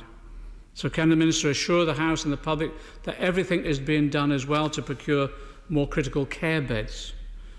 I welcome the news that 7,500 recently retired staff have been returned to the NHS, and I pay tribute to each one and every one of them.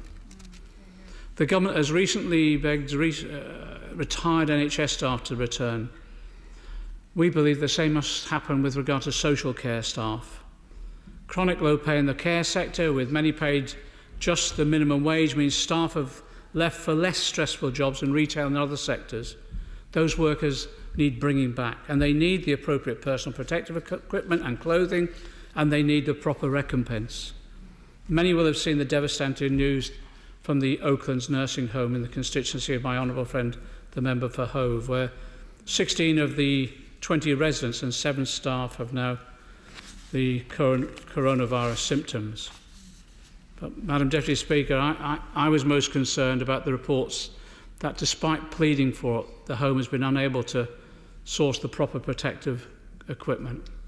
And just yesterday, my right honourable friend, the Leader of Opposition and the Shadow Minister of Social Care, demanded an urgent action plan for social care, a system that looks after those most at risk from the virus.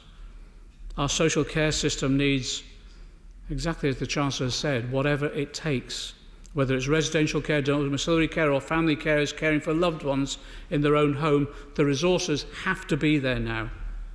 So how much, can the Minister tell us, is being allocated immediately to councils and care providers? Just turning to local government, can I welcome the sectoral consultation that's taken place and the dialogue with trade unions across all departments. Councils obviously have a key role to play as guarantor of social care provision, but they too have been devastated by cuts and now have the responsibility of the hardship funds to administer.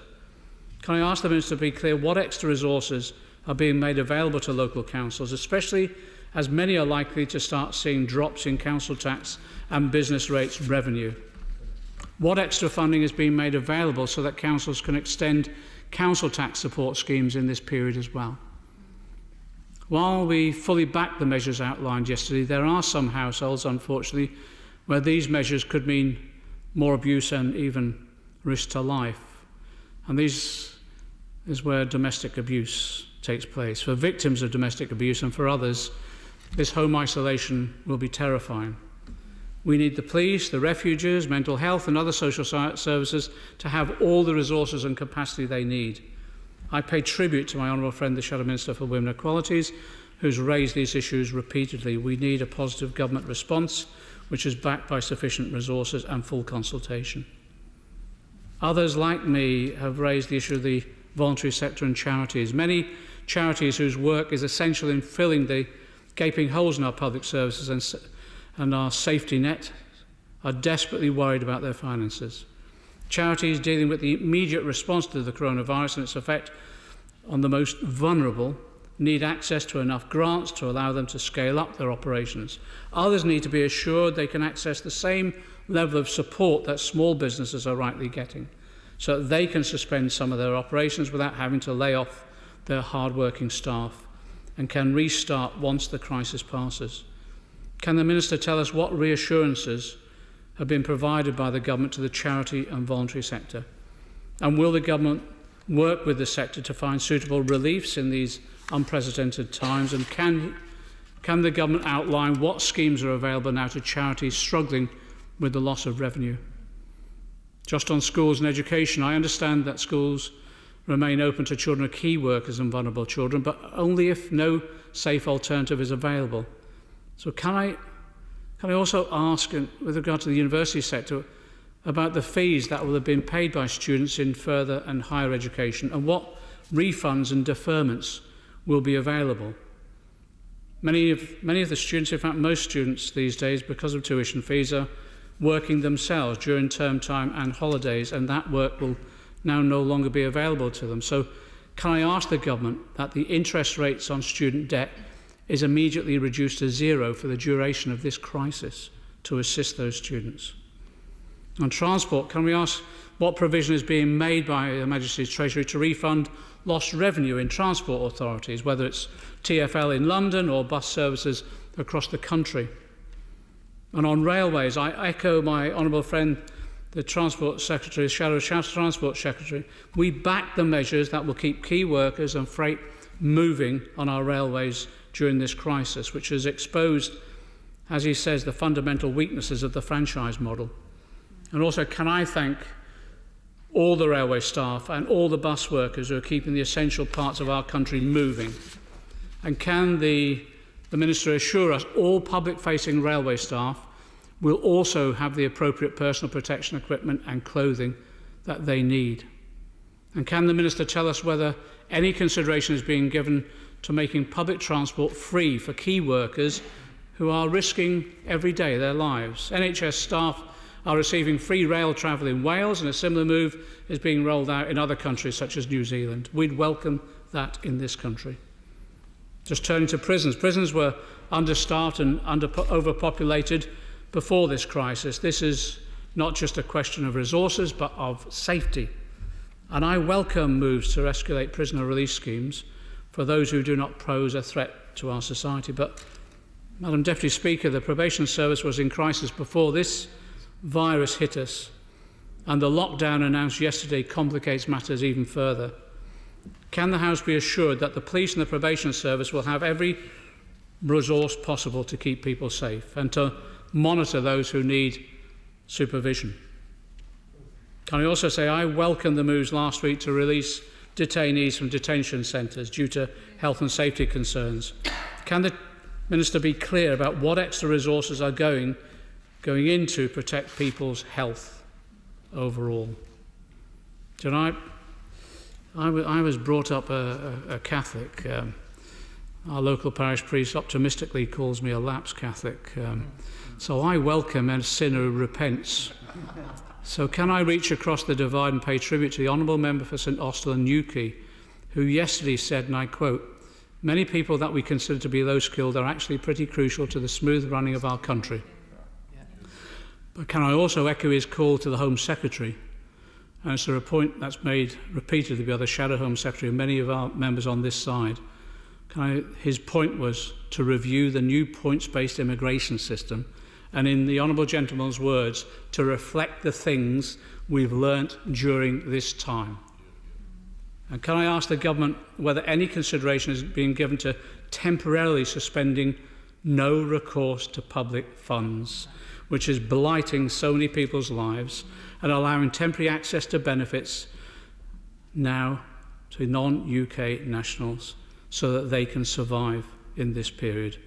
This is important at a time when more and more people are out of work and unable to travel. And may I say, as a public service to all Conservative MPs, the market does not distribute wages fairly or efficiently in a capitalist society. And there's no correlation between pay rates and the social value of many jobs. And if there's one lesson that we learn from this crisis, maybe that will be the one that lasts the longest. Just 3 weeks ago, I asked the Government to take a lead internationally in tackling this virus. It's vital that we're engaged in all global health and political forums, learn from the best practice, share solutions, because this virus respects no borders. And by helping others globally, we help ourselves, and by neglecting others, we neglect ourselves. So will the Minister assure the House today that extra resources are being made through the international development budget to aid the poorest countries in combating this virus? I think we'll look back at this period as an unprecedented moment in our lifetimes. I know this is already a tragic time for so many, and all of us will be hurt by this. But I want us all to be able to look back with pride about what we did in this period. To be able to say we widened who was covered by our safety net when we had to. We protected people and their jobs and wages.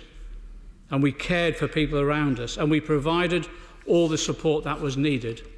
And as a result of that, we came through this all that stronger. Thank you, Madam Deputy Speaker. Bim Afalani. Thank you, Madam Deputy Speaker.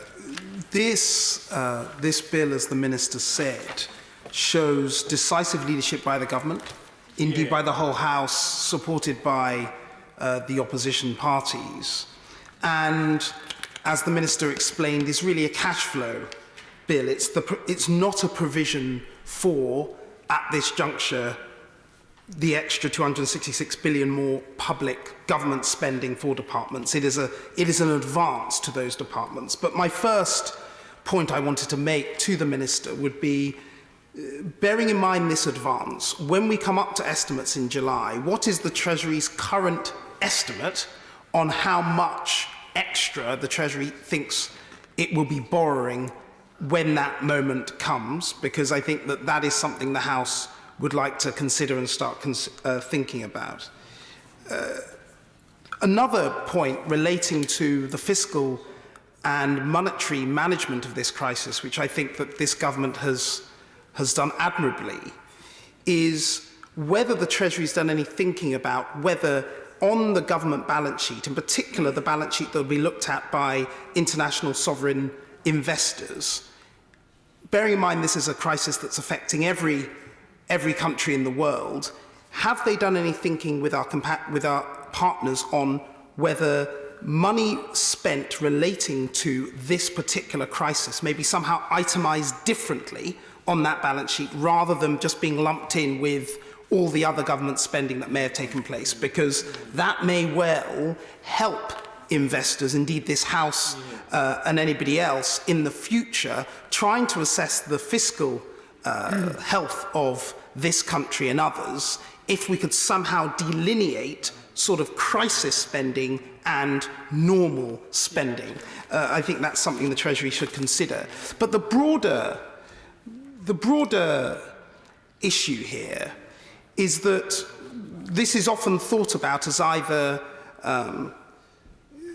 this is obviously primarily a global health crisis, and then many others think about the economic impacts, and that is indeed correct.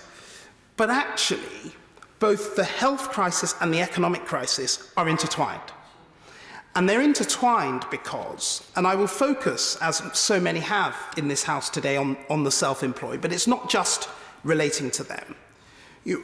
This virus requires us to do social distancing, this word that I'm sure all of us have become so familiar with, but I don't think any of us knew existed up to 2 to 3 months ago. Bring back Brexit, that's all I can say. No, but this social distancing, in order to save lives, we are having to shut down major parts of the economy. And in order for people to save their own lives and the lives of others, they are having to shut down their personal economic activity. If they do not feel that they can do that without, these people have families, they have houses, they have responsibilities. If they do not feel that they can meet those responsibilities, some may choose to take the path that we've asked them not to take. Some may choose to do the risky thing and not do what they know to be right because they are caught in this very, very difficult conflict between health and wealth.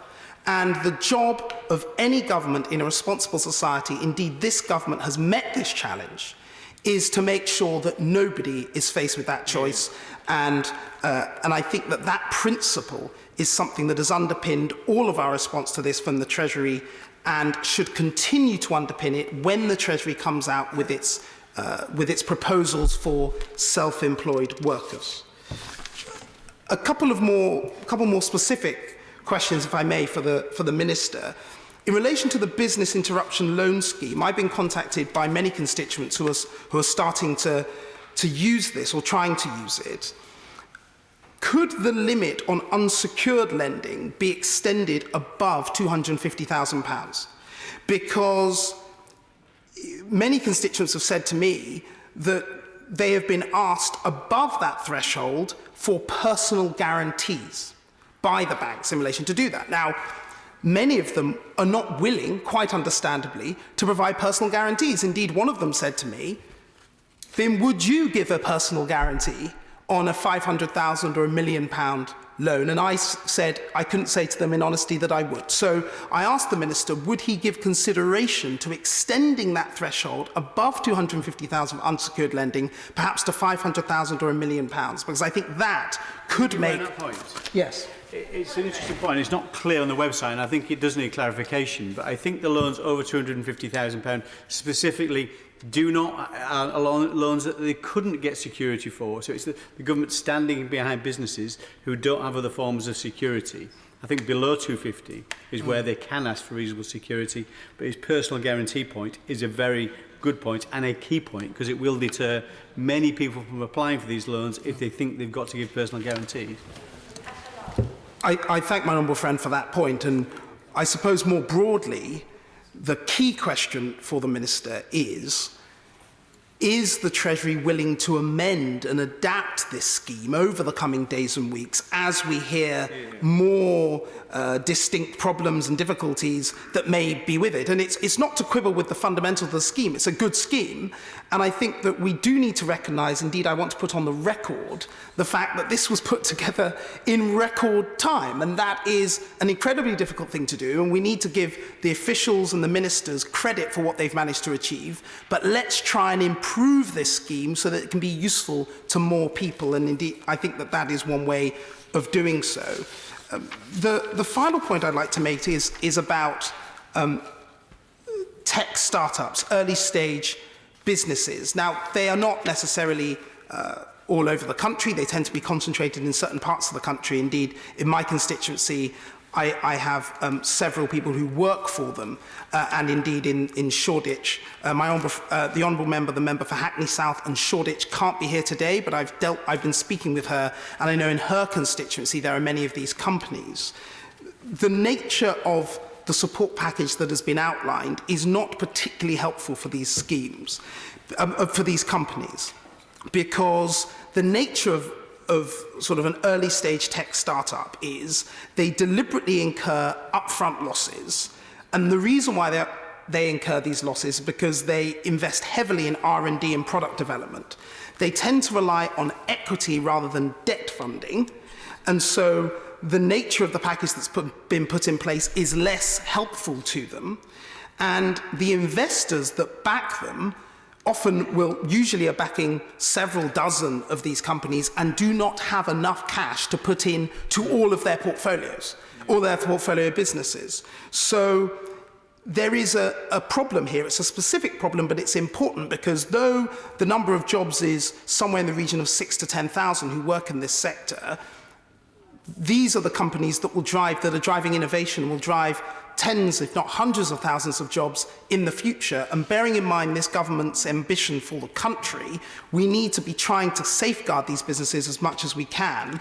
There has been a proposal with many people in the sector, indeed I've been discussing with them, of working with the British Business Bank, putting together a £300 million fund, a not-for-profit fund. This isn't a fund that would take management fees or try and make any money out of it, but simply £300 million to invest in roughly 600 startups to provide working capital for 9 or more months. And I would just ask the Minister if he would consider, or one of his colleagues, consider meeting with me and the industry to see if we can get this sort of thing going, because it's a specific area of the economy, but I think a very, very important one. And I'd just like to finish by saying everybody recognises the enormity of this challenge. Everybody recognises the speed and complexity of what we have to do. This money in this bill, though it's a very short bill, is critically important. But we need to try over the coming days, especially if Parliament rises by the end of this week, to do what we can to improve these schemes as much as we can. Because once Parliament is out and we're away for however long, it'll be much, much harder for members of Parliament to do that. And so I'd ask the Minister to take into account those points. Richard Thompson. Thank you, Madam Deputy Speaker. It's absolutely vital, as has been said by many speakers across the course of several debates this week, that we continue to work across party lines in response to this crisis. And I reiterate here the support of my party for the Chancellor's economic package for firms and workers, which was announced on Friday. Now, Madam Deputy Speaker, our attitude as individual members to government and what it should do, or even which government should do it, very much determines in large part where we choose to sit in this chamber. But right now, these individual debates are very much subordinate to the task of how we use our collective legitimacy and authority to guide, to direct and to steward the resources that we're able to make in order to protect the citizens that we've been elected here to represent.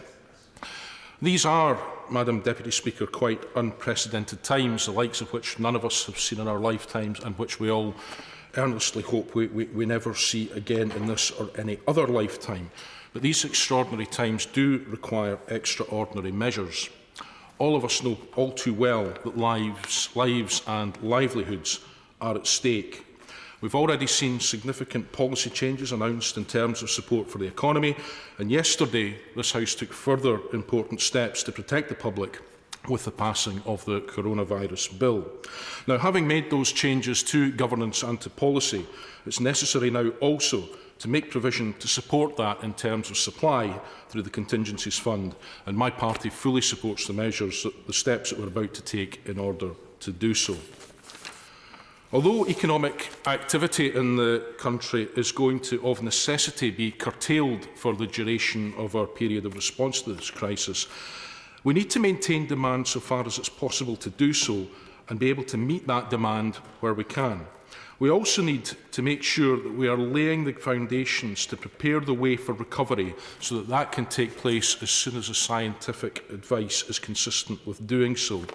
To that end, I would commend to members the work that the Scottish Government has undertaken, particularly with regard to pledges in terms of grants to support business and also in terms of the various business rates reliefs that are on offer. Now, the economic measures that we take must give people the security to follow the very, very clear advice that's been given by all the governments in these islands in terms of public health, and we very much welcome the distance that the Chancellor has already travelled in introducing measures in order for that to happen. However, we need to recognise that, notwithstanding all that's already been done, not everyone either has or feels that they have the financial security in order to be able to stop working, or in many cases the agency to be able to tell an irresponsible employer that they will be following the government's very clear advice to stay at home. In terms of the further support that we can offer, we need to be doing more. We need to be doing something and more to support those on 0 hours contracts. Further, we also need to be providing support for those who have seen their hours reduced, who are not involved in the government's furlough scheme. Now, the Chancellor and his team have been questioned closely throughout today, including by myself, about support for the self-employed. And we must take the Chancellor and the Government at their word that they're examining the details of a package and that they are striving to present it to us as quickly as they can. In Scotland, there are 330,000 self-employed workers.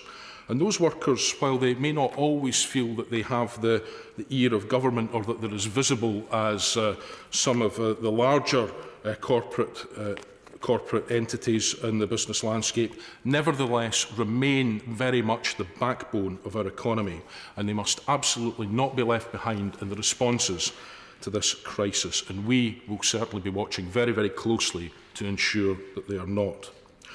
Now, despite the Chancellor's answers earlier to me in terms of a universal income, we continue to believe in the SNP that using the tax and welfare system to put money directly into people's pockets through a universal basic income would be the simplest and the most straightforward way of getting that crucial individual financial support exactly to where it needs to go. Certainly. The Honourable Gentleman for giving way. Would he advocate only doing universal basic income for a very set period of time and then regard it as not desirable for the longer term? Or does he want this for the longer term? Thank the member for Hitchin and Harpenden for that intervention. I happen to believe that it would be the best way in order for us to make sure that we are delivering money to those who need it over the longer term. I don't view it as a Trojan horse. I believe its merits would speak for itself. But certainly, whether you believe in it ideologically or not, I think from a pragmatic perspective, it would certainly reduce much of the red tape that there is currently in terms of getting the financial resource to where it needs to be. I don't think the issue of it long term needs to divide us. I think that potentially it's an area where we could agree that this is how we could best deliver that support over the period ahead of us. Now, there are other areas of the economy, Madam Deputy Speaker, which require our attention too. Now, while support for buy-to-let landlords is welcome, I would draw members' attention to my own entry in the registers of interests as someone who rents a small flat myself. It would be more welcome, I think, if that financial support were to go directly to tenants, to keep the cash circulating, to allow tenants that security of tenure, as well as keeping that cash circulating in the economy. Other measures that could happen is to raise statutory sick pay to the EU average, to strengthen welfare protections, to remove the bedroom tax, and also to remove the rape clause. When it comes to our transport infrastructure, we need to be protecting capacity. We've already seen very welcome measures in terms of the interventions yesterday with the rail industry and the train operating companies.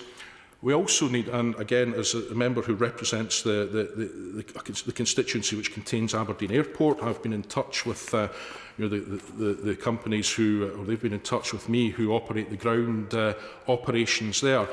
Support for the airlines is no doubt important, but so too is support for the airports and for the people who work on the ground to ensure that the activity can keep going, because our airports are going to be crucial in terms of getting the country moving again once we are through this crisis.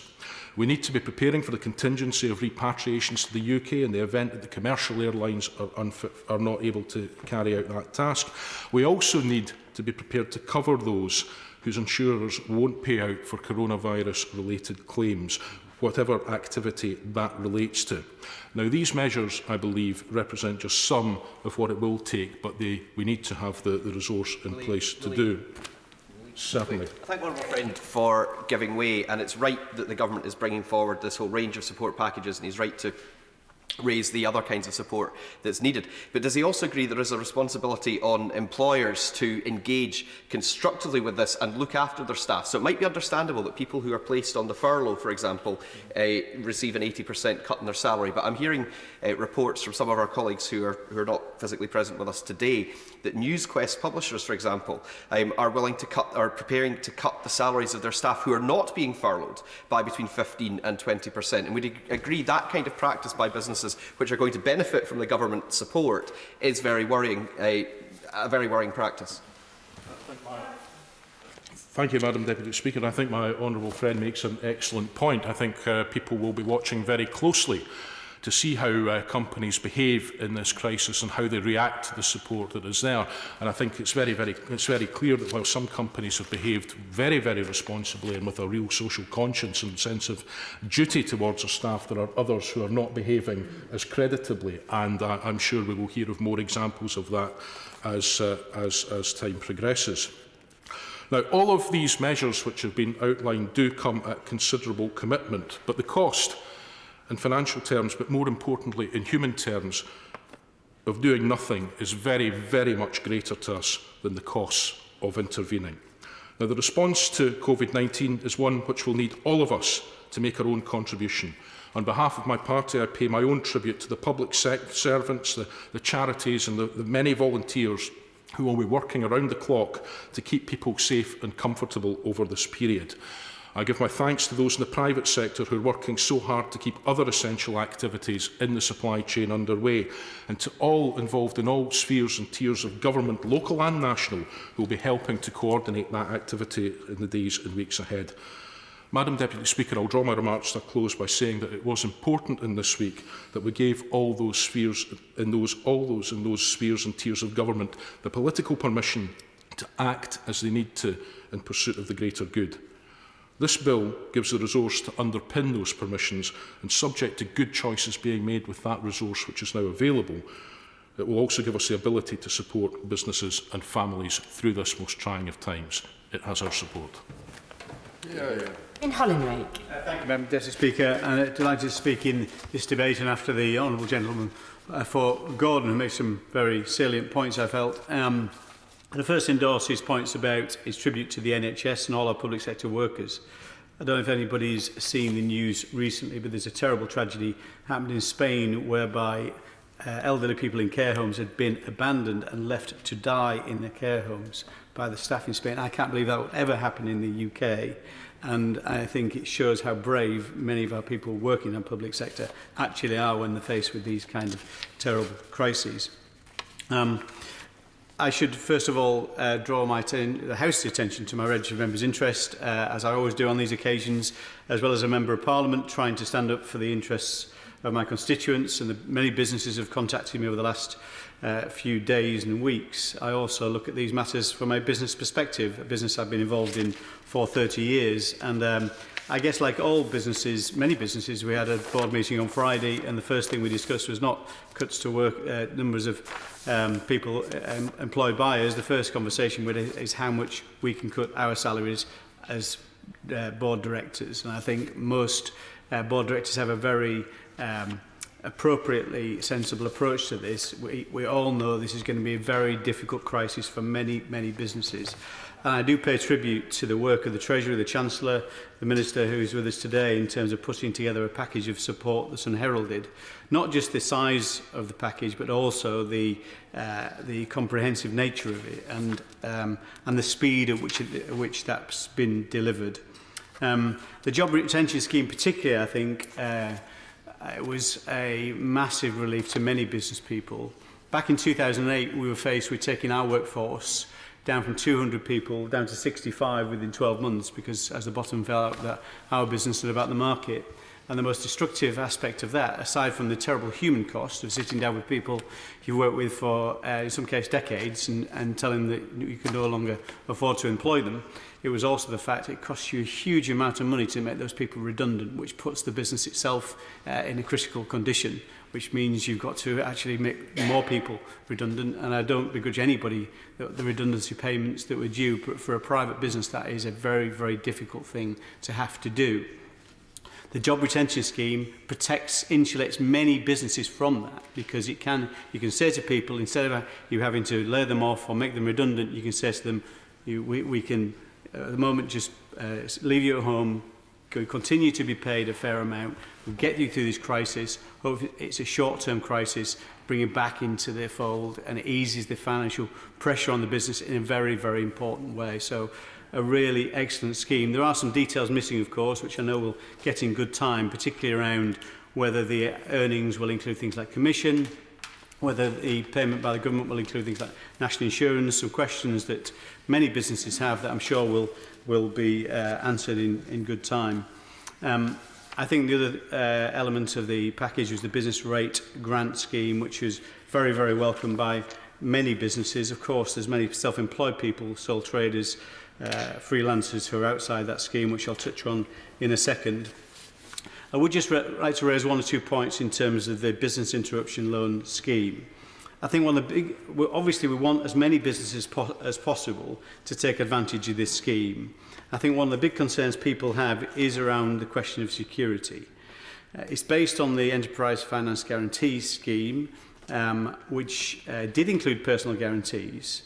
I understand this scheme will not include personal guarantees. I've been told that at the dispatch box today at an urgent question. But it would be helpful, I think, if it said on the British Business Bank website that that is clearly the case. It doesn't say that at the moment, which I think will potentially deter some people from applying in the first place. All it says is that security can be taken at the discretion of the lender. Now, I don't have a problem in putting... I have had personal guarantees most of my business life. I think most people would expect a business person to have some skin in the game, but this is a different situation. It's very difficult to quantify the impact of this crisis on a business. The government's quite rightly stated, I think, that there are no personal guarantees, and I assume that to mean your family home should not be put up for security either. So that being the case, it would be very helpful to clarify that, because I think that would increase demand. The other thing about that scheme at the moment, you only qualify, the banks that qualify that scheme, they're eligible for that scheme, number about 40, but there are lots of banks that are outside that scheme. If you're not eligible for the British Business Bank scheme, the previous scheme, the EFG, you don't qualify for access to this scheme. So if you're a customer of Oak North or Aldermore or many of the alternative providers there are in the marketplace today, you can get access to that scheme.